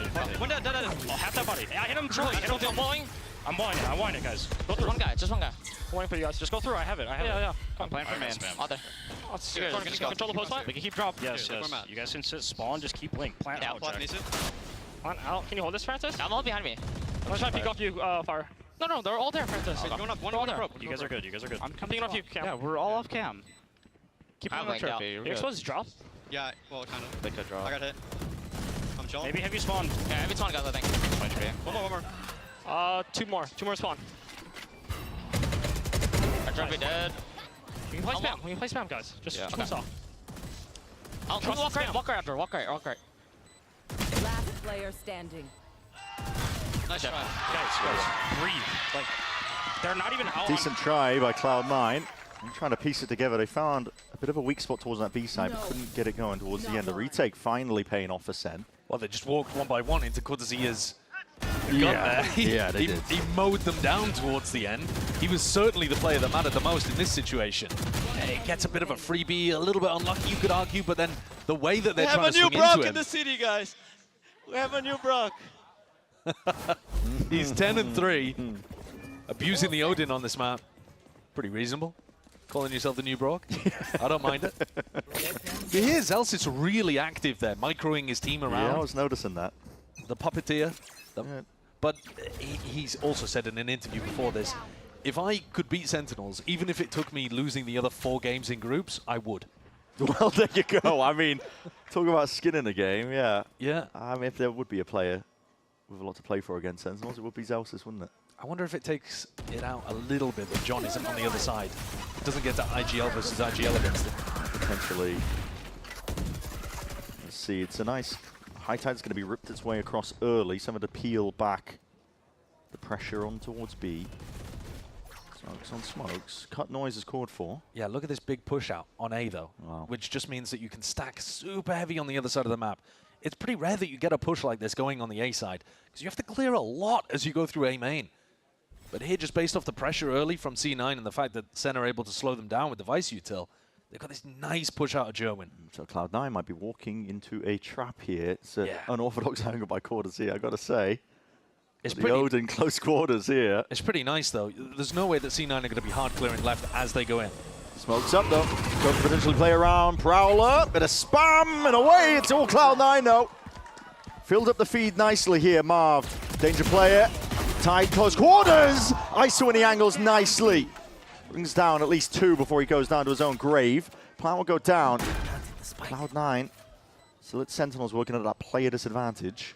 Fireball Ops taking a moment there just to optimize the plant position for B main, but nobody can extract themselves to play off it. And Sentinels are going to need some individuality, I think, to shine through in a situation like this. Saturate just goes wide, misses. Vic is able to swing off the back of this one now, just down to that Jonah P. ISO, what's Zowie doing? Swings out wide, and Vic noted, but wins it all anyway.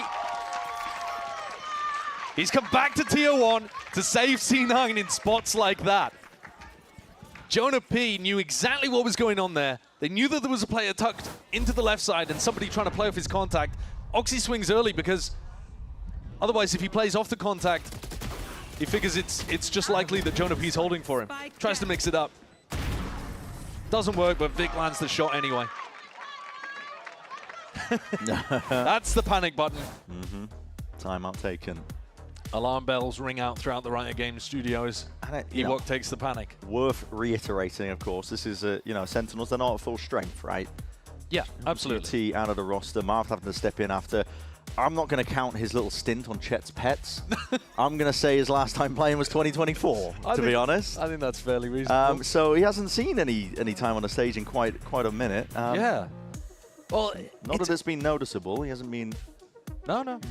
But I think it's such an interesting scenario, a match like this, because both of these teams, in order to do anything for the rest of this year, in order to get to champs, they essentially need to make the grand finals of Americas, because they've done so poorly across stage 1 that they have 1 and 2 champ points between them. Yeah, so you can't bank on that. Doesn't matter how many wins you get in the group stage. No.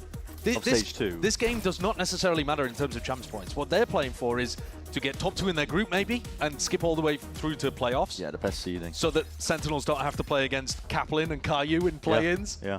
But also they're playing to ramp up slowly throughout the course of this season to get to a point where they'll be in that kind of form where they can make a run in playoffs. I think it's a great point. Something we get with this new format that's being teased, I suppose, before we really change everything up to 2027. Definitely means there's a lot less pressure in stage 2 for some of these teams. I think the pressure's on right now for C9 though, because if you lose to a SEN that doesn't have their IGL, what the hell does that mean? Yeah, it's dire tidings, isn't it? Definitely is. We're going to see this one. A lot of pressure being made. Crossover towards B, back over towards A now. Wall being triggered. Oxy just has to sit tight. Now with the rest of the pack right behind him, he's going to be leading that one all the way through and forwards. It's 1 kill for Cortesier, traded out. And hold on, SEN grouping up, but they've only got the pistols. Not closing this door. No. C9. Given access, ults being offloaded. We're going to see this one ripping its way across. Blinds them all in the process. Fireball Ops going to be taken down, hands over the rifle, but it might not matter. Still with that pit. Oh my, it's just Jonah. It's a great leveler, man. Barreled over all of them. Jack is going to have to hope for that random spam sheer chance of going fishing for the kills, but blinded up and pushed into the corner behind the box. It's all too predictable for Jonah P. A nice little 3-piece, but barely any weaponry to work with. Jack might have had the read earlier that Sentinels can't play retake, but C9 are giving them a good go for it on this map, on this site. Their post plant positioning is so passive. They're almost rolling out a red carpet.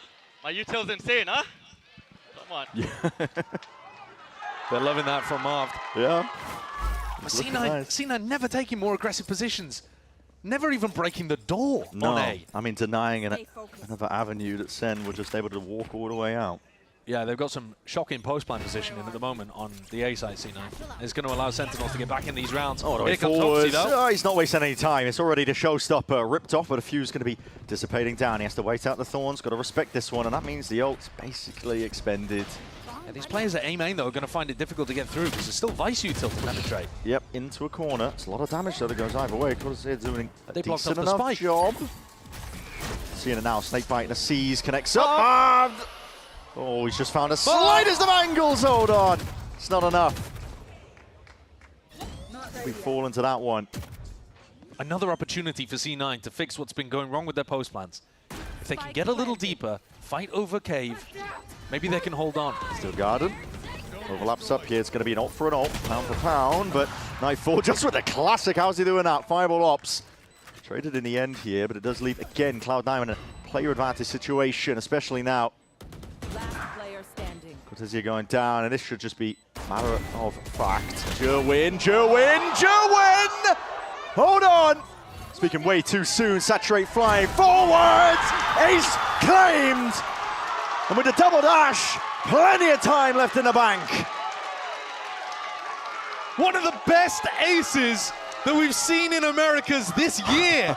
Never mind this stage has only just begun. It's a play of the day, the play of the tournament so far, and that'll take some beating. That was a monstrously good ace. Yeah, my bad for calling it too early. No, but it should have been. It absolutely should have been an easy cleanup. And I'm not even mad about how C9 played that. Yeah. They were really trying to swing off each other's contact. That's a crazy play. Crispy. That's why they brought him in. Struggled a little throughout stage 1, but Jerwin, if he can access form that's anywhere near that, SEN will have a great chance. Looking real nice here. Cove. That needs to be broken. They don't account for Marv though whatsoever. Cortez is right there alongside him. Shoulder to shoulder. Marv might have gone down, but he just follows the traces, connects the dots through the smoke. And SEN mix up their defense. A much deeper smoke this time. And C9 think it's fake. They just try to walk through it. That was on a 4-spy round for Cloud9. Their money is now broken. What are they thinking? Just wandering through that one? Not too sure. Joe Biden into the Amazon type beat. It was... no respect whatsoever on that deeper smoke. Marv is having a cultural impact on this He team. really is, yeah. It's bleeding through. Love to see it. He's got 11 assists so far as well. I mean, half of them might come from that round. 5 C9 players just walking through a code. Bizarre. Emmy's got his hands all over his face already. I mean, that's standard for me, though. A little bit of exasperation. Yeah, a little bit. It can always get worse. We've seen. 6-4 for SEN. Off the back of 3 rounds in a row here that have been pure magic. Like, brilliant to watch. Yeah. Again, reminder, without John QT in the server, some of your new map theory is just going to be laid out already.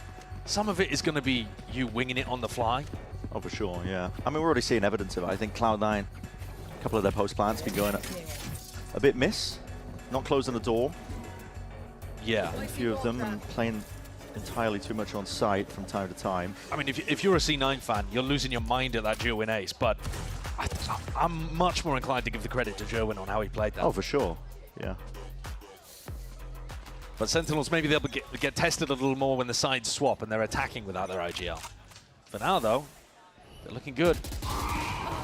They're trying to do it for John QT still. That is a nasty shot. Straight through the wall, Jonah P going down. That's going to be handing over a rifle to the opposition. Whoa! Okay. That goes both ways. All right. Instinctual. And this is one of the reasons why the defenders have been closing the door a lot. Yeah, but still Vic doesn't manage to find it. Oh, it's brutal. Didn't have the gun for it, did he? Yeah, that's pure weaponry differential. But we've been seeing, like you were mentioning, a lot of teams in China playing Summit. They close this door off the rip to not allow this angle, this avenue. I mean, look at Marv's positioning right now. Yeah. He's just having to cover It so makes deep. It makes it so much more complicated. Having to worry about the lurk. Angle, he's already revealed the shot off. Knife out. Mine's going to be ricocheting off the back wall. Util held out. He's potentially in a bit of a troubling spot, but it's being sealed up, at least the gaps in the play. Cloud9's positioning now noted, and with that Odin spam and sprayed out. Cortez has done amazing to get another one there. 17 and 7, this guy. Ryan right now doing it for John QT. 30 seconds left. Zelsis pressed into a 1v3 just with the stinger. Util will be coming online, but that is not the angle you were hoping for. Certainly didn't want to be turning a corner and seeing 3 Sentinels players running at him. Zelsis is the one that could have made a difference in this round by trying to connect the dots, create those short-range fights for his team to be able to flourish with a stinger.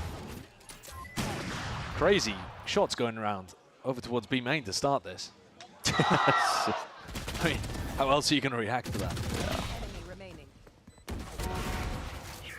So far, Cortez is having a game and a half with the Odin. Just getting into really defensive positions, utilizing the Vice. First time we've seen Vice be picked on this map as well. Nobody's really given it a try, even though it looks like a great map for the agent. Yeah. almost everyone playing Cypher. Seeing so much Cypher. A lot of the buffs really helping out, actually, across the board. Look at this. This time, Cortesia putting that wall deep into A-Link, which is a strange one. Just anticipating that the Harbor ult is going to get used on a split. Instead, Zellsis grouping up to pop into Jerwin. It's going to be sailing up and overhead. That's just to deal with any potential Vice Thorns. Prowler, though, will need to be respected. Convergent Pass going to be layered down. The damage, though, surely not. That was Jerwin escaping with his life. Redux with a peel that was necessary. Helps out his teammate now. Cloud9. Puts a stop to any plans that they might have had. That's absurd. Jerwin should have been caught in the middle of his ult, and then the Saturate helps him get out. C9 committed so much to that, and they got absolutely nothing. Yeah. I mean, worse than nothing. They lost their entry player. Take quite a lot from SEN. Jonah P committed his own Nightfall just to peel them back and push them away. Celsius is now leading them into the Vice setup as well. They know that they didn't contact into a wall over towards B. I just realized they have double up on the ground. What is it? Holding this one down now. Look at this. It's cheeky as anything, isn't it? Vice setup here is a bit of a backup, but he's going to be holding his nerve, holding his ground. There it is. Source a sign of life. It's going to be broken down, but already damage has been done. And Steel Garden has been saved here. There's not much time at all. They've only got 17 seconds. Cloud9 are going to get a bit of a move on. They need to get this plant down and out now. SEN, wait this one out. Plenty of util ult while they're at it. Steel Garden now going to be utilized. He's going to be pushing them all the way to the sides. Jack is going to have to be that pivotal player to put a stop to it. Open is the sight line right now. Cortesia just steps right back into it, but that ADS angle is not ideal for it still. Earns his mark. Fireball ups there instantaneously with the trade, but he's going to have to earn it a bit more where that came from. SEN, the triple face up. It's up to Vic. Lift onto the side. Nasty shot to just under Jerwin. But a trade once more. Immaculate stuff. Sentinels at 8-4 half. Nothing to scoff at all. Amazing rounds coming out of Cortesia, out of Jerwin. Outrageous stuff without their IGL even in the server. Now the sides are going to swap, and they'll have to do it on the attack side. But so far, this gambit from C9 of taking SEN to a new map, a map that we haven't seen yet in Americas, barely seen at all across VCT, really, has not paid off. Not for now, but we'll find out if it can over towards that second half of Summit. Don't go anywhere.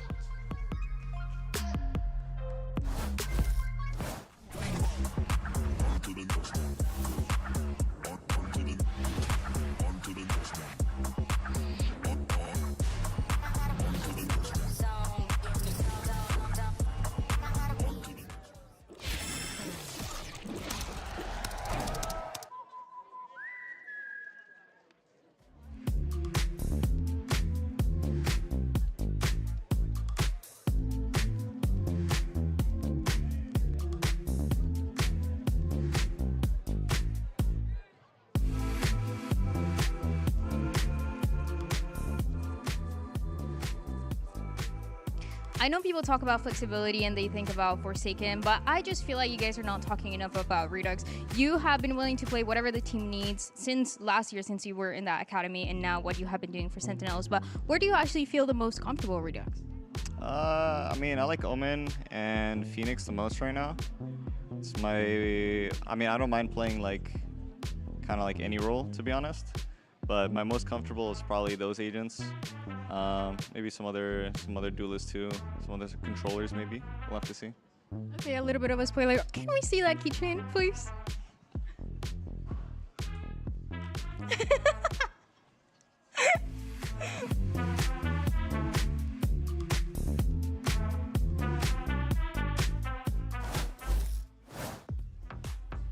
There's a palpable groan from the crowd there at that motion. I mean, I don't blame them. Yeah, we are going to be getting into the second half of Summit momentarily.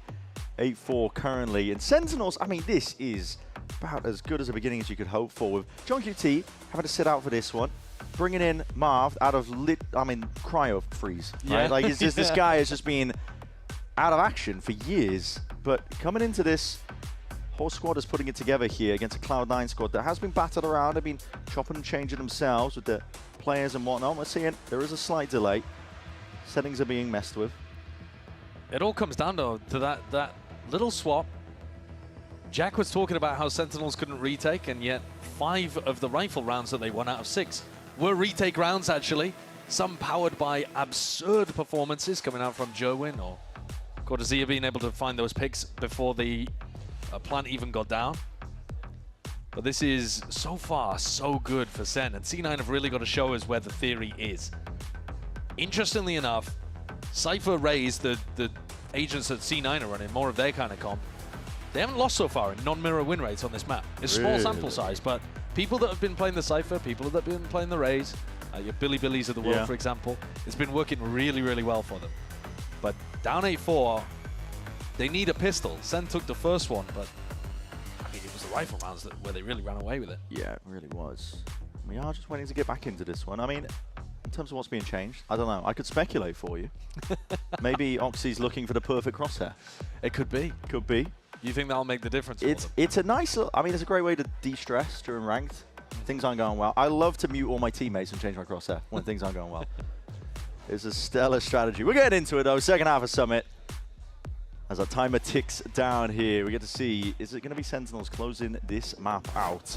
But Cloud9 have a lot more to show.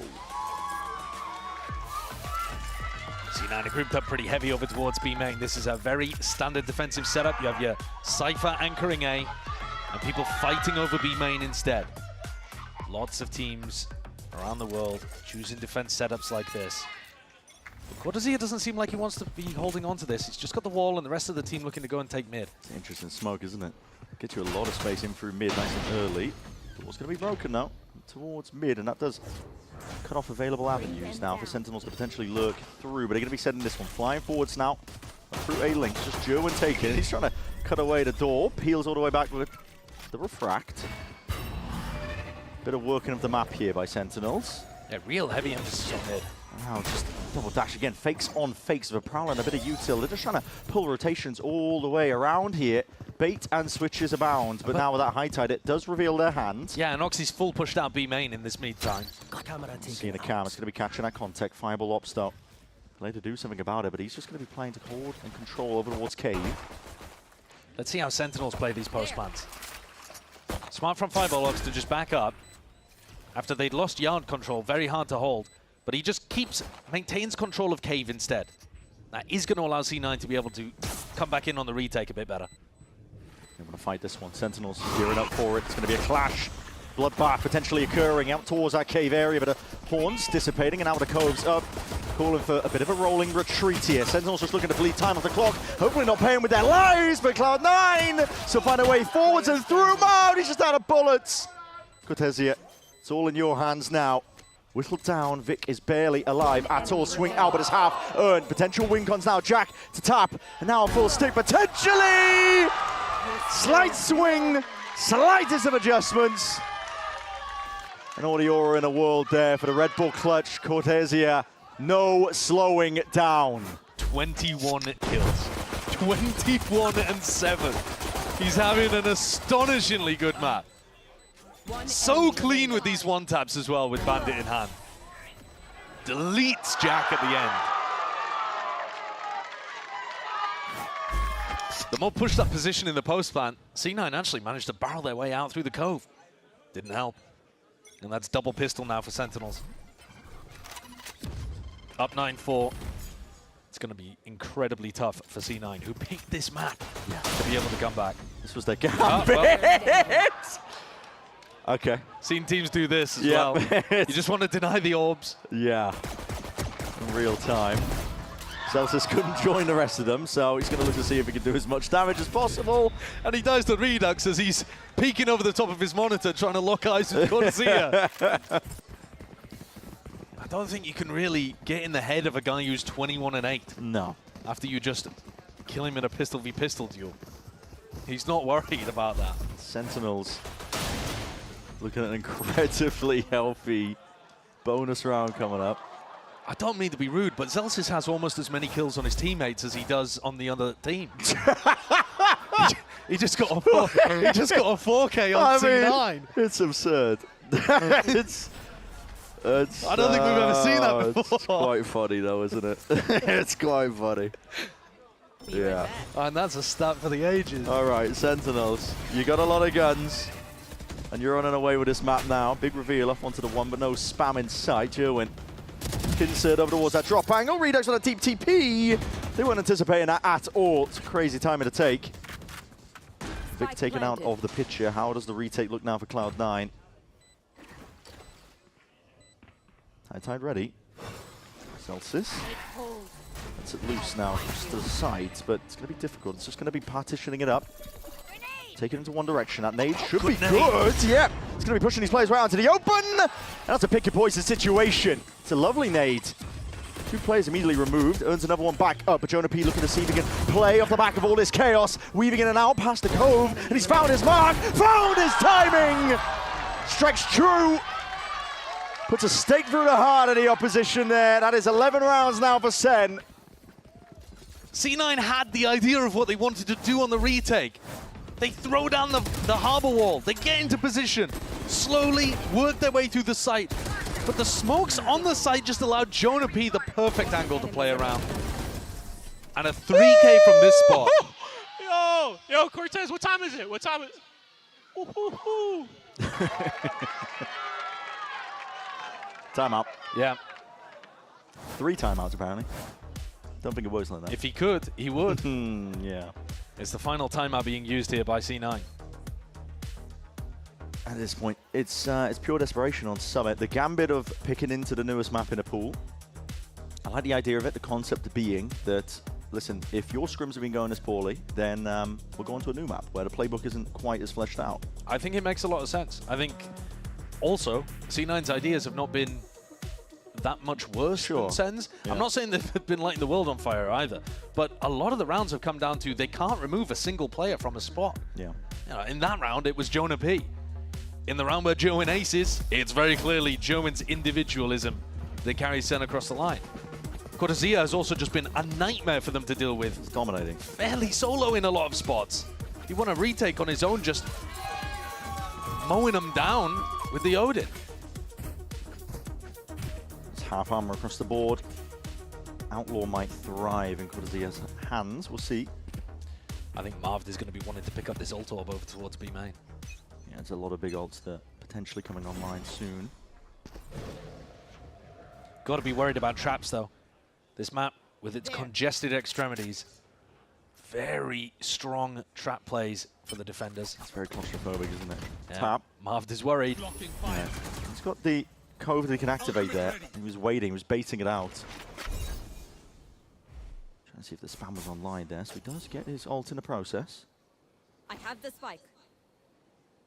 Slow around here, my son. And Vic actually goes for the rotate here, thinking, right, well, we know that they just got Harbor ult in B main. If they were going to go B, they probably would have taken an earlier timing. But that read is wrong. And it leaves Fireball Ops, the new player for Cloud9, home alone. He's got a potential trip to play off of. There. Cuts it up onto the one side of the boxes, but might be swiftly overwhelmed. Camera catching contact. Now without util flying forwards, Jack attempting to peel this one out, but there's a trip forwards, now dominating inside that cage. It's Fireball Ops, at least takes the one out, now bides his time, waiting for it, Cortezia. Oh my! Sidearm peeled and pulled all the way out.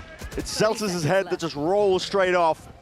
3v3 still, and Sentinel's not giving up any semblance of ground. Fighting tooth and nail for this one, and slipping his way through the cracks, that's Redux. I love these insert positions over towards Trophy. So difficult to deal with. Jack doesn't even want to go for it. You're 11-4 down. How many more opportunities are you even going to get? Doesn't seem likely, does it? The chance of winning 8 rounds in a row are surely less than the chance of you winning this 1v3. But he's going to take the percentage play in his head and back it up. C9 are really struggling here. Sentinel's allowed to do whatever they like, and they don't seem particularly to be bothered by the fact that they don't have their IGL in the server right now. No shade to John, but it's been working today so far. I mean, the individuals are popping, that's for sure, but I think Sen have had some great ideas too. Well, this one was very simple. You just go B, you grab the Harbor ultimate, wait a little bit to see if there's a reaction, and then hit the site with it. But they were thinking, I mean, this is shocking. You can't be letting him pull out his Sheriff and then still get the kill. There has to be more confidence. 5-second animation as he takes the Sheriff out. I know. He's twirling it around. I know. Still, he's got a hot hand right now. And Cloud9 are feeling it. Could be a fight here over the ult orb. Definitely could. One way's going to be dissipating a bit of this aggression, but a DTP of Redux, yeah. It's going to be gearing up now. Takes all that ground forwards. It's got an ult online, potentially. I mean, pick this up more than anything just to deny it away from the defenders. It's a nice map as well to get some deep Omen TPs in. So a bit of chaos. For sure. As we were mentioning, it is claustrophobic. It's really tough as the defenders to go and re-clear over towards A right now. You'll see you'll see Jack try to do it with a Prowler, but there's just so many spots where that Prowler could have been dodged.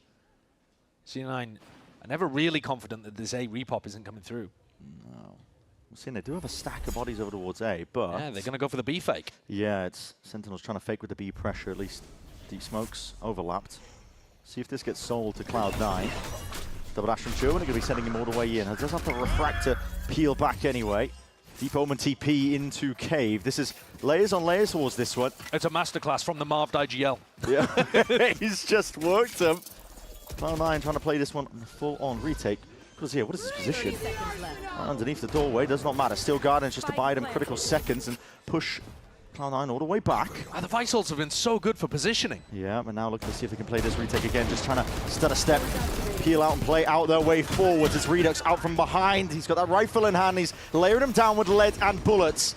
Enough time to get the reloads off. Smokes on smokes maybe to save the day, but for Cloud9 it feels like death sentence potentially being called out here. The toll just ringing out, and at this point, surely it's curtains. Vic, not long for the world there. 13-4 is the finish for Summit. Unreal stuff from Sentinels, doing it for John QT. There's still more maps left to play. That final round, just being able to pull off a beautiful fake without your IGL in the server. Yeah. Much better post-plant understanding in terms of positioning as well, on both sides of the map. 13-4 on C9's map pick. It's an unreal result here for Sentinels. We're hoping for the best foot forwards into stage 2. Doesn't get much better than that, to be honest, for an opening map. We're going to go to Haven next. That is Sentinels' map pick. Potential territory for them as well to really excel and look to see if they can close out this series.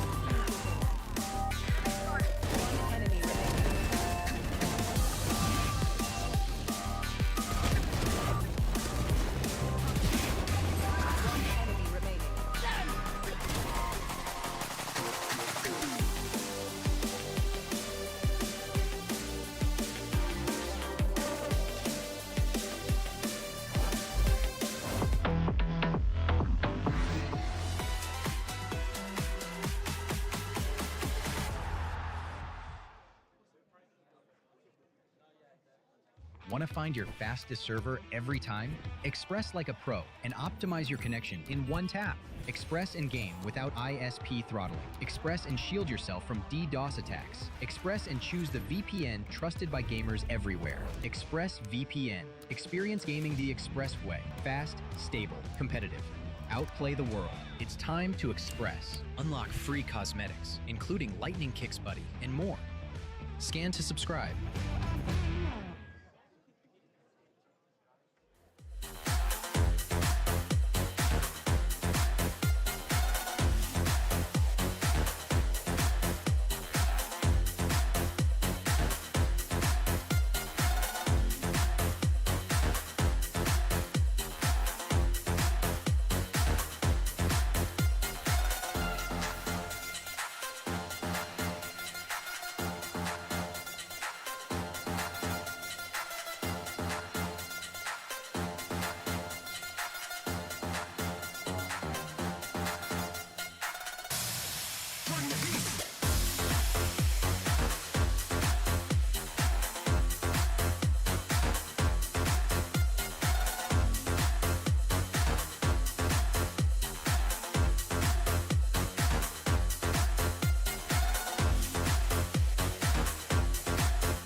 three, heads are rolling, and time has been born. 4 for Cortez.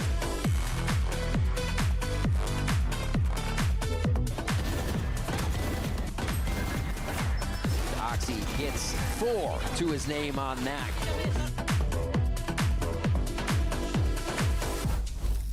Map of Summit goes the way of Sentinels with a 13-4 against Cloud9. And Ewok, you guys look incredible, especially for last-minute changes, having to have Marv play this. How much time were you preparing the Summit, and how comfortable does the team feel in it? Of course, since the map came out, and it's something that I enjoyed as a coach, and our assistant coach Gunter also enjoys new maps coming out. So we tried to cook a couple of things, and we had a lot of like interaction from the boys as well, and everyone bringing ideas.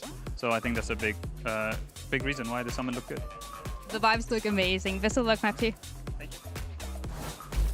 I'll tell you one thing, the lights are shining bright in Sen City today. After that victory, Sentinels pick up a 13-4 win on Cloud9's pick of Summit. It's an important thing to keep in mind, right? Yeah. Oh boy, of course, GB here back with Alexis and Mel as we look to break everything down. And well, let's talk about what we saw, because at the beginning, it felt like, okay, maybe the C9 team have like a couple of good ideas here. But then something happened, a switch was flipped. It felt like Sentinels just didn't stop Alexis. Yeah, I'm not gonna lie, after that Jerwin clip, it felt like they lost all momentum. Like after that, they were just mental boomed and they couldn't come back from it. A total collapse. Yeah, like how do you dig yourself out of that in those situations, Mel? Because that's so tough, especially as an IGL as well. A term we use on SRG, and I'm sure a lot of teams use it, is the term goldfish memory. Yeah. And a lot of teams at this level, honestly, they're very good at goldfish memorying. Just like anything can happen, but it obviously gets harder and harder to do with the worse the situation is. A 1v4 ace. Yeah. Unheard of. Like, that's just insane. It's very difficult to get over that. But I mean, I really thought C9 had that in the bag.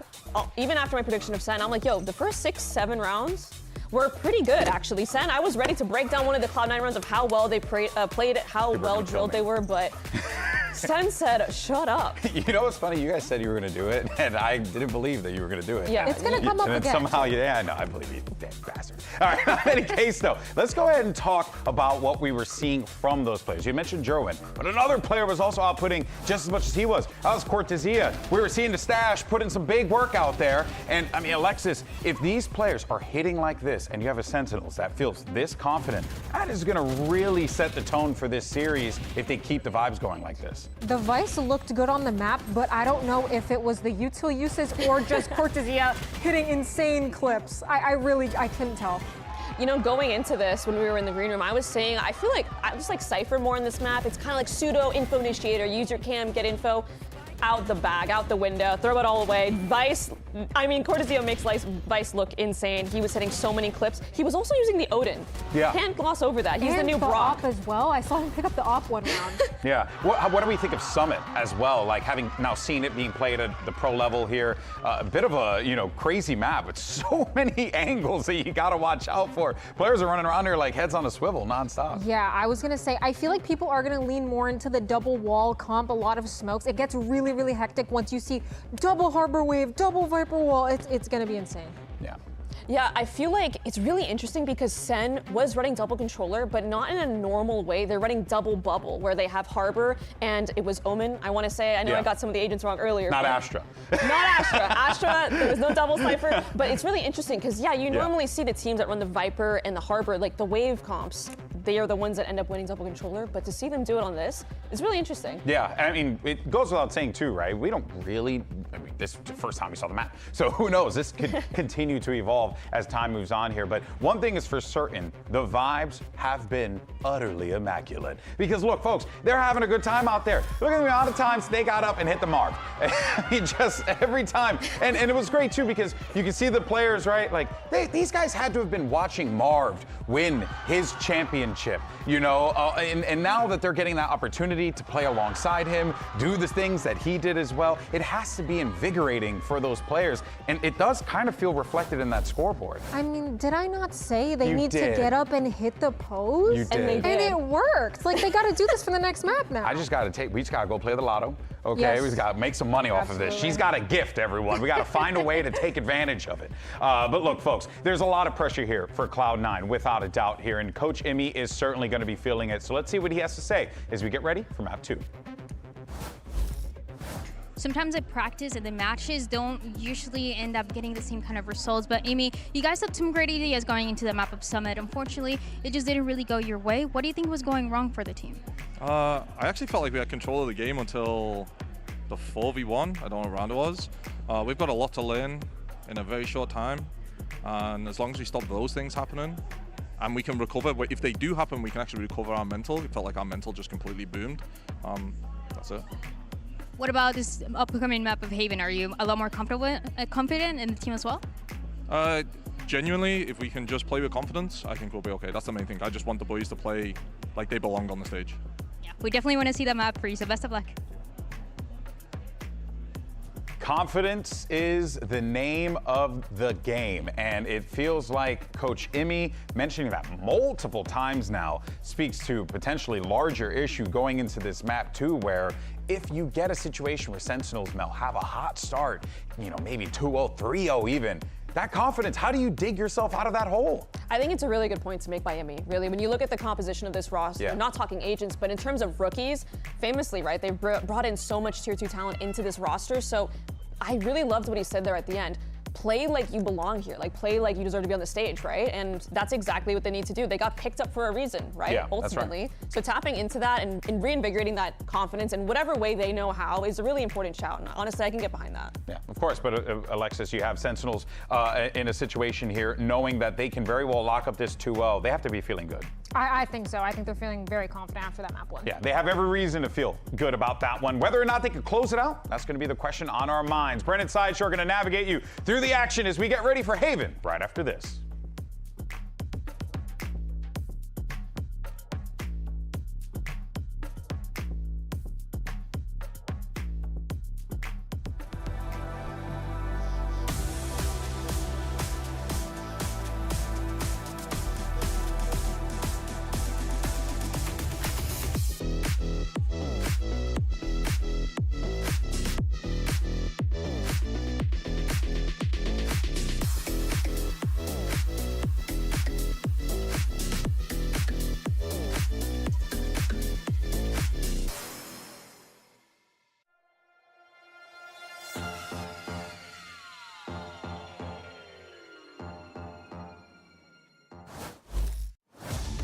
Let's get back to it then. We're seeing Cloud9 settle into the seats here. They're looking to see if they can turn the tide and potentially earn themselves a map win. They did get theirs stolen away, Summit, and it was a dominant fashion by Sentinels. Honestly, the entire team really stepping up for that one, but some individuals you can name. Yeah, and I think I agree with Imi's analysis of what was going on. They were in control of that map up until Jerwin, the guy on your screen right there, stole it away from them. A ridiculous 1v4 that seemed to power up Sentinels to make individual plays in lots of spots. Jordan P hit a sick 3K in an anchor position as well. And it feels like the energy is very different on different sides of the stage. Yeah. Sen feel like they're playing with house money and C9 are frozen up a little. That's exactly right. I mean, the Sentinel squad, the pressure is largely going to be off of them, right? Because expectations, your IGL's out. Yeah. What are the expectations of this squad, right? Well, and you got to think that they're playing, okay, well, have a bit of fun. It's a different stage, too, in terms of the what there is to play for, I suppose. Like a lot of teams, you're used to stage 2 just being a final sprint towards getting to champs and trying to make it into a playoff spot. Different format, though. It doesn't matter really how well you do in a group. You will make it into play-ins at least, even if you finish all the way at the bottom. I mean, I'll tell you what, Sentinels do not necessarily want to be in play-ins, though. No. Because that would mean potentially having a matchup against Caillou, their former IGL. Okay. Against Kaplan, the coach. I mean, with M80 qualifying. I mean, I've got to be honest, I'm rooting for Sentinels going to play-ins. That would be. Does it make me a hater? That would be one hell of a matchup. It would be. That's all I'm saying. It would be cinema. It would be John QT approved cinema to see them play against M80. But that would only be if they don't make top 2 in their group. And it is feasible for Sen to make top 2 in their group. A win today, though, without John QT would be massive for their chances of that, because I think if they lose to C9, their chances of making top 2 when they have teams like 100 Thieves, G2, Crew, That's really tough. That's where we were disagreeing, to be honest, as well. Yeah, ahead of you're time. lower on those things. I think the group is actually quite open, to be honest. Yeah, but listen, I've been wrong in the past many times. So We really don't know what the form of lots of these teams is going to be heading into stage 2. Yeah. In theory, there's a little bit of a meta shift. We're in the training range, are we? Okay. Oxy just making sure he's feeling as sharp as possible for Haven. No, don't worry. You don't have a map to be playing. Or it's fine. Take your time. Take your time. For Sentinels too, if we zoom out a little bit about this squad, Rob Moore, when they made those roster changes to get rid of Kaplan and Caillou, who I was saying we're going to be meeting again in play-ins, Rob Moore said the primary goal with the roster change was to make champs for this year, or at minimum, judge them by their ability to make Masters 1 in 2027. Now, I know that is a little bit far out for us to be talking about, but certainly this is the road towards champions. And that would mean that they have to make grand finals in Americas. That is quite a task. It's a big ask, isn't it? And so both of these teams, it's about leveling up over the course of the coming, what, 6 or 7 weeks? Yeah, just basically. to be able to get to that point. Yeah, it's not so much in terms of like the pressure of every match must win, but you have to be getting into the best form possible by the time you end up in either play-ins or playoffs, right? If you're lucky for it. So it is a different vibe, I guess, because the pressure is a little bit less, but to be honest, I wouldn't really want to be playing at the bottom of the pack when it comes to the play-ins either. There's a lot of tier 2 teams that are going to be clamoring for an opportunity to upset against the partnership teams, punch above their weight. Yeah, and a lot of former tier 2 players in these teams who are going to be feeling like they're fending off other people looking for their spot in tier 1 level teams as we head into 2027. We are getting into the game, aren't we? Seeing the agents locked in across the boards for Haven here. Some interesting stuff as well that we'll witness as Agent Select comes up. Look at these comps. We've got Waylay Phoenix coming out for Cloud9. And then on the other side of things, a Jet Waylay comp. Like Foot were running, for example, over in London. Yeah. And then Cortesia on the Chamber, who's got a hot hand currently. Cool comps. It is a big switch up, to be honest. There's a big shift as well in terms of patch 13 out. Sentinel buffs across the board, initiators as well, getting a bit of their power back. So starting to see potentially the game opened up a little bit more in terms of what is viable to run. Not that we're particularly seeing double initiator comps returning No. anytime soon, but we did actually see an incredible clutch earlier on, powered by the initiator changes. Right. Recon coming back just in time to be able to win a clutch out. So those timers going from the 60-second timer down to 50 doesn't matter. Really scraping the bottom of a barrel of discussion points, aren't we? Anyway, let's get into Haven.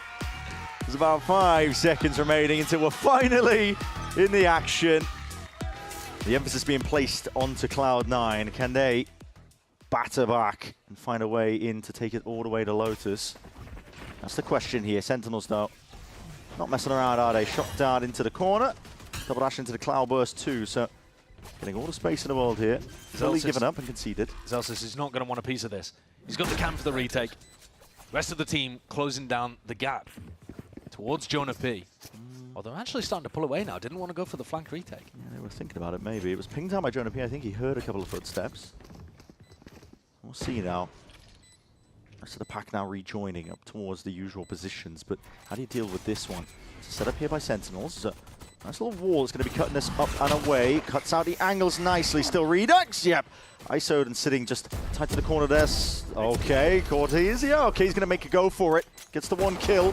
Feels back with that one, but it's going to come down to that random spam smoke. Dissipating is half earned onto the defuse already. Surely, potentially, with the wing cons for the kills, need to go with the Cloud9's way. And the shots ringing out and going way too wide. It's Sentinels with another pistol round under their belt. Another post-plant position played well by Sen. C9 struggling to land those kills, struggling to draw people out into the open. And Jack again, a sitting duck, trying to get the defuse stuck for the team. Redux, this is one of the maps where we're going to be able to see him play that duelist, get out on Jet. I'm excited to see what he's capable of. I think building this team around him and putting him into great positions could be massive for Sen. He's got so much skill, but they move around his role a ton. It's a lot asked of him. Can he be a Neon-esque player for Sentinels? I think that's my question throughout stage 2. Does take something special here. Sentinels. Can see they've slowed it all the way down, anticipating some level of aggression.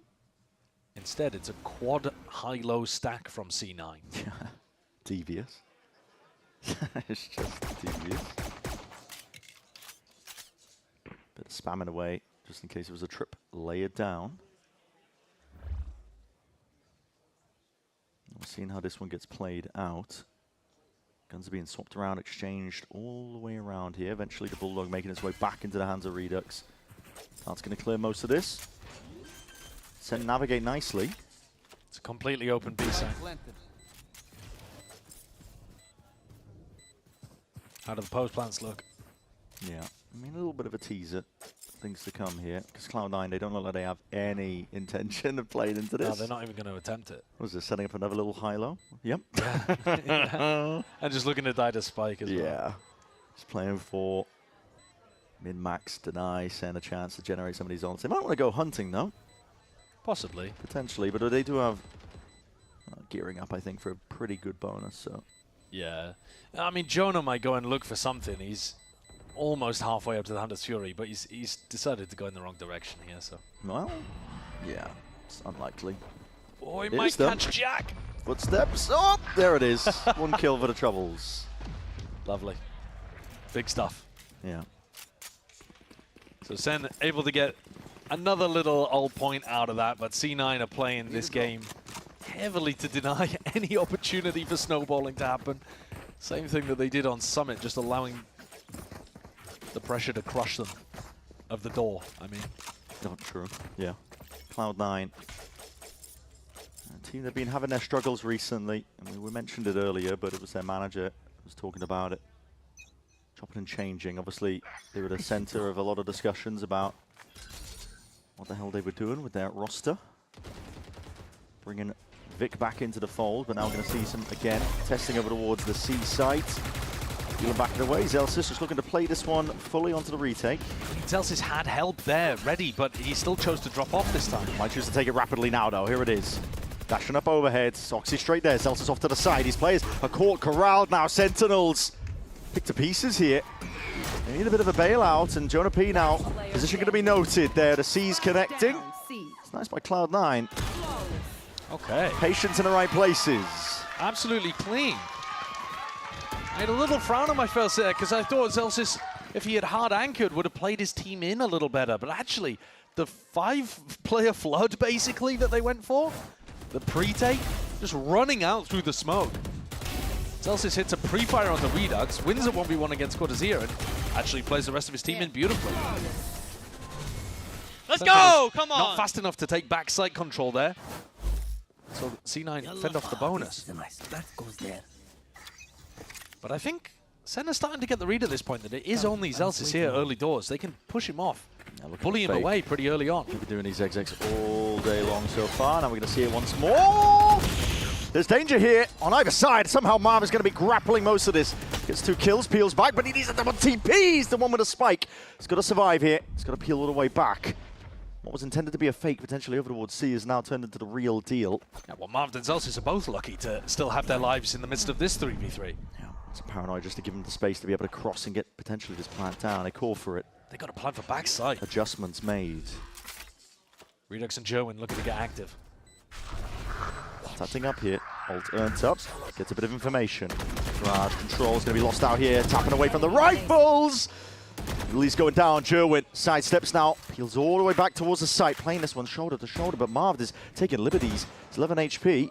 It's already fast off onto the flank. Fireball ops now with that wall. Cuts its way through and across. Slight tap.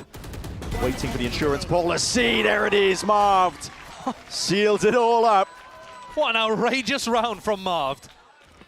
No fear when he was going for that flank all the way through Garage.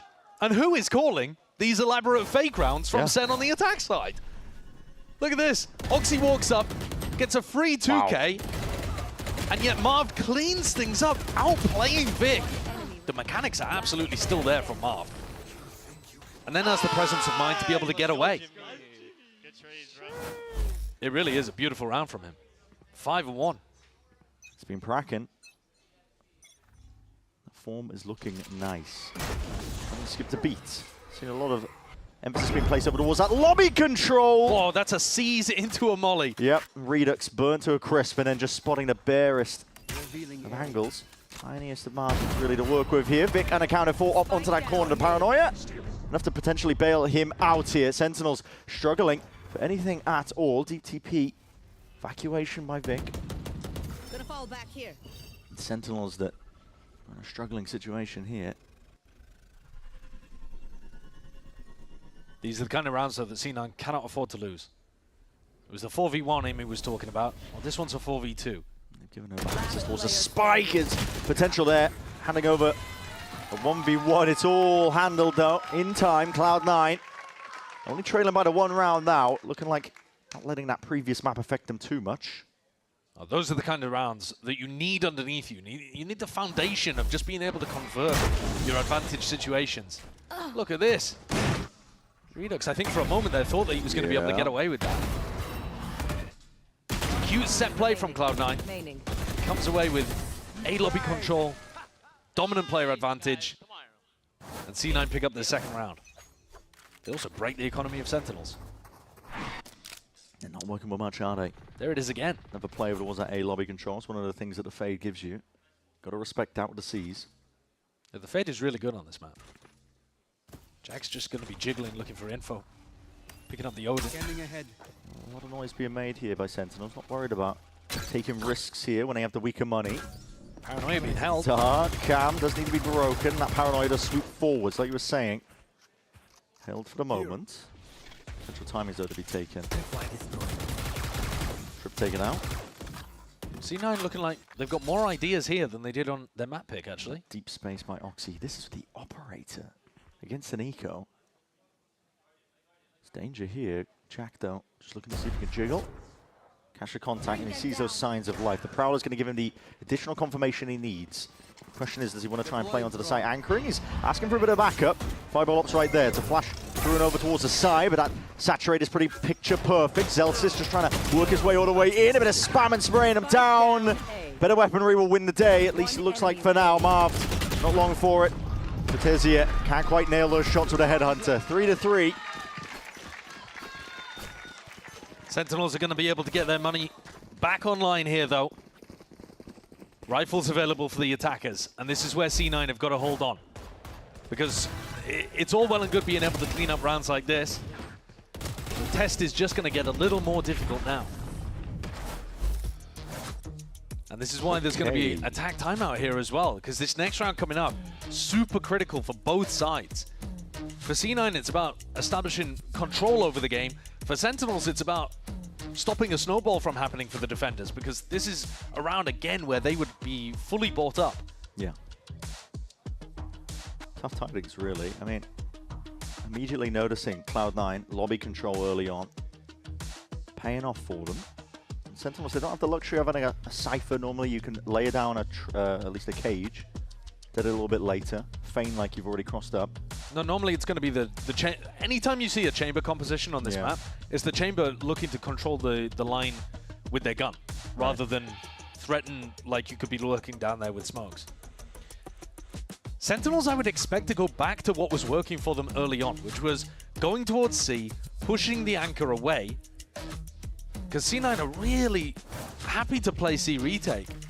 You can see with their defensive setup here, it's only Oxy. Fireball ups could come pretty quickly with a Phoenix ultimate. And run it back in the back pocket here. Second guessing what a setup might be. But I think even if you just go towards C, he's pre-aiming for the dart to pick up Join's ult. Yeah. So much of this is going to be on Oxy and how he plays this. Trying to make sure that they can take care of any util that flies forwards. They've got that refract onto the corner, walks up steadily now, sees it with the signs of life, pulls all the way back. It's a lovely shot. Gets extra information. Dart does need to be dealt with here, but that's going to be double dashing forwards. There it is, Shorty in his hands. Oxy puts on a statement over towards the C site. Shuts it down, locks it down. It's a brilliant round from Oxy. It's a good read as well out of the timeout. It really is. The little play early on, getting deep down C. And we've seen in previous rounds as well that even if he didn't take contact there, he was really happy to get on a very deep angle. We saw that on the anti-eco where he got posted all the way down the bottom of C. Another situation, though, Bren, where C9 can't afford to lose this one, right? They're in a 5v3, playing A for retake. They have to convert spots like this. And does invite moments of error, potentially, if they give up the entirety of the side, which they are. This one, the full retake. Aggro as anything with a TP.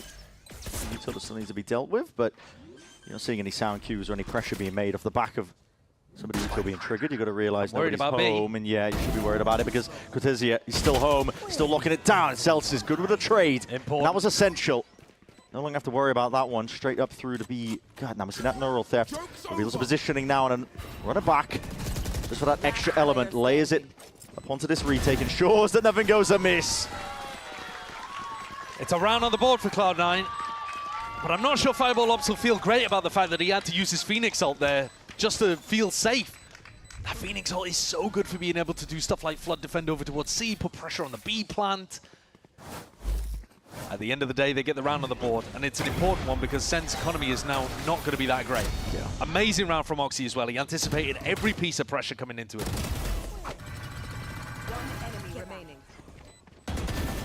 So when all's said and done, C9 will be happy about it. And Ewok is annoyed at how that's gone down. Don't know whether that was a reaction to the beginning of the round, actually. And the money's going a bit weird here for Sentinels. Tizzy does have the ult though. Pops that one off, and we're already seeing this. A rapid takeover. Conversion pass onto the one side. Trip needs to be dealt with though, and that's still going to be locking up the main choke point. TPs and updrafts all the way over it. Zeltz is not going to have the luxury of playing off the back of it. Here's the scurry and scuttling of the footsteps. He knows now the plan going down onto C. He tries to take that timing straight past the smoke. That is brazen as anything. Punished for it. You've got two big ults for retake. And he just tries to take a timing like that. Fireball Ops is going to have to win the fight on the flank, I think.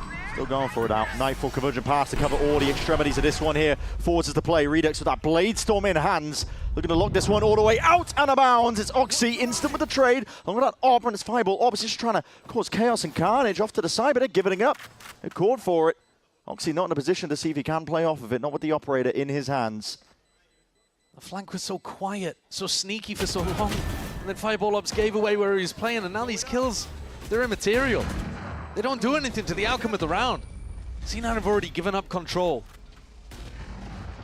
C is such a weakness for them. If Oxy isn't there working magic, C9 don't particularly have answers. There was that one round where they managed to get back in altogether. But it looks like an area that SEN could just hammer over and over.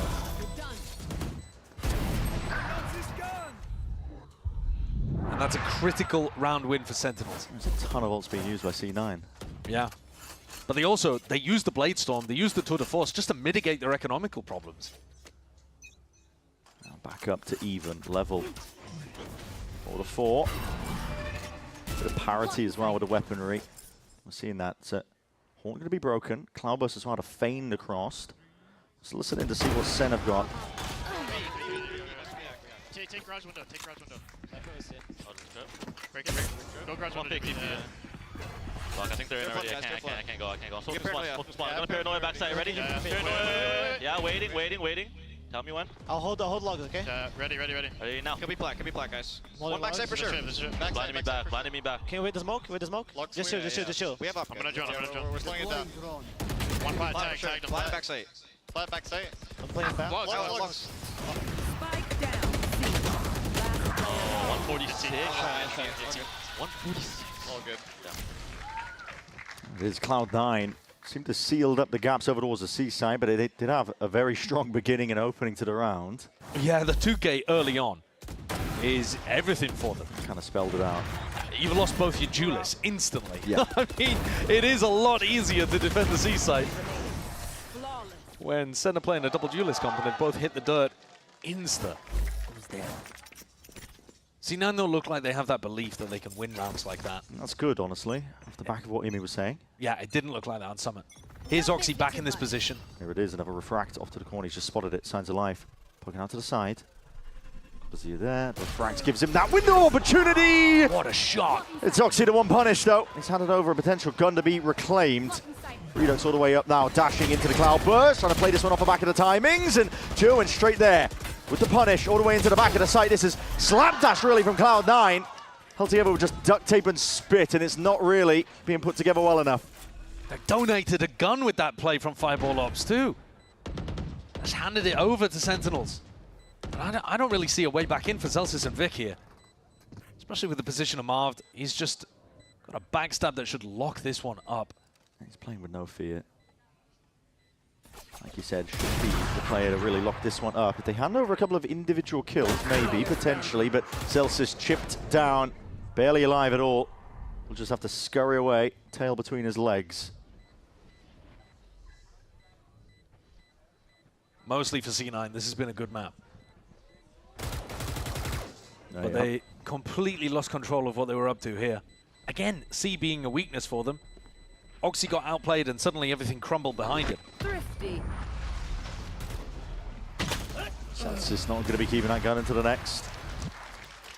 3 HP, the regen armor isn't going to do much for you there. Yeah. And SEN tie it back up at 5-5.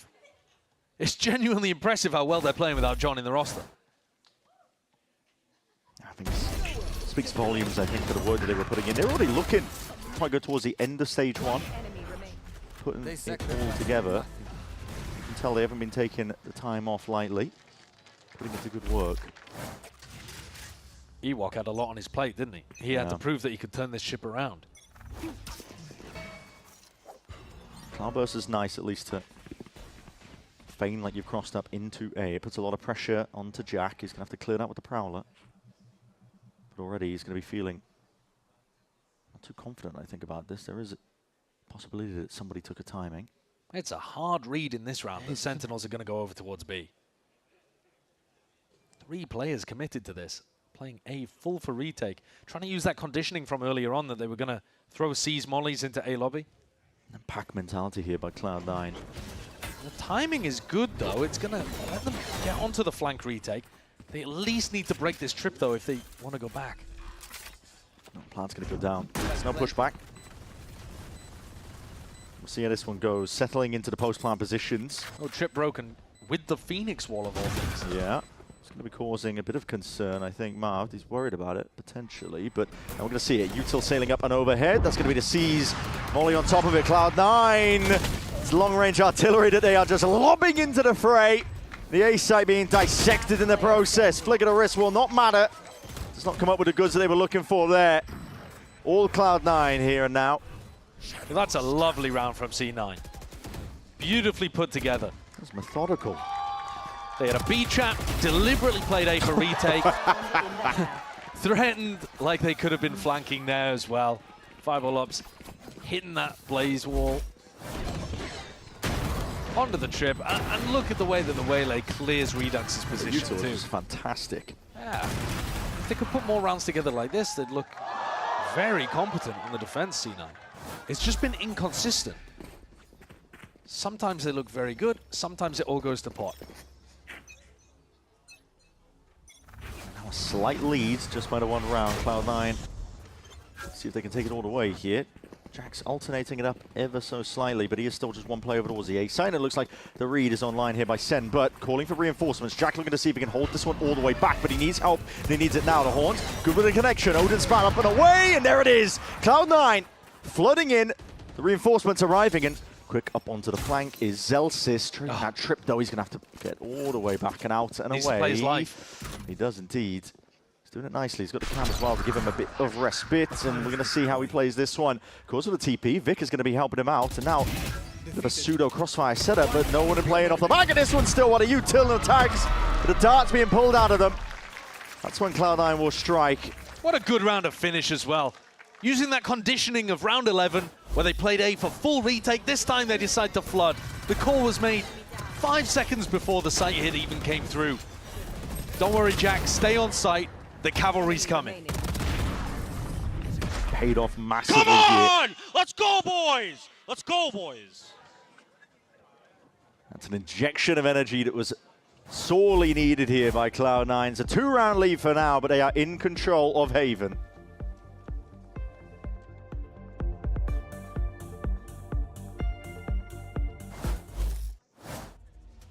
Whenever I use Zowie monitors, I would say just feel the element. Demon 1 is good. Without Nyack, the biggest difference was the ghosting. It was a immediate change. If you see something and it's not actually there, you're gonna miss your shot. Black Equalizer and Vibrance, I can react quicker to it, I can shoot better at it. This guy is just spectacular. And that way I can always trust him, that I can just focus on competing. My performance will always be at the top level. Zowie. Yeah, we taking it straight to the moon. These diamonds just lit up the room. I go celebrate with my dogs. We handing out sweets like a broom. Hey, up, taking off. 247 not taking off. VVS stones ain't breaking off. All I know is win, I don't take a loss. Yo, taking off. GT3, I'm taking off. I know that you guys always see the player walkouts, but you don't know where they're walking out from. This is a little bit of the behind the scenes. I just wanted to give you a little tour. So the lights honestly look pretty cool here, but on top of that, you just have some lockers on this side where the players will leave some of their stuff like mouse pads, mouse, and whatever they need for the games.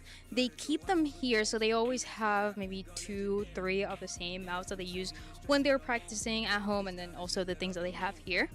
And then on the other side, usually all the way in the back, I don't know if you can see, they have some Red Bulls, some food, some little snacks, the classic bananas that we always see, and a little monitor here just in case you want to see what's going on stage.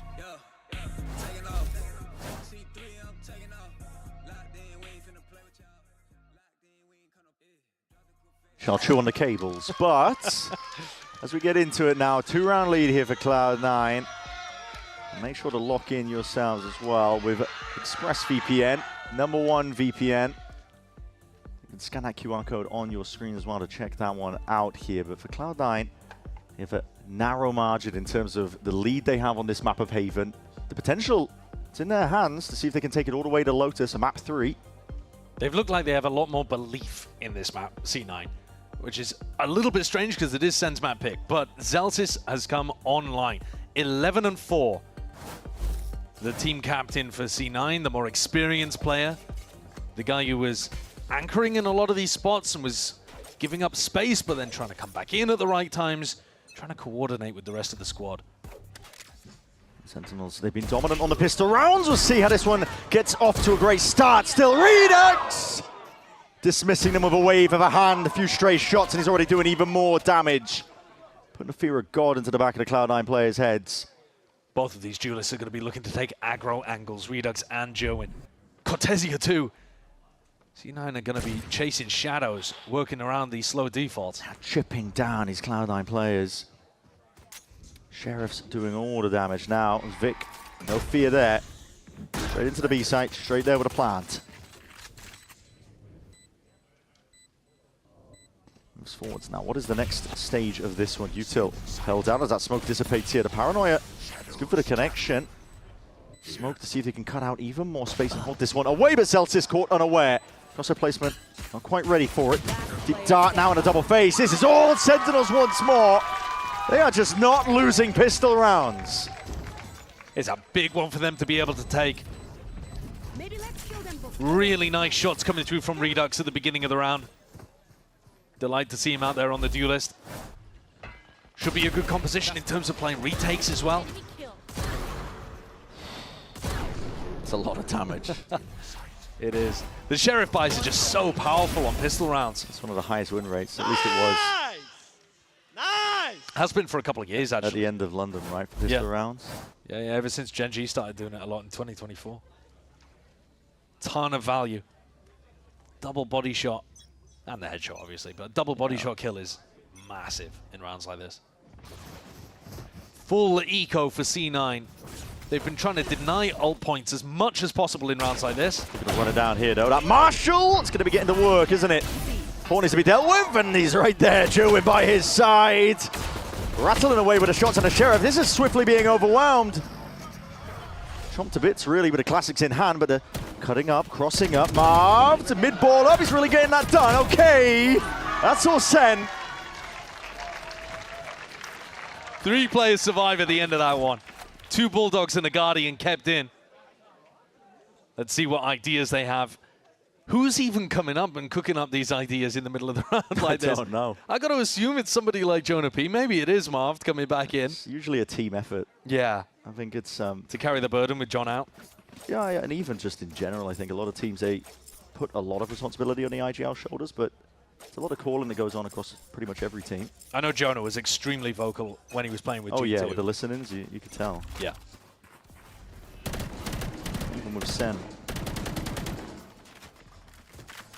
They do have some potency with this one. Jerwin can essentially lock down the entirety of Garage by himself with that Judge. Oh, the Prowler missed it. Hold on, Redux is all What's the way going up on there. here? This is what's going on? Timing's on timing. Straight past it. Redux punishes, and now with that Judge. Yep, that's where it thrives. Plenty of damage done. Oh, it's a tragedy in this round for C9. Fall of the pieces. Bonus round ideas, they're working out fully. SEN took risks in a couple of different areas around the map, and every single one of them paid off perfectly. Jack's slinking back into spawn here with 14 HP. Yeah. I mean, this would be a long time to save if that's what they've got on their mind. That looks like the play. There's still a minute. Doesn't look like they have any intention of moving forwards. Well, SEN are going to be hunting for them at some point, though. Yeah, they have so much money in the bank. They don't care about throwing away a couple of these guns. No, absolutely. You tick down about 30 seconds, and then the hordes are going to be coming after Vic and Jack. Dart broken. Already giving away the positioning of one of them. 30 yeah, seconds and look left. at this. Patezia slowly creeping up onto the angles. Going hunting. Let's see if he can sniff out the opposition. It's only Oxy that has any money in the bank. Try and keep a hold of these guns. Patezia knows there's a second player around, but doesn't need to worry about Vic's position just now because the net is being cast out. These players are being pushed into a corner. Cloud9 desperate now to hold on to these guns. Being assailed from multiple directions. Now to Vic, and he's getting it all done. Not quite. Brought down and toppled. Jack lucky here. Tries that rifle into the next. Trying to blend into the landscape. Yeah. If he could, he'd be painting himself in leaf patterns. Yes. C9 get to keep one gun. And Jack has no money because he saved. And he had no armor because he was down on 14 HP. Jerwin didn't get spotted by a Prowler in Garage. Gets mad value out of the Judge. Yeah. In the meantime, Zelsis goes walking forwards and doesn't anticipate the fact that Redux has just walked up A long. It's a disaster of a round for Cloud9. After they were up 7-5 at the half and looked like they had that fire in them to be able to take it home. A double pistol and now a bonus from SEN.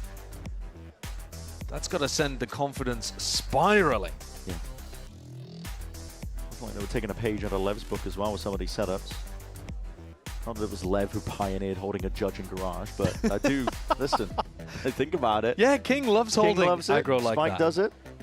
They do love to really, really over-index into the Judge as much as they can. Get away with it for the bonus rounds and whatnot. And yeah, the trend continues here. SEN, like you said, I mean, winning the bonus, winning every single pistol so far in the Series 2. I think you've got to be really cautious as Cloud9, based on the fact that you're playing into a double duelist comp. And this comp will sometimes want to play a bit of a retake on A, but if they try something at the beginning of the round, you've got to be ready for Jerwin or Redux going, peeking out Garage or walking down A long, doing something with the abilities that they have, that dash, that refract. Exactly right, they can take risks at the right moments. Man, the buy is just horrible for Cloud9. The rifle has been offloaded at least. Fireball Ops, he's one away from the ult. And he has been hitting in this run. Looking for it now. This deep smoke's going to be played into the... Let's see it! Just a no-scope shot goes wide here. Jerwin potentially there to be able to peel this one out. The refract all the way back. Jerwin is taking out Fireball Ops. That was the rifle player, but maybe it can be exchanged of hands. Refract back once more. And look at this, peeling all the way through and around. The anger smoke. Like shooting fish in a barrel. Redux just asserting himself, announcing himself to the conversation. There's not really any hope at all here for Zelsis. I said that before with Jerwin when he aced, but this one I do believe. If Zelsis gets one taps with a stinger, we truly are living in a different world. I'm saying I might just need to quit. No, this one is truly unwinnable in this spot. And C9 desperately tried to hold on to a couple of rifles in the previous, and now, I mean, it didn't particularly help them. Fireball Ops got dropped instantly. Yeah, immediately. We're seeing 30 seconds left. one hell of a setup here. Zelsis.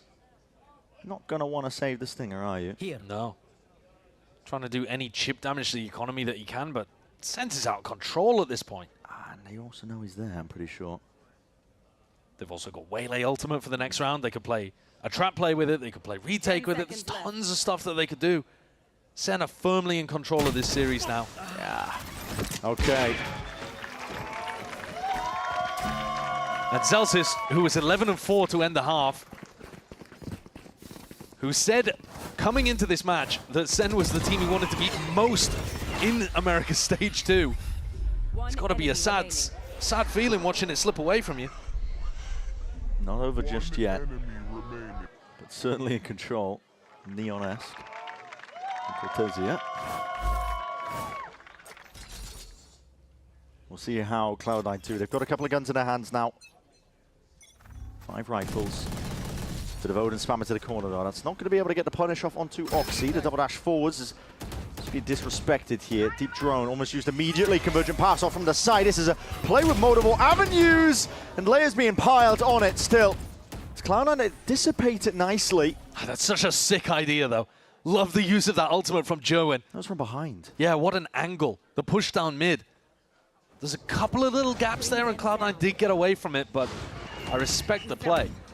That was good as well. Just get that connection onto Joen. It's what they were looking for. Oxy looking to clean up at this point. Second Prowler to set him up. It's nice movement from Joen, but Zelsis right there anyway. Instant with the trade. And Vic, pinpoint accuracy, locked onto the angle. Cloud9 not looking to go out just yet. Jonapi is ahead of this one though. They won't expect him to be here. Smoked out, it's cause for concern. And how the hell do you slip past this one? Zelsis again, locked onto the right line. Great recovery in this round from Cloud9. It's a unique, interesting idea from Sen.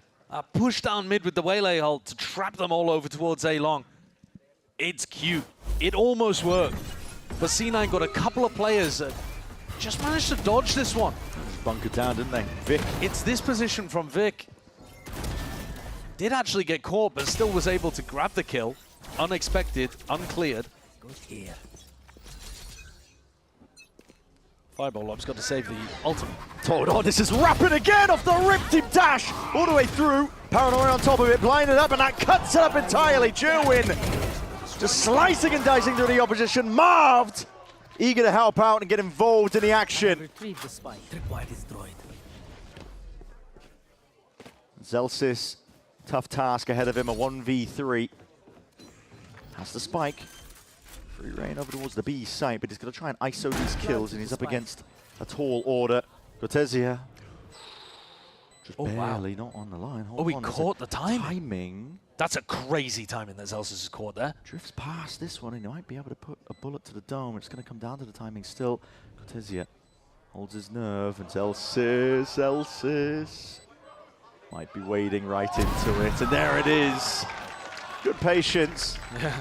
Honestly, Cortezia will be a little confused about that. Yeah. Hello, how did he end up there? Zelsis just couldn't quite figure out exactly what angle. And you're right, it's the patience from Cortezia, just holding, waiting, making sure that the rest of his team is able to clear those important positions. Fantastic adjustment of pace here from Sen. And lots of good set ideas, actually, for how to increase tempo on the defense side. Yeah. We just saw them with that really cool Waylay ultimate. Nice! They come out with another one instantly. Fireball still with that ult in hand. They haven't had opportunity. they haven't had a chance to use it. They've been getting shut out over towards the A lobby area before they even can get going. But Zelsis has got the troops in the same position again. Same Waylay dash, down short from Oxy. This time a fake though. Spotted out, it has pulled a bunch of players up and over. Deep TP in a play towards it! It's Joen. Same angle that Oxy was on from prior. I don't know what the idea was there. There's a deep TP onto C. I mean, if the idea was A, pressure to pull rotates. What's the jump clear doing though? Yeah, not too sure. Marved. Has the util out into his hands, and he makes the call anyway. You could hear it from across the stage. Signs of life and a pressure now with a util flying forwards towards him. Prowler dealt with. All contained here by Sentinels, looking to play this one with a lot of discipline. Redux is behind them. And there it is. Redux strikes right where it hurts there. Unanticipated, unexpected, and now trying to just bleed out the remaining players. Cloud9, no choice but to be heads on a swivel. Oxy twisting and turning. No safe direction for him. ADS up. He's only got the Bulldog and he's making as much as he can do with it, really. It's the best he possibly can in a spot like that. This is Sentinels, though, that are now running away with it. C9 have only been able to take a single round in this half. SEN have come out with aggression, with set plays. Absolutely cooking them. And they've got a complete read of where they're moving around the map as well. Confusion writ across the face there. Didn't quite understand what was going on the C side. Somehow maybe expecting Vic to be able to deliver that information with the Omen ult, but he was way too far away. It's also pretty fast, right? Yeah. It was I mean, not leaving much room or space at all for Sen to over-rotate, whatever the reaction was that they were hunting for. But also, as soon as they realized in that round that the A pressure was fake, Redux is running down A long, flanking behind them, putting the pressure, putting the squeeze on the garage take. C9 are struggling to keep any control. Take a look at this as well. This is Fireball Ops Tier 2 stats. Really, really strong. 0.9 kill per round is really astonishingly good. And the same thing could be said about Jack. Jack's stats, if anything, I think are actually even better than Fireball Ops in Tier 2. They pulled up some monster Tier 2 players, and yet they haven't been able to put it together so far. This is the first opportunity that we've seen for Fireball Ops, but you see Jack as well, 4-13. They're not taking over the game in the same way that they would have wanted from rookie Tier 2 players. For sure. So often we see that just work at the Tier 1 level. I will give a bit of credit here to Cloud9. They've been pretty candid and transparent in terms of the issues they had. In the middle of the season, trying to rebuild around some of these players. They haven't had the best of time to put it all together. Well, now they've got a lot of time. Yeah. Week in, week out, they will have plenty of matches to try to improve. There's danger here. Oxy spots multiple signs of life here, and it has pulled the rotation to the SEN plays, but this is real pressure. Cloud9 actually want to opt into this one. Finally, running back going to be used! Oh, that's beautiful. Oh my! Straight to fruition. It's Fireball Ops immediately collecting a bundle of kills. Oxy right there behind it, playing off the pressure perfectly at that. Redux stays his hand for but a moment to dash away, to dissipate, potentially play his life, but it's still a 2v4 to work with. Cloud9. Player standing. Driving seat. That's what they're playing for right now. Jonah P has to sit back in dismay. They're not out of it just yet. They have a sizable lead, but for Cloud9, not finished either. What a difference it makes when you can actually take control of the game yourself and be the one setting the tempo. Yeah. It's been a few rounds in a row now where C9 have just had to defend on their attack side. This time, they get Fireball Ops in a position where he can use the Phoenix ult, and he delivers for them. 2 big kills. Put them into a great position to win the round instantly. That's what they need more of. Doesn't have to be a Phoenix ult, but it does have to be C9 setting the tempo if they want to be able to come back and fix this 2-round lead that SEN have got. They demand a fight. Who are we? I'll find you. This bundle of that util. It's okay. Marv just collateral damage at the end of that one, but still space created. Oxy able to capitalize off the back of it. Much more even game though, especially considering that SEN ended up winning both pistols, bonus conversion in Haven. It's been this half where Cloud9 have collapsed a little bit. They actually look great in the first. See if they can hold on though. I think it's all being used to see if they can cross this one up. Phoenix wall. Cuts off that A line. They're waiting for it to dissipate and go for the flash refight, just in case anybody is pressed all the way up. Yeah, that's the kind of place that Redux has been loving to push up to. So it makes sense that you'd want to try to catch him in this spot. Walking all the way up here. There's no deep push from Sentinels on the other side of the map. They are unaware of this. If C9 can take A without using their Waylay ult, if they can recognize that SEN are playing A retake, they'll be in a really strong post-plant position. They've committed both prowlers, hasn't seen a soul, so you think that that might be able to stay to hand, at least temporarily. Rush over the top, out through there, now we see the double dash on top of it. Oxy claiming a lot of space off the back of it. I realise that nobody's home. Yeah, this is great. Oxy's now in a perfect position to play his ult. Shot dart's going wide. Should be really tough to retake this. Divergent paths. That's what we're looking at here. Down towards Hell. He's going to be able to cut this one out from the choke point. See how SEN take this one now with a Paranoia. It's a Nightfall, all going to be used. Both ults on top of that to saturate. Barely dodged. Jack actually still active into the fight here, but slow to a crawl, but caught onto the lurk. Zelsis, not long for the world there. Now there's ults that go both ways, pound for pound. We're seeing it now. Sentinel seeing if they can gear all the way up, sidestepping, but it's all fireball ops towards the end. Slew of kills just going his way. That's really lovely play from Cloud9 there. Recognizing the Sentinels were playing off-site, Vic got to keep the Paranoia, Oxy got to keep his ultimate, and they just layer them through. Even with Zelsis getting caught. This Waylay ult retake that Jerwin was saving just got completely countered by Vic's Paranoia in Hell. Vic and Oxy layering that up. SEN are going to take a timeout. That big red button being hit by Ewok as the lead that they had, 11-8, gets cut down to 1. They've still got money in the bank. But we're starting to get towards the end of regulation here. They need to be able to put a round together at some point. I think the early aggression was the thing that was working for them. I want to see another set play coming out, being called here. Get Jerwin in an aggressive position. Get him using the Refract early on. Get Redux pushing down mid or down A long. Maybe do you have a play in the playbook where you push down C? Yeah. How deep does the playbook go?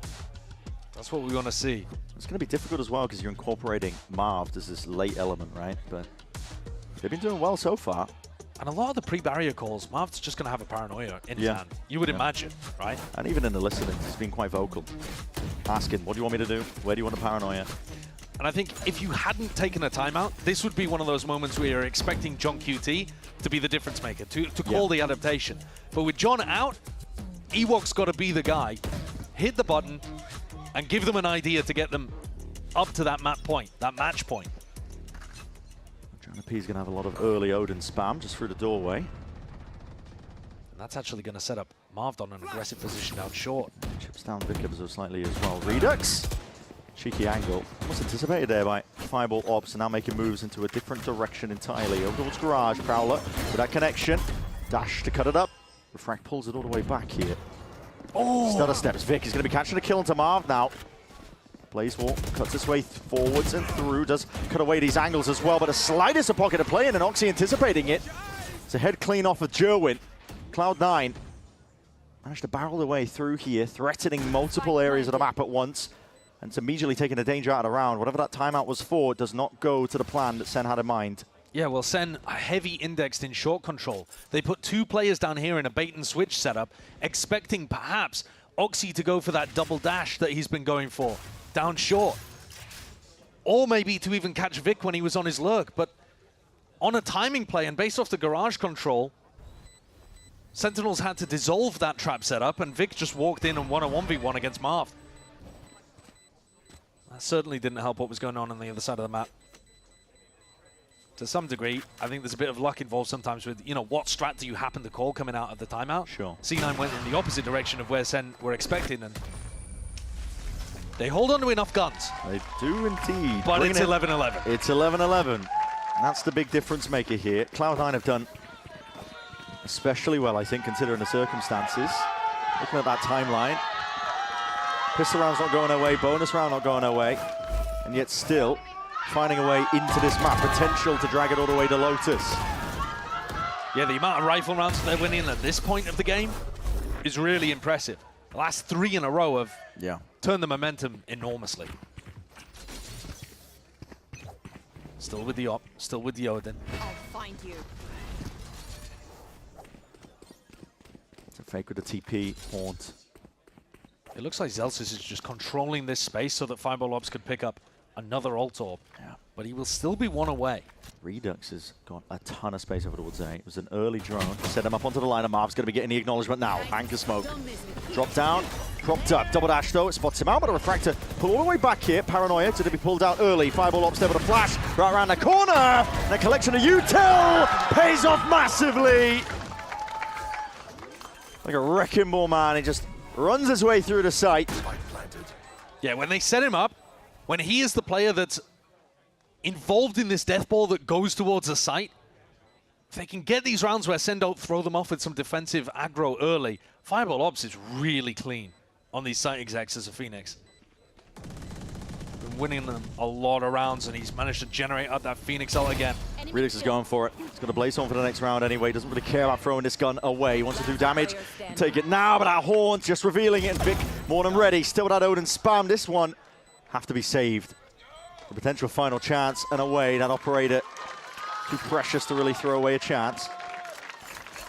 What a string of rounds here that Zelsis and team have been able to put together against his former squad.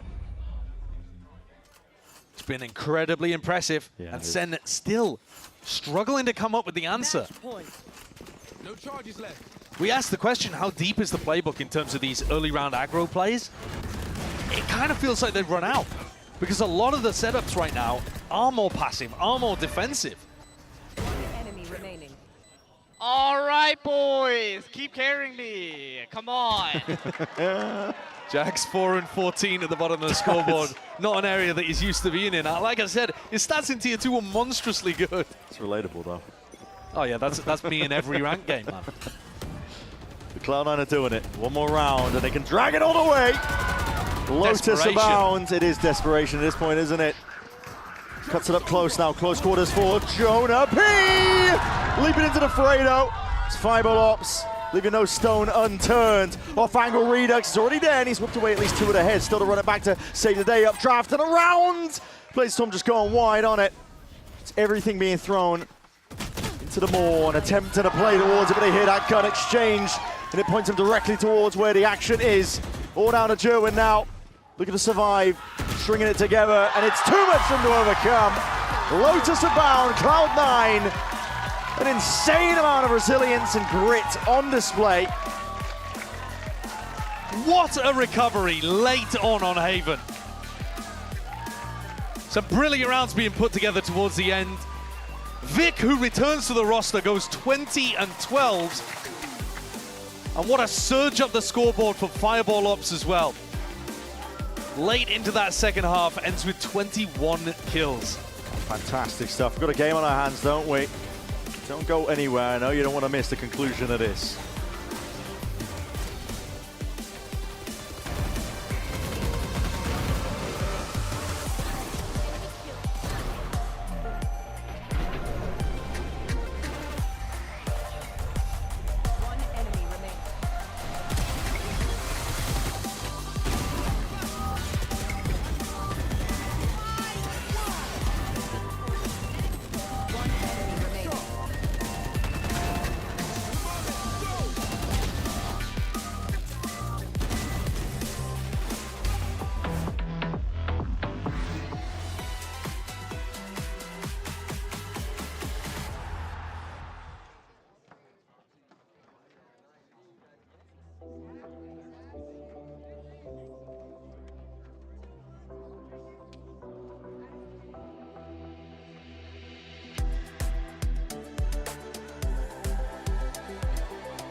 I'm gonna show you another one of the secret spots that we have here. This is where the magic happens. This is where our coaches and assistant coaches are always watching the game, where you see them punching the plushies, where you see them celebrating, screaming.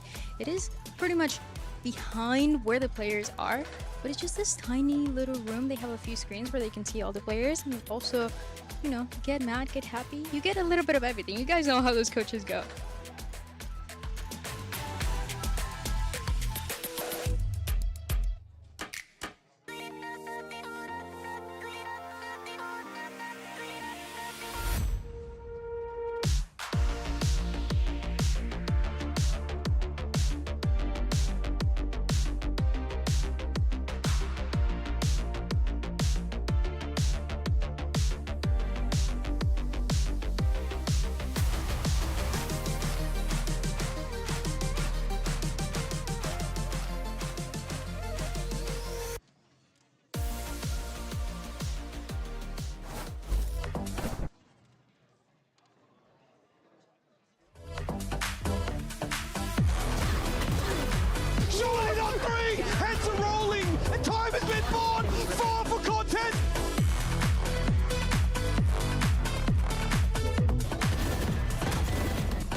Oxy gets 4 to his name on that.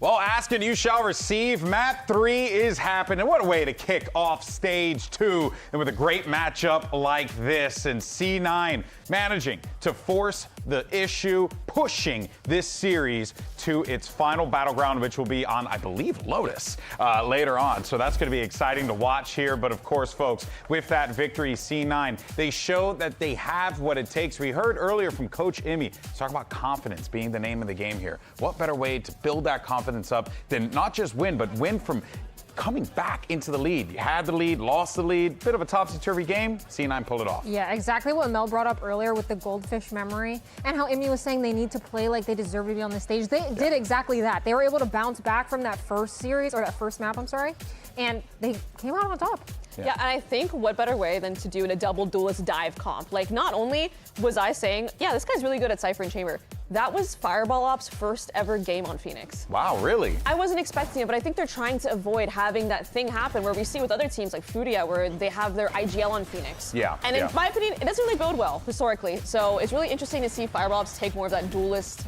consideration, and it looked so good. These later rounds, the double entry, he did that exact play like 3 times back to back. Yeah, he was finding so much value just with the Asian in general. And on top of that, too, being that, you know, really like energetic individual on stage alongside Oxy. That's a good person to have up there to kind of keep that hype going. And he's been playing so well. Mel, it feels like this guy is exactly what they would have needed. And he's starting to heat up here a little bit, which is what we were hoping for, right? Yeah, and I think Oxy has always been there for C9, but the question mark was like, yo, can they get like another person behind him? And that's exactly what they found in Fireball Ops. It was such a fun series to see because we all thought, you know, Sentinels really had it in the bag. And then C9, like, respect, they clawed it back. Yeah, but of course, I don't want to get ahead of ourselves here, right? That was one map. Let's see how they continue to build off of this. But one thing that we can take from that, and you saw even from some of the clips there as well, guys, was just these retakes from C9. They were really doing a brilliant job ensuring, Alexis, that they were putting themselves in position to be able to get back onto these sites, do what they need to do, lock up that win. They had a really good set util usage on these retakes. As you can see, like, they're doing I lineups, spams, really good C's lineups as well. It's really hard to have an answer as SEN. And I know they walked into the site for free one round, and then C9 was like, screw the retake, let's just flood, because they thought, you know, SEN would maybe have an answer for it, and they didn't. Yeah, like this such coordinated util, and once they baited Sentinels into that feeling of, hey, we're playing retake, this is the round they play immediately after. They're playing flood, they're getting onto the site quickly, and it's so disorienting to play as Sentinels when you're trying to get a read of what the defense is doing. Yeah, one thing that Sideshow was calling for in the cast, he wanted to see Sentinels change things up, maybe put Jerwin in a bit more aggressive positions. That was happening in the early goings, and we were seeing some good success with that, but then, you know, they kind of regressed, and they went back, Mel, to just things that they felt like were going to work for them, comfort, where they could just kind of zone out the map and figure out where the pushes were going to come from. But at that point, it seems like the pace from C9, it was too late. Especially on the C site, I swear, Fireball was getting double entries every round towards the end of the half. And I think, honestly, the fade util from Jack was great. Like, Jack wasn't topping the scoreboards by any means, but I swear his haunt was getting scans in garage. It was clearing backside. And it's such an annoying thing to deal with on the defense when you're dealing with the jet dashing in and then there's Phoenix flashing in your face. It's impossible to deal with, so well played. Yeah, I know. Jack saying,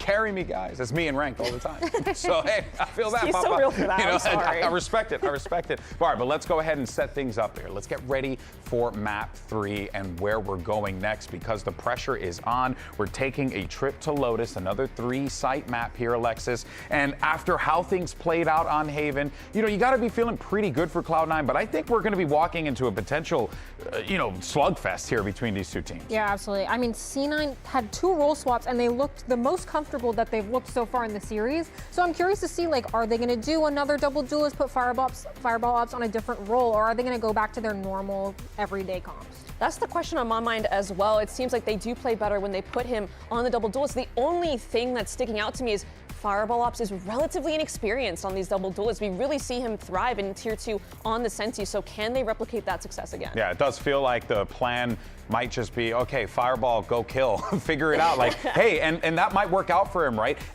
Give him the least amount of stress, funny enough. Just have him do the thing that he's good at, you know, click heads, and then focus on that. It seems like that is probably the plan of attack here for them, and so far it is working, but there's so much more that needs to be done from C9 in this Lotus game, and how does Sentinels bounce back as well? Yeah, absolutely. They kind of have to adopt that goldfish memory as well. And just to talk about more the C9 role swaps, you would be surprised how fluid it is to go from Senti to Duelist, especially a Duelist that doesn't have movement abilities. Yeah, because if you look at players like Les, like Noya, who have that, you know, raw mechanics, it's easy to go from like that to just Phoenix, where you don't even have to put trips, you don't have to put anything down. Yeah, I mean, you just go run it down and play your one taps. You're pretty self-sufficient, you know, flash for yourself, put a wall for yourself, heal yourself. There's a lot you can certainly do with that. But folks, with the question on our minds is whether or not this new Cloud9 roster can pick up a much-needed victory. Folks, Brendan Sideshow are going to navigate you through the action after this. You don't want to miss it. We'll see you in a few.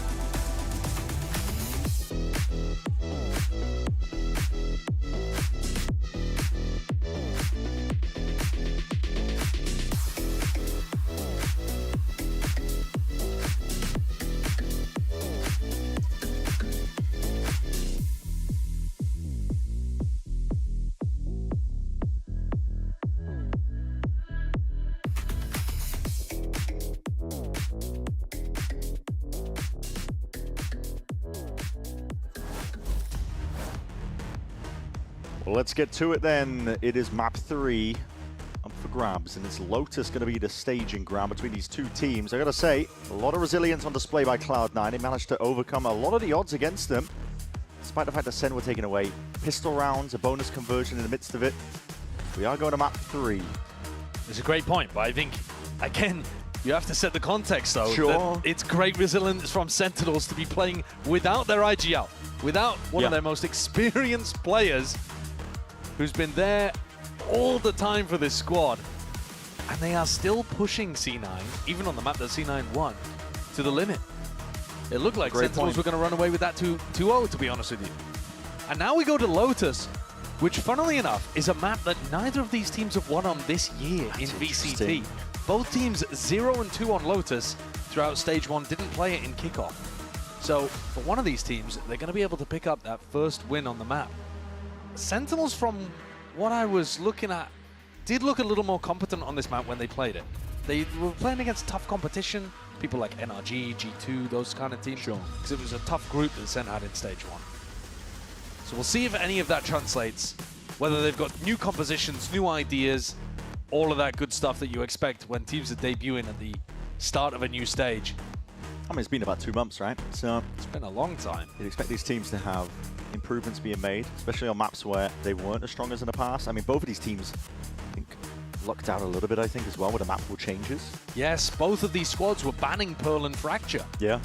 What have we lost? Pearl and Fracture. So there you go. So it's Big pretty winners. fantastic. I mean, they were able, we don't 100% know because, again, it's the beginning of the stage, but I think they were target banning in this game, both of them against their opponents. Yeah. They managed to ban maps that they weren't that great on and their opponents were good at. So who knows if either of these squads are going to have a perma, or maybe they'll grow into one as they figure out their map pools a little more. We'll see. From matches. Impromptu head-to-head between, well, IGL versus local player. Yes. I mean, I'm not going to call Jonah P the IGL. Stand in IGL for today. I'm not 100% how things are working. He's normally very, very good at the communication, even regardless when John's in. So, okay, Lotus though. Loading into the map now, we see the compositions. Guess what? Pretty standard stuff. Yes, very standard stuff. Yeah. But even that in itself is a little bit moving away from the norm because both of these teams were down to experiment on lots of different maps. We've seen them run double duelist before, for example, on Lotus at various points. So going to what is pretty much considered the best composition that you can run here, the Viper with the Vice, with the Fade. And we've seen the Marved Viper work up some astonishing lurks on this map before. He's devious. He really is. Don't give him the space. He'll take over without you realizing. And we get to see Fireball Ops on the Viper too. He looked super competent on the Phoenix, but it's not really very popular here on Lotus. Not a map where you can run that pick. Getting the ready checks about here to see if we can get into the action. It will be a real test here for both of these teams. Obviously, caveat being added that we've been talking about with Marv filling in on the roster, but I see it. The exchange of fist bumps, that makes me a happy man because it means we will be getting into the pistol. And the pistols have been the domain of Sentinels today. Oh, yeah. C9 would love to be able to take one away on the decider map. Zelsis down. Zelsis has been talking about how this is the one he wants. There it is. What did he say? He would give up the other 4 games? Happy to lose all of them as long as he can beat out Sentinels. Well, they dragged it to the 3rd and final map in this series here. Hell of an opener for stage 2 for these 2 teams. Ball's going to open up nice and early here. Puts a bit of fear into the minds of Sentinels.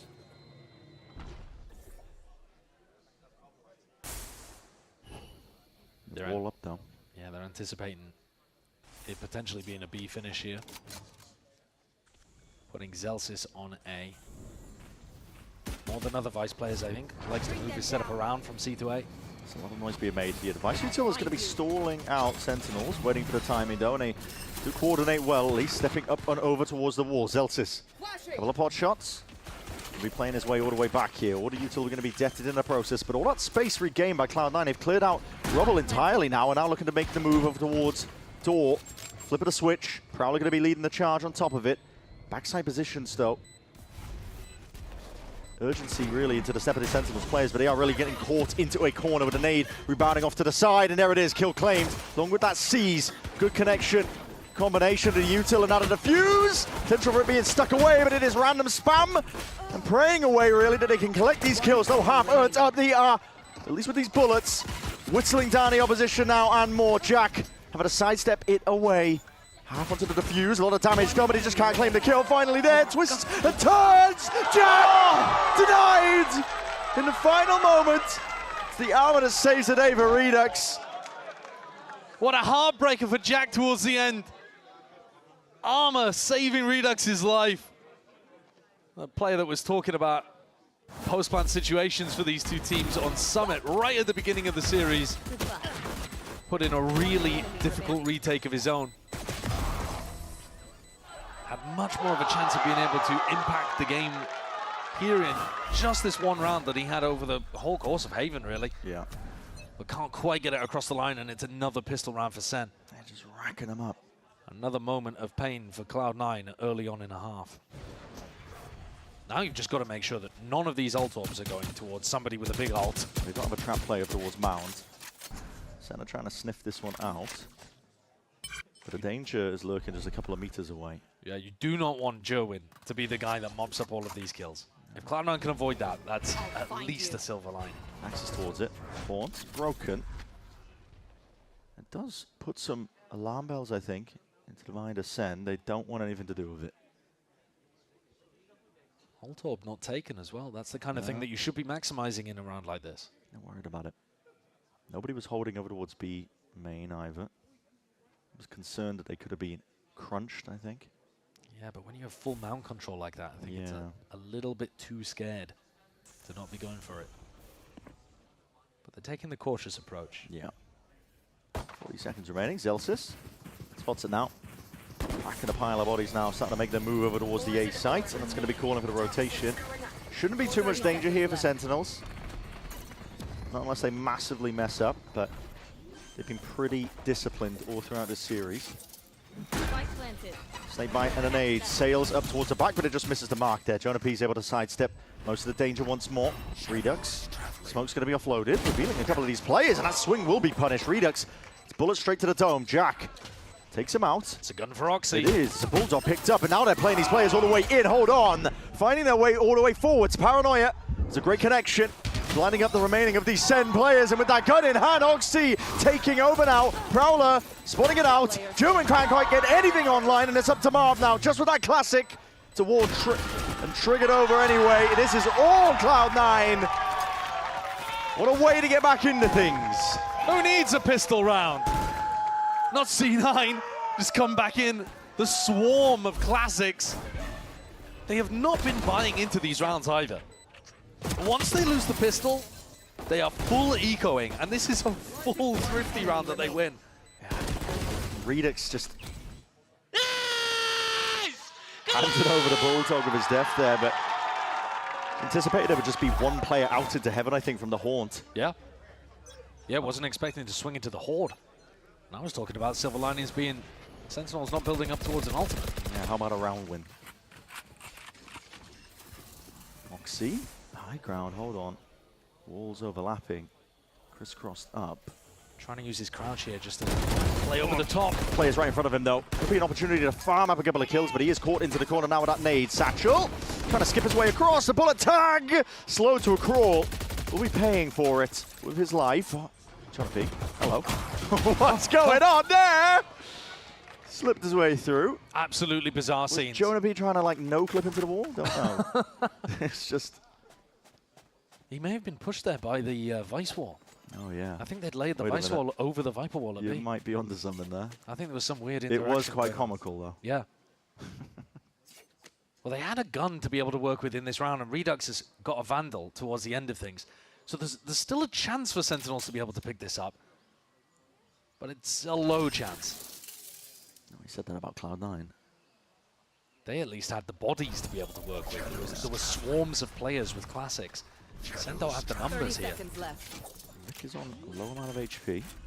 So was Redux. That's why he's passed the Vandal over to Cortesia. Yeah. So this one gets played now. Probably some risks in the mind of Sen. Splitting up for now. Util was saved. Going to be deaded off now. Time ticking. They're taking their time. They're bleeding a little bit too much time off the clock, to be honest with you. Sentinels now are really being put into a prime position to potentially win and take this one away, because it's about to start getting rapidly. Yeah, the beeps getting more and more urgent. And Reda's just playing his timing. Takes the timing. It's picture perfect. Snake bite vulnerable up. Like a dagger to the back. That one's going to hurt. Too much caution from Cloud9, and Sen steal the round away. C9 took so long getting into position for the retake, they realized the time had essentially run out for them, and they just had to run forwards, giving all of the sound cues. What did happen there? He's playing Mecha Chameleon. I don't know. Blending into the corner. That's what he's trying to do. Still, all smiles on the face of Sen. Can't blame him.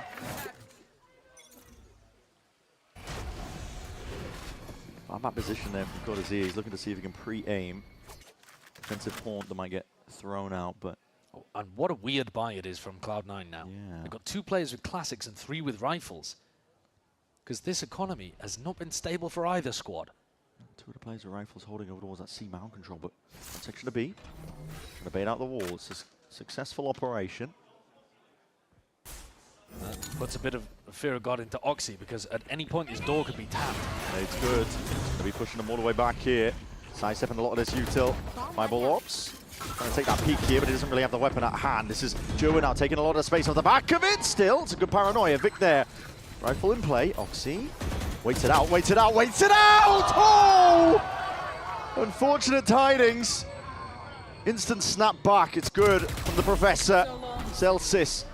Bait and switch play, just trying to play this one late in through main, but now reveals his hand. And now surely should be curtains. Cortesia though, now he's going to be pressed into a 1v2. Suddenly turns his way and around. The damage being done though, surely not. Vic lowers anything. Single bullet will do him in! But the positioning and the movement just a little bit better. Vic's impact has been massive returning to the Tier 1 stage for Cloud9. He wins a critical round there in a 1v1. Luring Cortesia out into the open and being able to finish him off. It's massive. This kill as well. The whole time he's on 45 HP. I mean, one shot to the chest. Yeah, and he's basically takes him out. One to the chest and one to the toe and he'd be done. 8-2 right now. And nobody able to get a string of rounds in a row whatsoever. Can Cloud9 be the first? Sen might have something to say about it, especially with the ults they built up. Yeah, they're forcing up as well. Yeah. 50 credits to the name of German. I think it might make sense, especially when you got the showstopper Ton of other ults to go along with it. The war chest is filled to the brim, and you're going to see already utilization of it. This is just an ult to cut it up and clear towards that C-mount position. Very expensive way from Very expensive indeed. Now we see it though. The showstopper also going to be committed and full evacuation call for Cloud9. Peeling all the way back here, but it does allow Sentinels a lot of space. Deep one way already going to be layered down. My eyes are on Cortezia. Does he have a post-plant use for this steel garden? If he can get himself deep, he should be able to support Joe-Win from afar. Might be saving it potentially. Here it is though, shots are fired off, and Celsius is not going to have that ult for it still. Return of the fire with the trade, now Showstopper earned up of his own. Oxy all the way in, and this is not going to care at all about that steel garden! Flicking a wrist, and it's a good adjustment still. Traded 1 for 1. It's post-mortem as way that kill was claimed. Guns taken away, smokes on smokes, in through the site now, time still ticking. The action in the onus is going to be laying on the shoulders of Cloud9. Mobbed! The Iceman! Letting loose now and taking over. Time turning, and as that circle shrinks, he knows the damage is done. Round win here for SEN. And again, it just keeps going back and forth. No team can secure any level of stability so far on Lotus. Blow for blow, both of these squads. But with all 5 players dying there, the economy is going to be in a weird spot for both teams, honestly. It's not going to be a perfect buy for Sentinels, even though they won. Oh. And Jack, I feel for him getting stuck in another situation where he's... The time just isn't on his side. It's a weird buy. It's a hero rifle or 2. Vic and Oxy's hands, but up against tall order now. Sentinels. Good util for the reclear. It's a nade. Snakebite and a C's all collecting. And talking about collecting, it's kills racked up. Cloud9. I'm going to ignore the state of the economy, I think, at this point. Yeah. It's just back and forth, isn't it, these rounds? But it's a sick idea from C9. A reclear of rubble straight out the strike book and perfectly executed as well. A haymaker. A great response. Perfect counter-attack.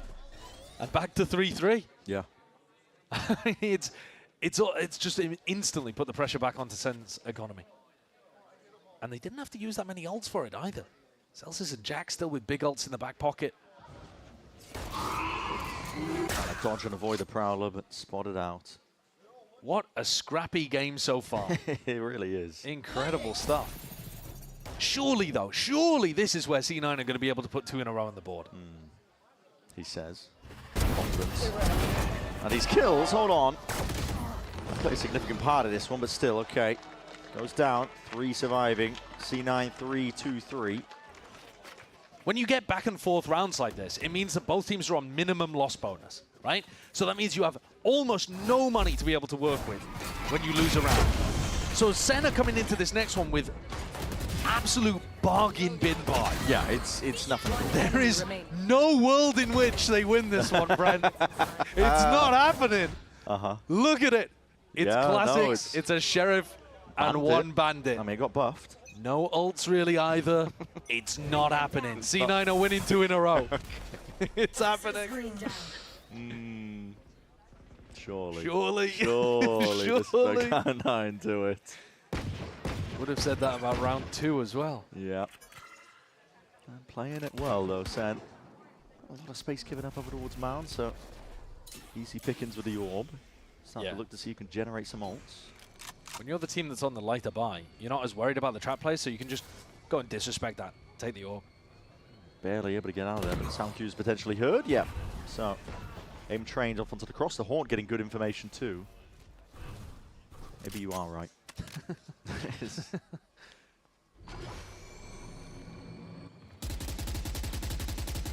It's holding down towards the Paranoia. Spray of the bullets though. That Paranoia is going to be good for it.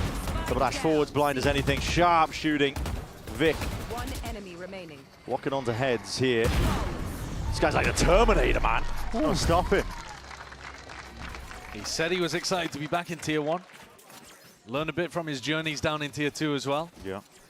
Returning back to the squad that he decided to leave. He said it himself as well, I think, that he sees it as a moment of redemption, I think, as well, to do what's right by Cloud9, because he said he was feeling bad about leaving them. He did put them in a very difficult spot at the end of stage 1. Yeah, he definitely did leave them in the lurch. But if he's going to come back and put on big performances in map 2 and 3 and take him to an early win in stage 2, then I think all could be forgiven. Yeah. It's in the past. Don't worry about it, Vic. Yeah. Just don't leave us again. It's all good. Next week. Nah, don't say it. Don't say it. It's all right. Marv did step in at that point, wouldn't he? What? Well, I mean, he's a traveling mercenary at this point. Although I think he's more attached to that was Demon 1 in stage 1. It was, yeah. He was going around. Was. Yeah. All right. Timeout here for SEN. You're seeing Redux's stats across stage 1 on your screen right now. He's a player that has been rotating his roll around a ton. They've not really built the comps and strats around him. I like the idea of what they were going for on Haven, but the strat didn't really seem deep enough to be able to put Redux in all the best positions possible on the defense side. Now he's back onto the Omen. He says he's very comfortable on a ton of these type of roles. But can Sentinels find what is needed here to be able to run uphill against the ult economy now? Yeah. Because now it's not really about guns anymore, it's about the ults. You're exactly right. Still a tall order for them. The ults are online, largely pretty much for Cloud9. Just missing a one. We've seen a level of aggression here. Deep walk up into B main control. It's a bait and switch setup. Oxy's there to absorb up a lot of this utility. He's going to be peeling all the way back and hoping that they overchase. But Vic just got absolutely deleted. Yeah, where's he gone? Well, he was opening the door. Yeah, looking to see if they can bait that aggression. But yeah, with Vic going down, it does complicate things, doesn't it? He's 11 and 3. I think he just thought he's got a hot hand. He's willing to take the fight. But he got sat down there. The C site is going to be really, really difficult to get through. You've got a Vice Wall to help Fireball Ops play inside the Viper's Pit. It's tough. I think this has got to be a round where you're looking for a mid-round walk back into A. Perhaps Cortesia could fake. Ooh. The Haunt. Half-hearted is the clearance, and it is a fake here with a Steel Garden. Overlapped on either side. This is an attempt to try and push them back and away, but it's into the hands of Oxy now. How do they play this one? Guns ripped away. In danger now. Oxy's trying to make the most of this one. Now it's clean. Doesn't expel all the bullets. Resets his aim in time, sidestepping a lot of this going his way, and it's long range of the util. Nightfall being sent flying forwards. Anything to see if they can bail him out. He has to be the player. Gets one more for his trouble. Celsius played in off the back of it. It's Jonah P cleaned up and traded now, and that spike has been dropped down potentially into his lap. Snakebite though, potentially could. No, there's a slight corner and a pocket of playing, but it gives a bit of breathing room enough to reclaim space and positioning over towards this spike. Tucking around the corner. It's up to Cortesia. Can you deliver? Can you defend? Pushing him back and away. Very wide face. Jack there instantly with the trade, and now Pit. Lay it down. All up to Marv. 1v2. Circling around. It's a guessing game. He's going to let that Pit drop down and expire. Keep them guessing as to where he could be playing. He's going to need to be absolutely brilliant here because the space in Cloud9, it looks like it is picture perfect at that. Gliding into the side. It's Cloud9 who get another round in. Finally a 2-round lead. They got their feet under them now, C9. And even with Vic falling early, Oxy does a ton to be able to defend here. Vic, it looks like with that first jiggle, just didn't quite spot the player. But Oxy works miracles in this spot. Yeah, he does. Great kill onto Jerwin.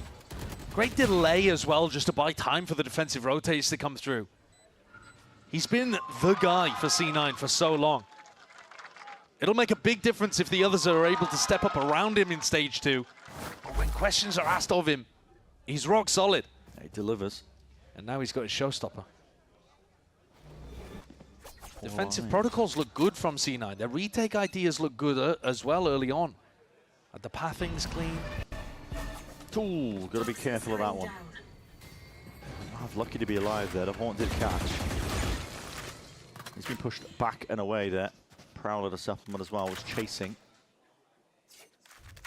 Let's put Vic in a prime position. He's controlling all of A control.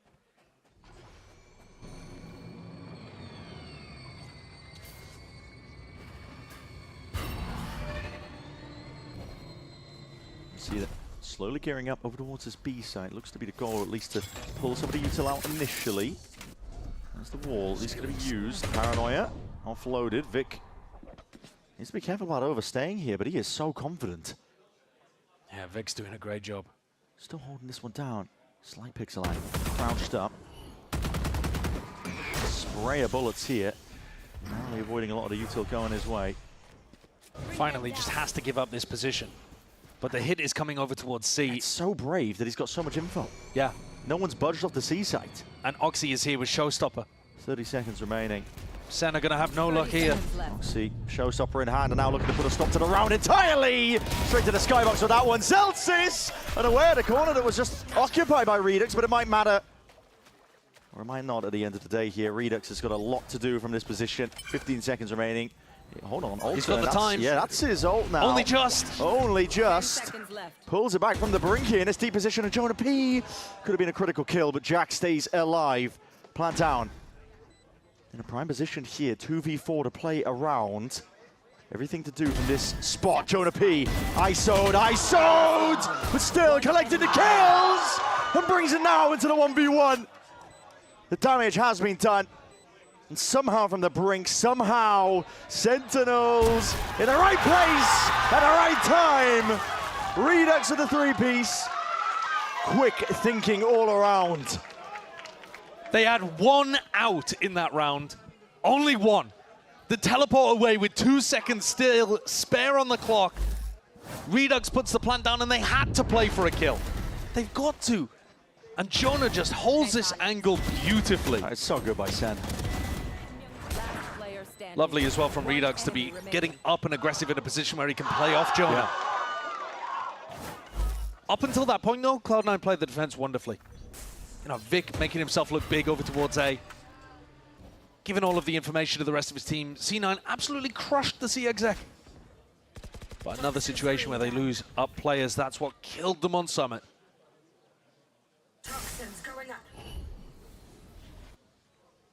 Guessing game with this wall up, but just spotting contact, Vic.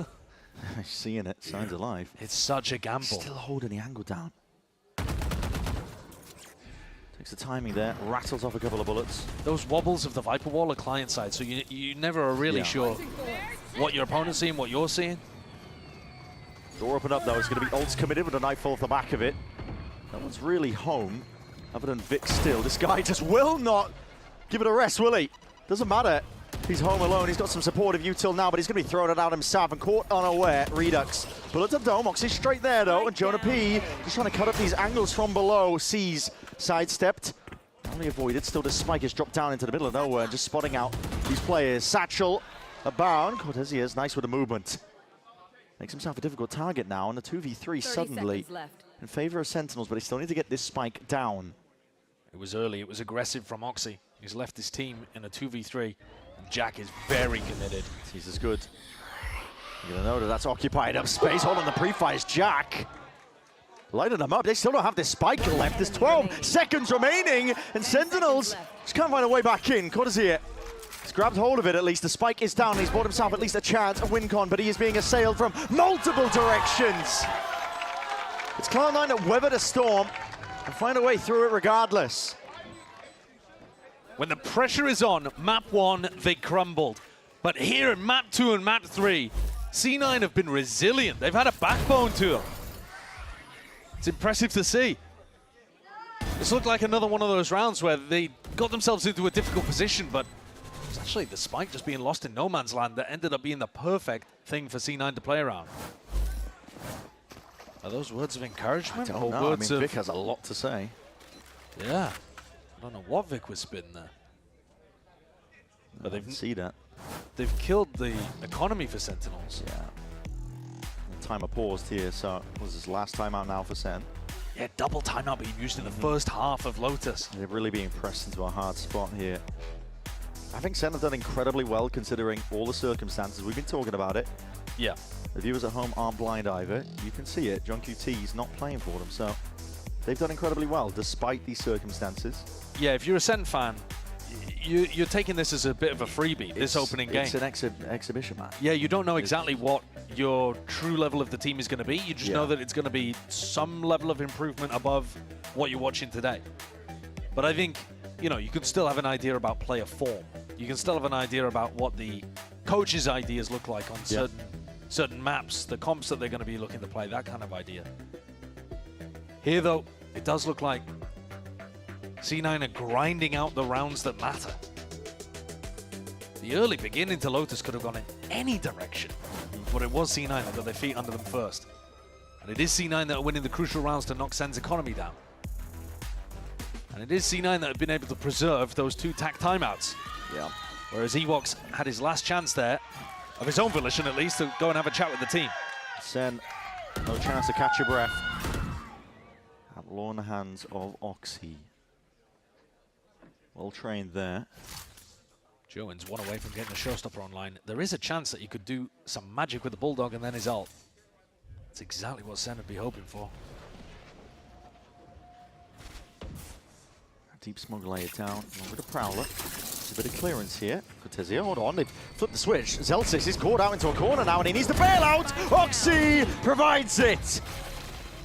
Stimulus check just coming out of nowhere there to save his ass, but kills still being found across the board. That, listen, risks need to be taken. You're on an eco, I understand it.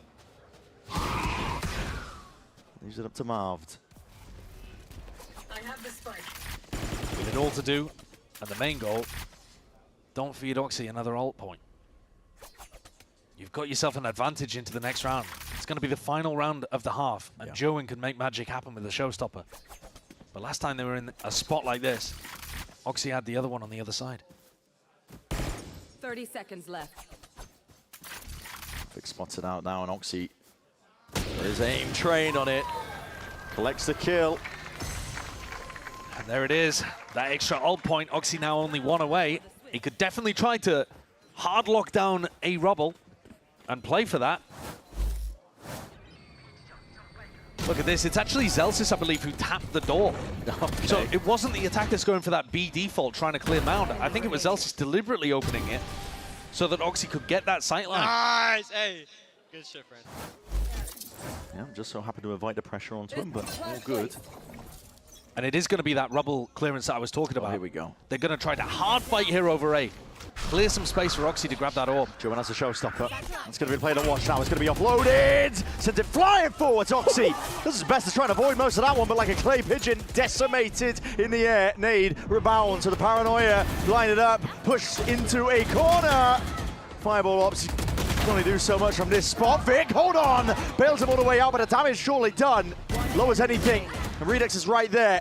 Tip-tapping away, Zelsis. Last round and a half, might as well use it. Ult expended and a perfect peek off the back of it. Brings it to that 1v1. Redux has got to be good for this one. Sen need it.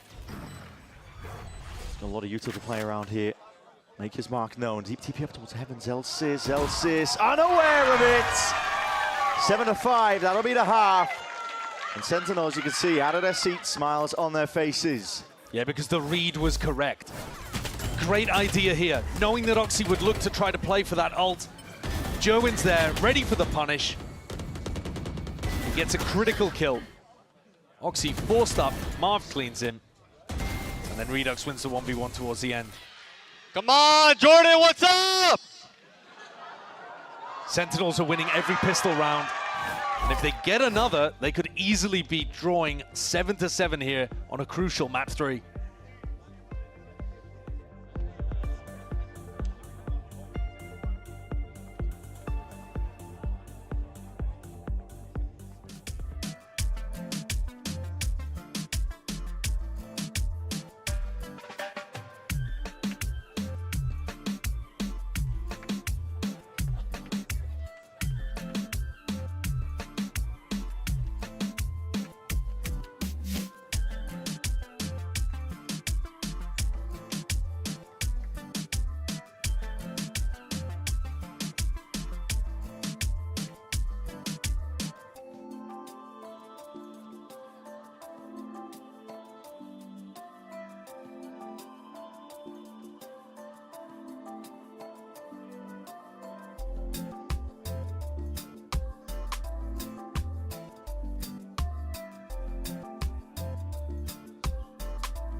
really even almost as it can get, really. 7-5.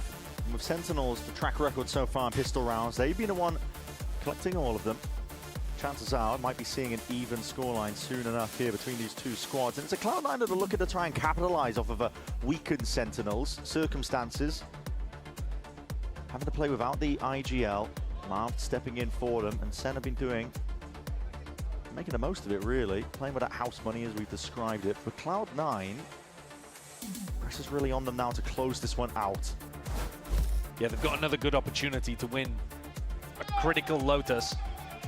Neither of these teams been able to put a Lotus W in the column this year in VCT. This will be a first. We'll see it now, though. Sheriff. It's in the hand of Jerwin. He's brave here. Very much alone onto the C side. Just a one way to play off of. Yeah, just trying to make it look like they've got some kind of stack. Push C9 away if there is any pressure. Yeah, and he's in a bit more of a passive position. Trying to play off the one way, but it doesn't look like Redux is going to give him another. Tiniest of angles. Oh, here it comes. Possibly. C9. Holding for something. Trying to bait the deep push, but now looking to see if they can get active. And they do have a lot of space over towards A. Fireball Ops has worked his way all the way deep off the back of his wall. And he knows that the Vice Wall is there. Yeah, he's going to be able to hear this. So they might, though, be expecting them to be playing A for retake, or even just with max one player here of Cortesia. It's a little bit unusual that Redux and Cortesia would both be here with device user. Times unorthodox, though, can work out. The Thorns make it really difficult, and that flash didn't really work out yet. Still, the kill is claimed. Redux forward into his position over towards Tree, calling for the pivot, though, back over towards B. Cloud9 look to see if they can get that plant down. Still util. Lycan flowing in at this point. Sentinels still gearing up for this one with a massive player advantage. And now they're going to be putting the squeeze onto Cloud9. Individuality is what's going to be called for. Util being held over towards Blue Room. Deep play and a push being made.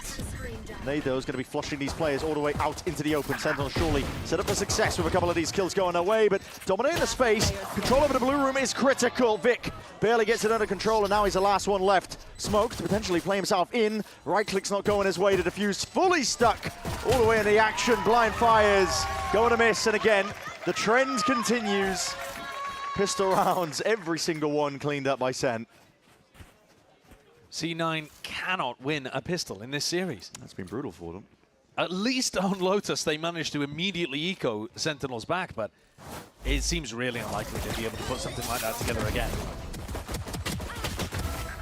I like the idea from C9 as well. You're looking to take the A space. When there's too much resistance, pivot back into B. You're trying to outthink and outplay a team that isn't playing with their IGL. It seems like it makes a lot of sense, and yet there's plot armor all over Sentinels in these pistol rounds. It just will not go down. All right, this is throwing the absolute kitchen sink over towards C and seeing what can stick. TP from Vic is immediately going to be cleaned up from that one. Util went both ways. Enough of it as well that Sentinels were able to just slam the door shut. 3 players waiting in the wings. They're going to take a time and just drifting straight past that one. That is clean as anything. One away now from the ult. It's a big one from SEN. Yeah, it's a disaster. You do not want to be feeding a steel garden one away from being online on a defensive bonus. It couldn't get worse. They walk into Cortesia, who to his credit is willing to take the fight, willing to take those aggro angles. Oh my god. This Bulldog is skin trailer. He's just in disbelief. It begins. Yeah, it's not the most ideal start to the second half. As you mentioned, aiming towards the top just in case the Horn is landing there. A lot of space over towards that mound control. Sentinels not making a play to build up the ult. Onto Cortesia, they're happy to just allow him to play his setup over towards the A site. Yeah, if he catches one as C9 go for the entry, then the steel garden in the back pocket might come through. But otherwise, this round is going to center around that mound control. Where are you? It's all there for SEN. It's really passive from C9 as well. That deep B main control, but they're now looking to dissipate a bit back. Double TPs, fakes on fakes, but Joe's still holding on to a lot of this control. Looking to potentially concede it now, though. It's very jump spot. It's very similar to what they did on the pistol round, and that's why SEN are already getting the lead. Jowen is so brave. Yeah. But he never really got pressured. Yeah. And he's informing a double rotate. There are now 3 sight anchors on A with the Vice Wall, with the Thorns. Good luck. That's all I'm going to say. And if the B pivot comes through, Jonah B's tucked into this angle. Here it is. Wall's going to be cutting this one up. That's missed time. That's going to be players separated away from this one. Nade going to be dropped down towards their feet. Sees a little bit delayed at that. SEN swarming out of possible positions and making sure to clean up and dissect these players away. Sharp shooting from Marved. And here it is into the bitter end. There's 12 seconds remaining. It's all or nothing. Jack not going to be caught out by that Seas. Managed to slip his way back and away. Plant down. Nade though. Oh my. Just has to commit towards the plant just to buy that possible win con. Now Vic in a 1v2. What can he do? Circling his way around. It's all Sentinels. The defensive setup far too strong for C9 to crack. Jowen, massive control over towards Mound. He's made it way too easy for SEN. No, it's way too passive. You're completely right. C9 at no point actually tried to take Mound control. They just sat outside Mound. Nice, baby. Like watching England versus Argentina. It's tragic. It's tragic. Good Tommy Tuchel default. Oh. No, it's not again. Don't remind me. I shouldn't have brought it up. They're not pushing Jowen off an aggressive angle over towards Mound, which means that when they do go back over towards A, it's too obvious which way they're pathing. Yeah. So there's 3 sight anchors, including all the Vice util. Marv doesn't even need to hit such a brilliant 2K with the Sheriff, but he does it anyway, because why not? Plays in the right position here, forcing the timeout out of C9. It's the first one they've used in this map, critical one. Got to try and turn things around if you can, but SEN are off to just such a brilliant start once more. Similar to what we saw, I believe, what was it, Haven? Ended up converting pistol into the bonus. Yeah, similar in the sense as well that SEN are looking to get Jowen onto more aggressive positions. It's not necessarily just set plays. You know, there's not a big crunch play coming out with a B and C push or anything like that. But it's just they are willing to set the defensive line of scrimmage further forward. And C9 are not contesting it. This time, mixing things up. Coming out of the tag timeout, SEN want to fight over towards Rubble. And they switch up the setup, so Vice util going to be spread out over towards CB. Bit of Odin spam as well to help this one out. Is C9 actually going to cross the barrier right now and go into Mount? They need to. You can't be defaulting and just sit outside Mount the entire time. Pre-aiming some of that util here. Satchel, lay it down. Nade sails over towards the back. Now you're going to be hearing an abundance of util. Yeah, that calls for the right reaction. Cloud9, they are moving towards this C site. Okay, this is better. This now means that they can go and trigger the wall, bait things out. Oh, they're just going in. He's got a Steel Guard and an Odin to boot. Hold on. Satchel movement's going a bit of miss. Cortezia just peeling all the way back. To be honest, they might have caught Cortezia there. Yeah. If they committed to it, if Oxy's movement had been a bit better. He's not expecting it, was he? Very much all in. Only got to pause now, though. Gearing up to see if a couple of these kills can go their way. Oxy gets to 1. And now evacuation. Sidestepping that one. The Steel Guardian doesn't quite reach far enough, so guns are still intact now for Cloud9. Moving forwards onto this pixel angle. Damage done, no. Doubled up. Now Haunt dealt with. Broken into pieces. 3v3 still. Onto that retake. Looking now that forward approach. Cuts it up close. Waiting for the signs of life, a bit of Odin spam. Cortezia is looking to see if he can put the hurt onto them. It's a lovely kill. Good return of the fire though, and a great trade at that fireball. Oh, still down to it now, to 1v1. Oxy just spots the top of it.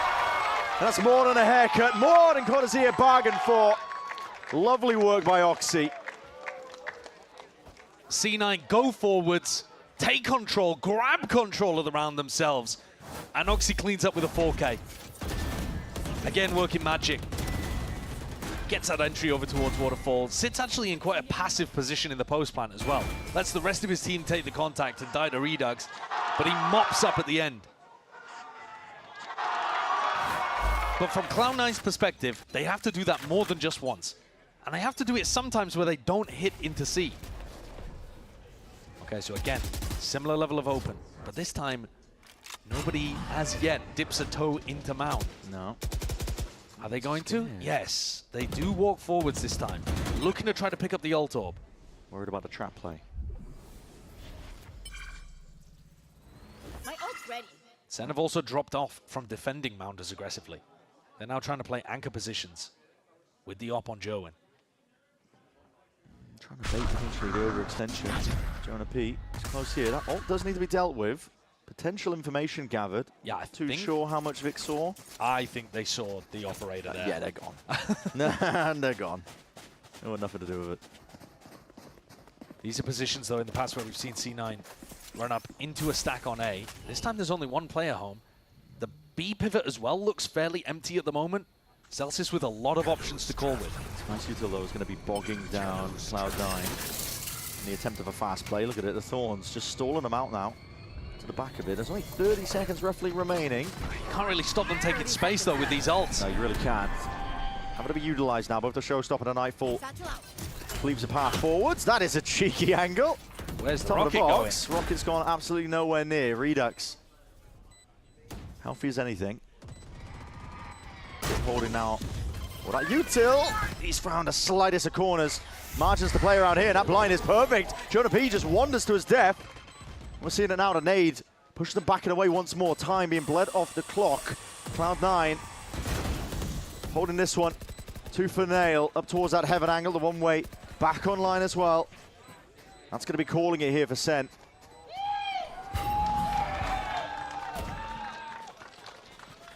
Wall tripped. Two fairly simple rounds from Cloud9 coming out of their tag timeout. Imi giving them ideas that are, yeah, simplified, I think, is the right way to put it. Yeah. They go for a C exec. Then this round, tap over towards the orb, grab it, back over towards A, as soon as they get the information about what's happening on the site. Good ults. It's an important round, and they use their ults to be able to put one on the board. Round 16 and 17. But now it's going to be more of an uphill battle, because they don't have any of those available. And SEN have been giving them Mount control. We haven't seen a Mount fight, which is a little bit strange. SEN made their own adjustment to tuck in and play a little bit more passive.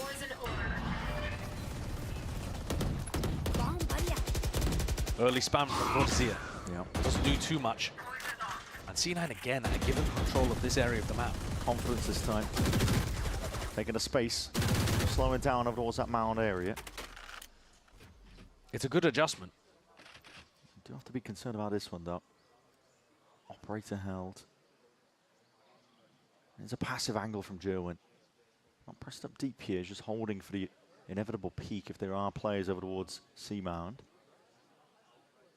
Yeah, holding a paranoia is a really unusual way of doing it. They're expecting some kind of refight. Dissipating. It's danger here. Jonah P just catches the contact there with a Prowler. Puts it loose now. Boombox. That's going to be spotted. Tucked tight to the corner is Oxy still. It's going to be destroying a bit of the util in the process. They don't bait the wall. No. And so even though they go and take Mount, they haven't put that much pressure onto C. And there's a 3-player stack on A. The spike's finishing B, though. This is all going to be on Cortesia. See what he can do.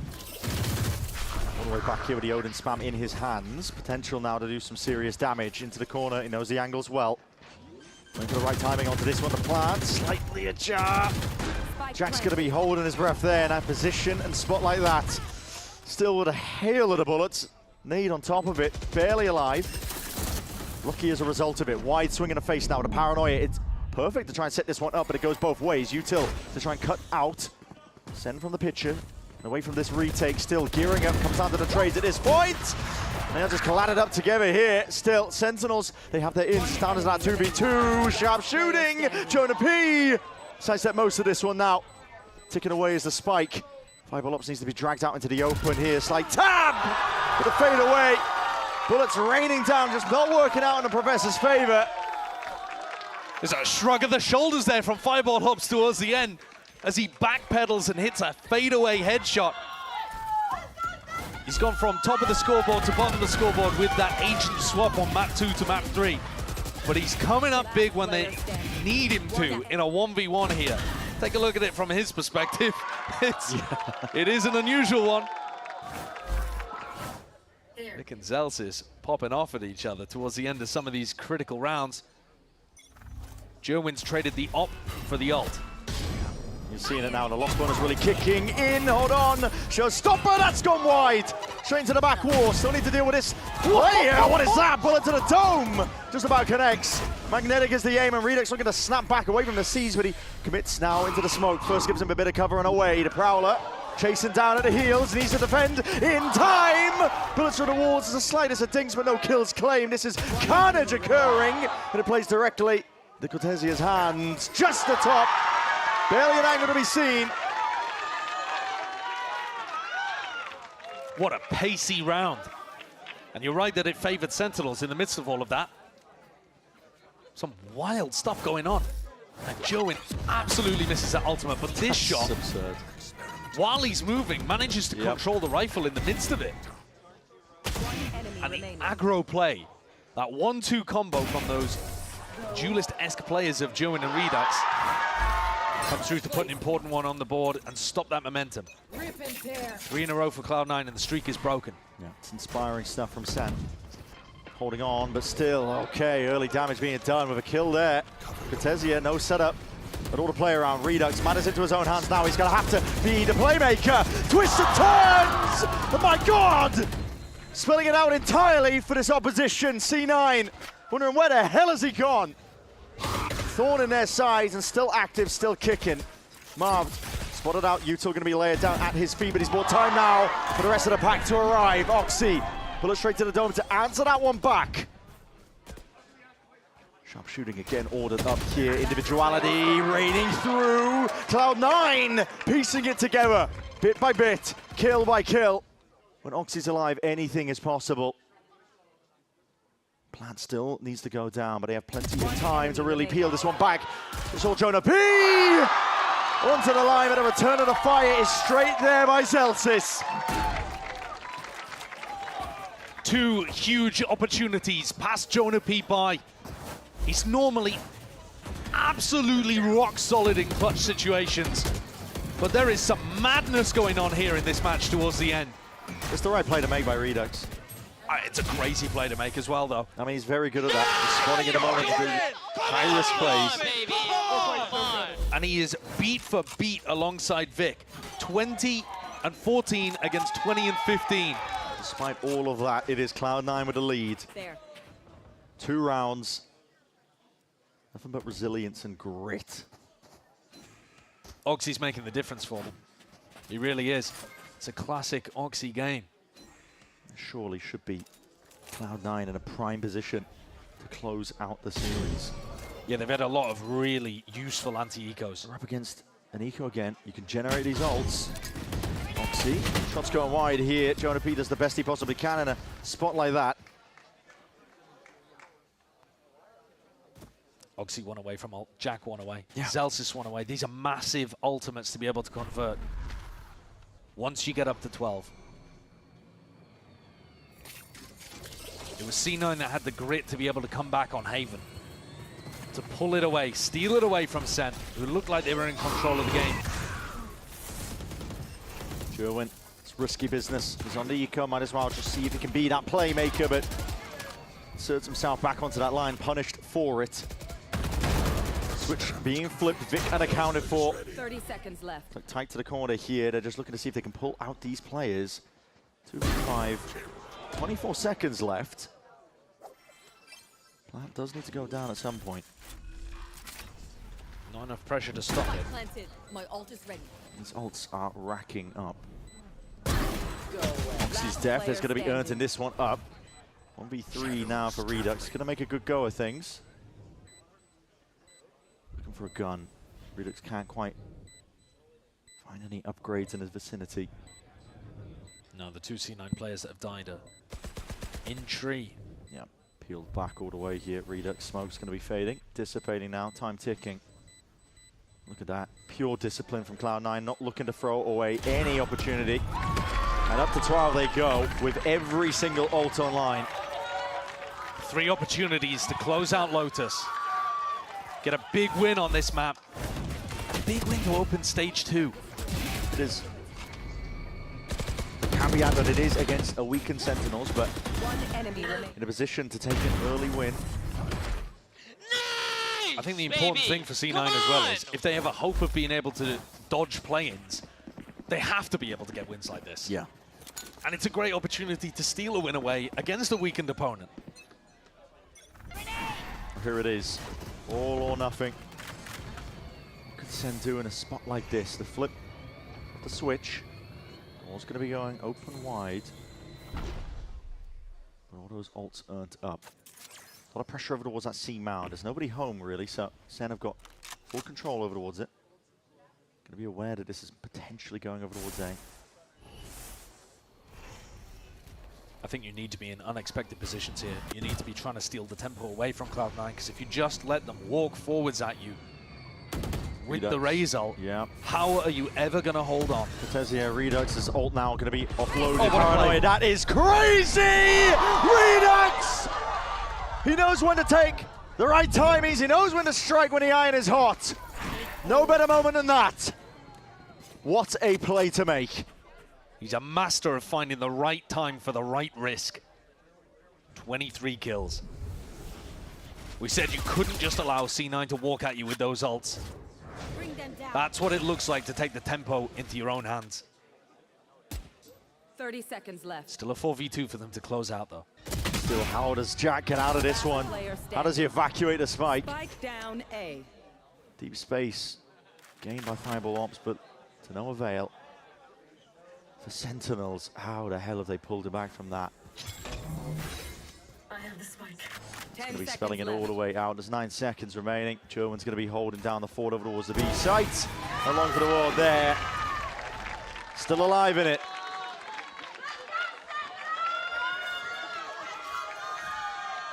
They get the critical round that they need to be able to pull things back a little in their direction. But Redux's play was so good, they didn't even get a chance to use any of their ultimates. I mean, Jack, at least, did use the Nightfall. But it's a pretty similar situation again. Sen have got to find another play that's just as unexpected and just as powerful as that one. Yeah. In order to get past or in front of what Oxy and Zelsis are going to be bringing to the table. Timeout here. Cloud9. They have a difficult decision to make here for round 23. The money is really just being pushed to the brink. They don't have the losers bonus racked up. They all in here with their ults as well. They're going to be looking at pretty poor buy for potential round 24. Yeah, but you've got to go for it. You've just got to think to yourself, we have the advantage, we've got to close the game out right now. This is one of those spots where you can't possibly play to, you know, the classic phrase, you've got to play to win. Right. You can't play to avoid losing. Yeah.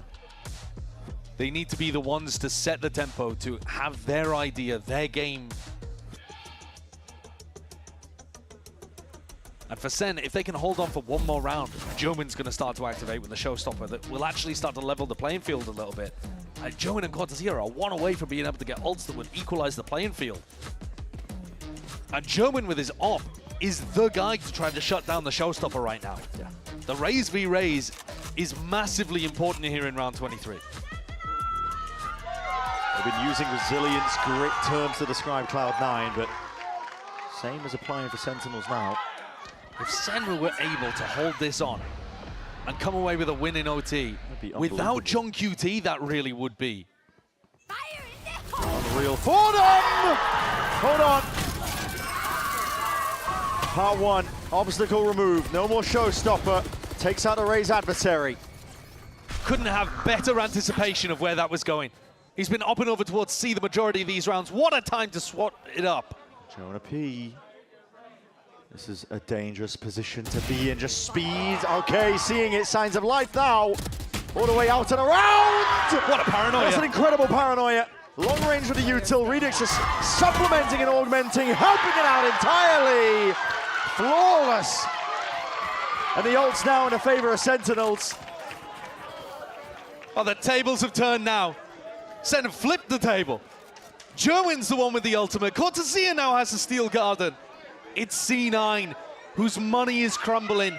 Ults are offline, and Jomin's come up with the play again to be able to turn things. Really good control over towards A-Rubble as well. Not as common to have your fade playing in that position, but yes, they are. Yes, they are. Can C9 close it with weaker weaponry, or are we going to OT? That is the question. Get it done. Doing it for John QT. Done incredibly well up to this point. It is ridiculous that this game is even winnable for them. Yeah.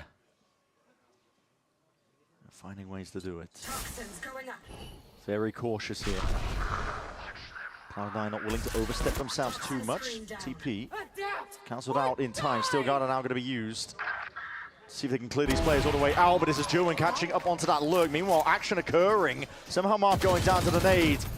What are you two now going to be offloaded? Blinds into the face of Cortez. He's got to be sidestepping most of this one now with a Still Garden going his way.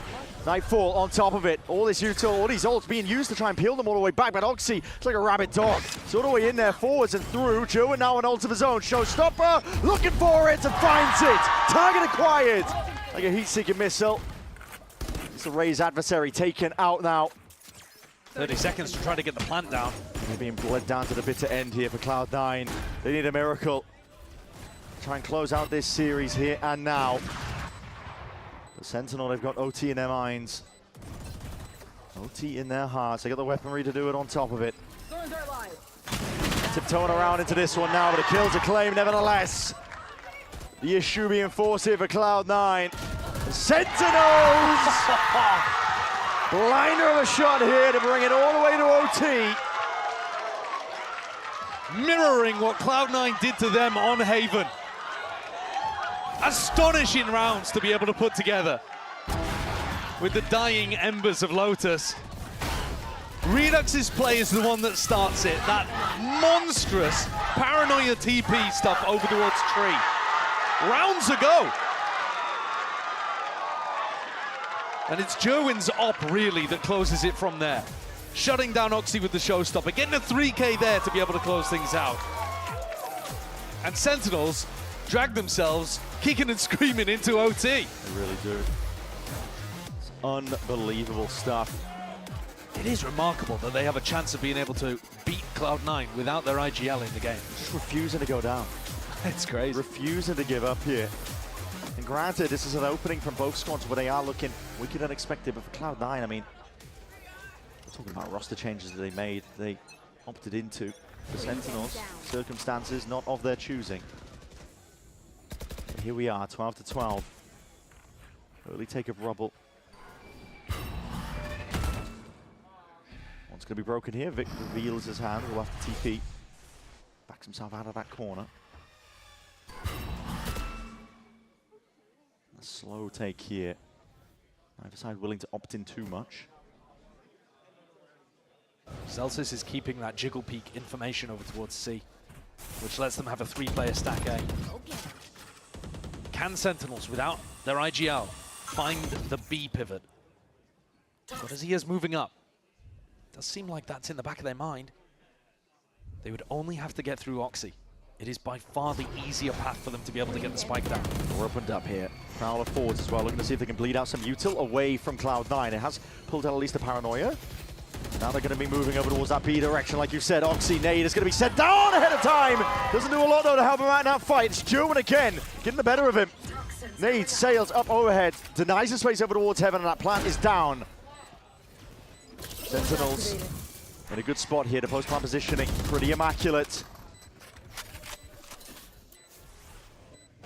Batter down the hatches. Looking to push back this retake attempt of Cloud9.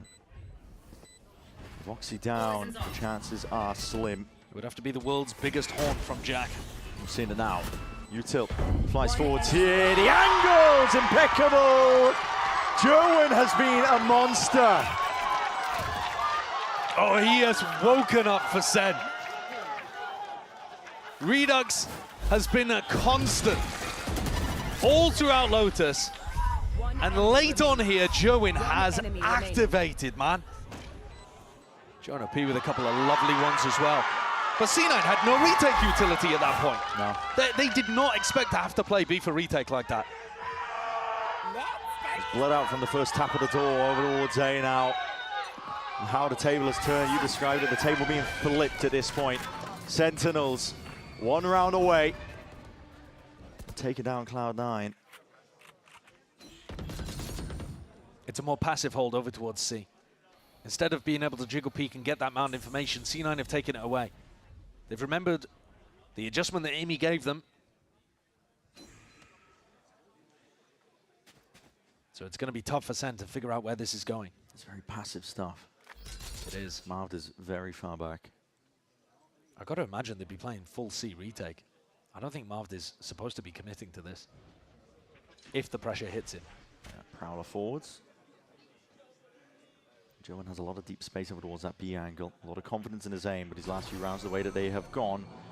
Door opens though, cause for concern. Does have to respect that.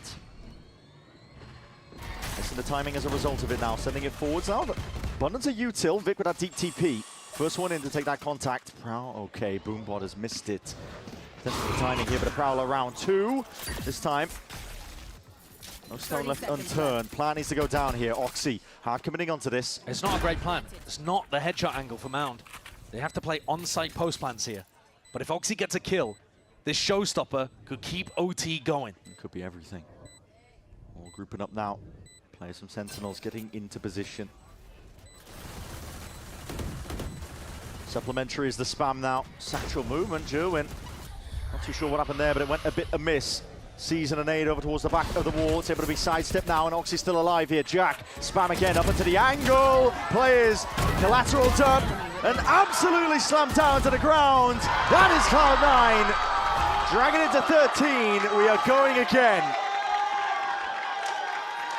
Post plans have been a nightmare for Cloud9 across this series, but there they stand strong. Good crossfires, good support for each other. When Oxy fell, unable to pop the ult, there were others ready and up to the task. One enemy remaining. Vic and Fireball Ops clean things up with those last 3 kills. Light from them. 13 to 13. C9 not out of it yet. Oh, Zelsis taps the door. Remember, they did this last time with Oxy looking to take an aggressive angle. Incredibly brave. Yeah, so Sen don't want to peek into this. They know that something aggro is going on, but actually Zelsis is kind of faking it here. It makes it feel like there is so much pressure over towards B main and C. Yeah, it feels like a stack over towards Mound, which is not true at all. Senegal sending it forwards though. Straight into the open arms of Oxy. Blind as anything still, he manages to track it out and away. It's a wonderful movement. Redux! Beautiful work. Sidesteps the bullets coming his way. Dodges the ire of the opponents. And just like that, that is how it's done. The macro idea is pretty nice from Cloud9, but when the B-pop came through, their players were lost. They had no clue where Redux had got to. The mechanics of Redux are just unbelievable right now. Hey, TP's in, and Jack is completely befuddled. Fireball Ops tries to swing in, but he's got no info to work with because Jack's been crossed up. His ankles have been broken. Sen get another match point. One more to do it. Who's going to give first? That is the question. The beginning of this map was back and forth, back and forth. No team able to stabilize off the back of a pistol and then a thrifty. The OT could be so similar. Corsair is alone here. He's got the util to play off from, and his aim, gun in hand. Full confidence now to play for this one. Out towards the back of the side, he does need a bit of a bailout. Someone to help him out. Jonah Peter ended up going down as a result of it. Up onto that high ground angle, Perch. Spotted out though. Redux with that position and a swing through the backside. Zelsis unaccounted for. Plant down. Redux looking to see if he can play spoiler, punish the play. Not quite. And one way in his face is going to make it that much more difficult. He doesn't have a TP to get the hell out of that. That nade is good. Vic sitting tight to the corner. Sentinel still racking up the kills, bringing it into that 2v2. Smoked off. It's the new guys. Dissipating shortly. It's up to Marge, it's up to Jerwin. What can they do from a spot like this? It's Cloud9 persevering once more. C9's tier 2 pickups, Jack and Fireball Ops, hold strong and deliver them a 14-14. You might expect in spots like that experience to win out. But C9 have other ideas. This game is ridiculous. Nice! Come on! Come on! SEN are looking to open over towards Rubble here. Slow going now. No all in with the util. Just a haunt and a prowler, something to walk up off the back of it. Makes it feel like there's not much of a presence here.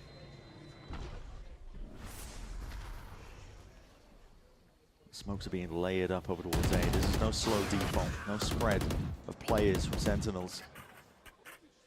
Whole pack of them waiting to strike over towards A, but Cloud9 are waiting in the wings. It's one of the first times where C9 are not trying to get mound information.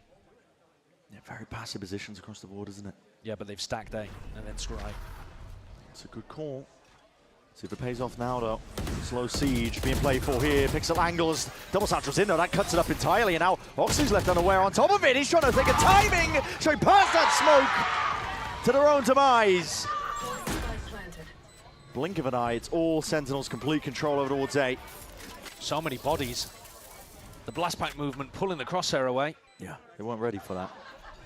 No, they were on the angle, but they couldn't do anything about it. Oh, Redux. And if SEN are given this many opportunities to close out the match, oh my God! At some point, surely they're going to get it across the line. Redux goes to 31 kills. This is unbelievable. Keeping up a kill per round in OT is remarkably impressive. And he's at over that right now. You can't hit him. He's gliding with the movement right now. Enemy remaining. Always making it difficult. Always a jar. I'm not losing to Jordan. There's no way. It's just... This match is personal. It feels like it. It's a lot on the line now. Which team will give first? Util sails overhead. It's a nade and a paranoia is going to be spotted out, called for. Instant reaction here by Cloud9. Got to get past this one though with a Vice set up on the wall. Odin spam as well, raining down Zelsis. Barely alive at all. Satral's through and around. What a shot by Oxy. The Marv straight there. Instant answer. Straight there with a trade. Marv uses a snake bite as well. Trying to hope that Cloud9 get put off from going for this, but it's going to be a 4v4 retake. Spike planted. No Oxy to save them this time, though, in the C post plant. Cloud9 is a matter of survival for Sentinels. Best chance in a while to see if they can close out this series.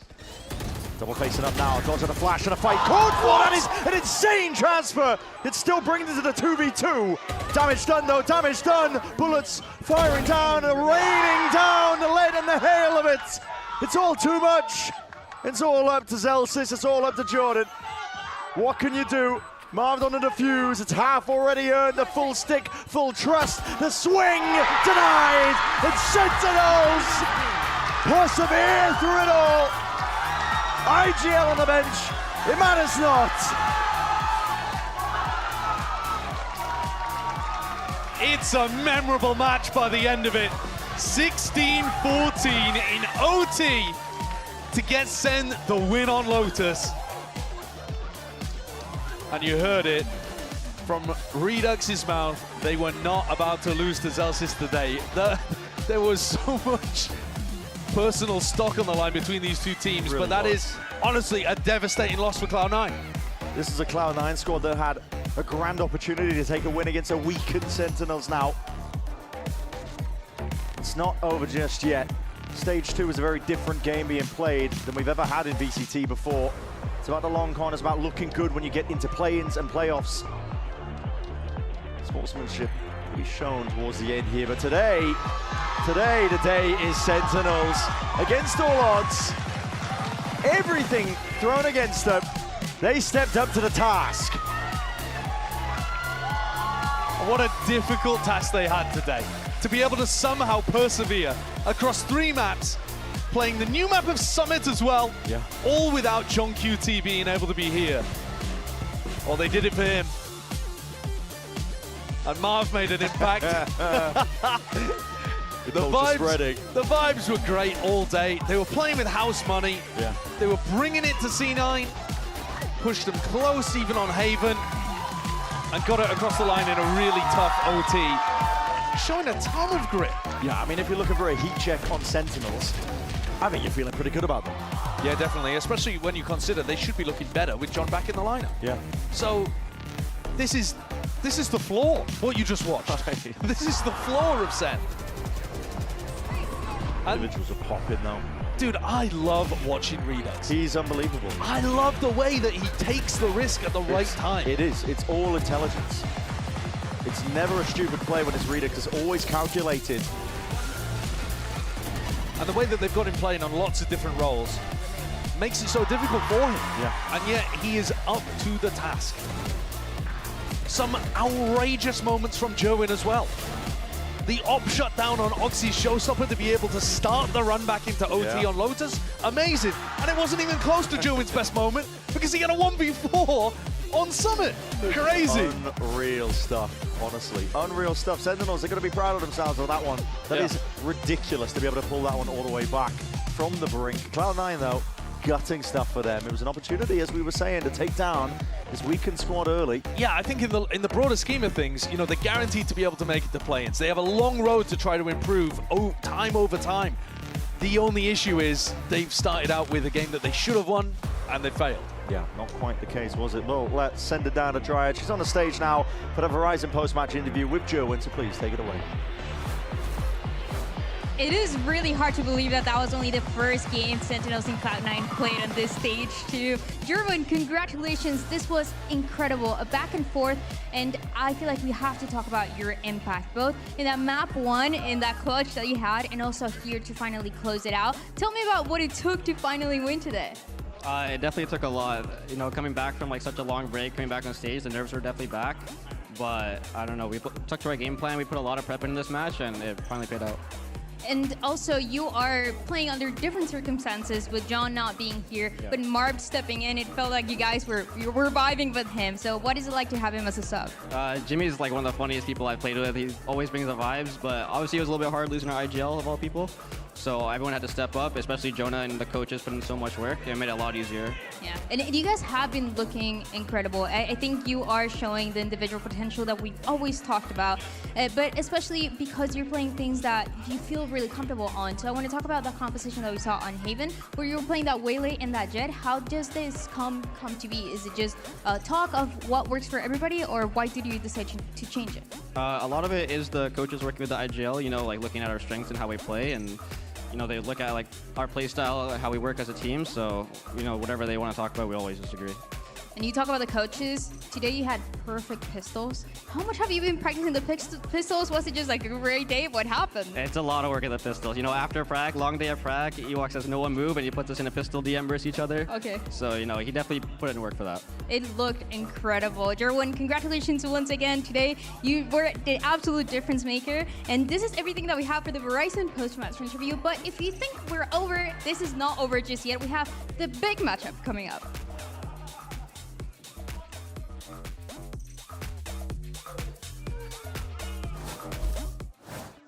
Yo guys, who would win in a ping pong match, Cortezia or Jonah P? Oh, or you? Jonah P. I gotta say Cortezia. I'm Team Jonah P. I gotta say Cortezia. You're taking my sack. Team Jonah. Cortezia. Cortezia. Cortezia, of course. Of course. By far. I see Cortezia being insane in ping pong.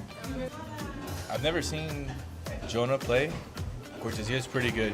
I think I saw a video that looked like Jonah was better. I'm gonna say Jonah. Cortez is good though. It's the battle of our age, okay? I want to go with Jonah P. Don't get me wrong, you know, I'm bald, so, you know, I always got to go with the person with more hair. But the reality is, Cortezia and that mustache, and have you seen the form? It's like elegance. It's the elegance that you can't emulate. So I'm gonna go with Cortezia. Gotta give it to my boy JP. Gotta give it to the boy JP, man. He's a professor, bro. He won't only teach you about Valorant, he'll also teach you about ping pong. Drops the mic. Who do you think is better? It's probably Jonah. It's probably Cortezia. Cortesia 100%. What? Not Jonah P? No. Bro, what's it like? We'll see. taking an L? We'll see. L. Of course, my main Cortez. He's the best at everything he does. Maybe not ping pong, but I'm hoping he wins. I say Cortesia. He's got passion. What's the question? Cortesia versus Jonah P. Who's winning ping pong? Cortesia. They both say Cortesia, so I'm gonna say Jonah. Welcome back, everyone, to Match Point, and we're here for another edition of VCT Supreme! Now, we have been trying to do this dang segment for a hot minute now, so we're finally doing it. And we have two great players. It's Jonah P. and Cortesia. Now, the good news, folks, is I'm not alone up here. I have two table tennis aficionados who are going to be calling all the action. They are some of the greatest table tennis players in the world. It's Alexis and Mel! I see that. Are you excited? Oh, yes. Let's go. Yes, this is a battle of the ages. What better way to bring chemistry in the game than compete in the very physically intensive, very mentally intensive game of really ping pong. nervous of this cast. Actually, bro. Don't be nervous. They're saying don't be nervous. It's okay. Let's go over the rules real fast. It's super simple. It's going to be first to 11. We're going to swap sides after every 2 serves, and you have to win by 2. And somehow, some way, I'm going to do math to keep the score here, even though I failed that in elementary school. So let's go ahead and do it. Who's going to serve first? Where's the ball? You have the ball? I don't have a ball. Okay, we need a ball. Okay, I'll start then. All right, it's for the Go. stash, honestly. Facial hair wins. All right, here we go. Okay, first serve. Oh, barely over the top. Oh, it's okay. It's a warm-up. It's a warm-up. It's You? chill. Wait, I'm Team Cortez. What am I saying? He wants to What did I ask Never you? mind. Okay, one for red team. One for red. Okay, Yeah, thank you. Sorry, Mel. Sorry, Alexis. Cortesia was yelling at me. Let's go, Cortez! Let's go! Defense is looking like it's gonna need some work here from Jonah P. Ooh. Rally. That's for you. That's one for back like that. That's him? Oh my God, this is going fast. I can't keep up with it. 4-0, 4-0. Let me get one. Give me one more. 4-0, 4-0. JP, fight back! Oh, you jinxed them. You jinxed them. So Let's go, you know the ball? Cortesia. I didn't go over the. Okay. All right, hold on. Got it. And It's it. I got a ball. Hold on. Oh. There we go. Double Ref assist. did something. Oh, I'm Let's go. sweating my butt off. Up there. For him. For him. Yeah. Uh-oh. Ooh. You went through? If you blink and you miss it. Now for you, 5-5. One more ball. 5-2, 5-2. missing Oh, we need a ball? I'm so balls. Yeah, sorry. one more. I swear I'm good at this officiating referee stuff, but you know. Thank you. These are? Don't quit your day job. The kids. replay. Replay. Oh, that's clean. That's clean. I mean, just clinical. Oh. Wow. Between the legs, that's a trick shot. For That him? might have been a trick trick shot. He might think he's Lamine Yamal. I don't know what to say. No, bro. Again? 5-4. Dang. I'll take that. We need a ball. Ball coming. Okay, we need a ball. Okay, we got a ball. I got one. Actually feeling the tennis court and the guys are throwing the balls back, you know what I mean? 4. Ooh. Nonchalant. Oh, that was clean. No. Uh-oh. Okay, I gave it up. I gave it that. It was 4-0? It was 4-0? No, Who's serving? Who's serving? We're tied up. Ay, We are all Dios tied mío. up. Hold on, I got it. Okay, hold on. I don't want to right, actually lucky. destroy my back. Okay, here we go. No. It's too easy. Really? That would be 6, right? Yeah, that would be 6. Thank you so much, Mel. Oh my, the speed. Oh, That was crazy. Ball me. No. Oh. Wait, Who wins the ball? rigged. I have it. It's fine. Is it yours, sir? Put All right, what score? What score? 6 for me now. 6. One more. 6. Okay, Yeah. there we go. Oh no. We're Please gonna don't get- hit the ref we're next gonna- time, please. Oh! For him. One more ball for him. Ball, Wait, ball. did someone say 6-7? Ball flying. Oh, we got a ball coming in. Oh, what have you done? Never mind. Let's go. Of course. You're nervous. He's nervous. Oh! Oh. Where'd that shit going? 9-6 for him. Ball. Oh, there you go. One more. Ooh. Hit him with it. Oh, Hit the him. defense. Oh. Oh. Not bad. Okay, 9-7. 9-7. Oh, Cortez is back. Cortez is back. We're good. We're back in. We're back in. Oh! Come on. The tempo is really getting Are we up back to or what? by Cortesia. Oh, It's man. gonna be a long game. Here we go. Where's the This might go OT, just like the game we just watched. Cortez hasn't seen form. He actually looks like he played this. No, the ref is not looking. The ref wasn't looking. The ref wasn't looking. Oh, look at his serve. I'm just now tapped into his serve. Right. Match point. Match point. Wait, Okay. Him match point. Thank you. Sorry, I was trying. Oh, wait a minute. There's You gotta move the 1 and the 0. There we go. Yep, and then nice. Bang. Overtime. Oh! No! Wait a minute, we tied up? Got a We're little up. too cocky with the trick shot, I Win must by say. 2. Overtime, win by 2? Oh, what is happening here? Where are What the is things? the 10? The ref is drunk, guys. Help me. The ref needs help. Oh, okay. Help him There out, we go. guys. Wait. We're gonna have to get it reversed. I won! Where is it? All right, you guys keep track. Okay, 10. There we go. All right, ready? Yeah, GB! Oh my God, I'm sweating my butt off up here. All right. 11 for me? 11. Okay. Win by 2. This is how this Let's works. go, Cortez. Go back to... Yep. You got it, you got it. There we go. All of Canada is watching JP. Ooh. The deep carve. Ooh. The counter. Oh, the and trick shot mistake. again! Damn it. Whitney's ball. Is mine or yours? All right, 11, It's like trying to 11. end the DM with like a Deagle 1 tap instead of just using her 13 to Vandal. win. He's doing the same thing. Exactly. You ready? All right, here we go. For me? Okay, 12. This might never end. It's over. It's okay, guys. I need makeup to run me a napkin up here. It's getting hot.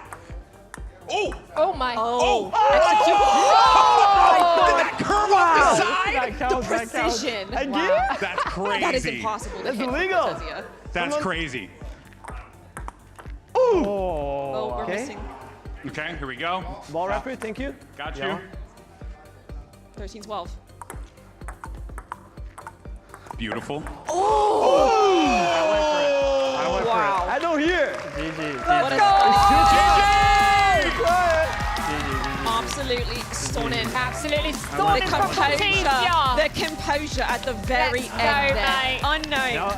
Guys, The give it up. first VCT champion.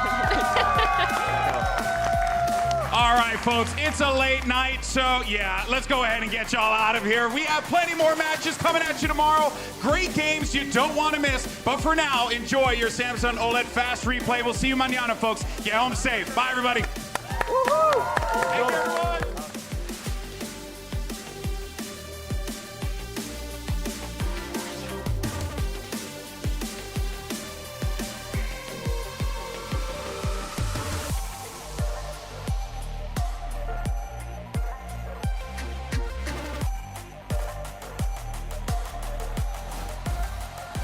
In London, Leviatán hoisted a trophy over their head, and now they know that everyone has their sights set on them.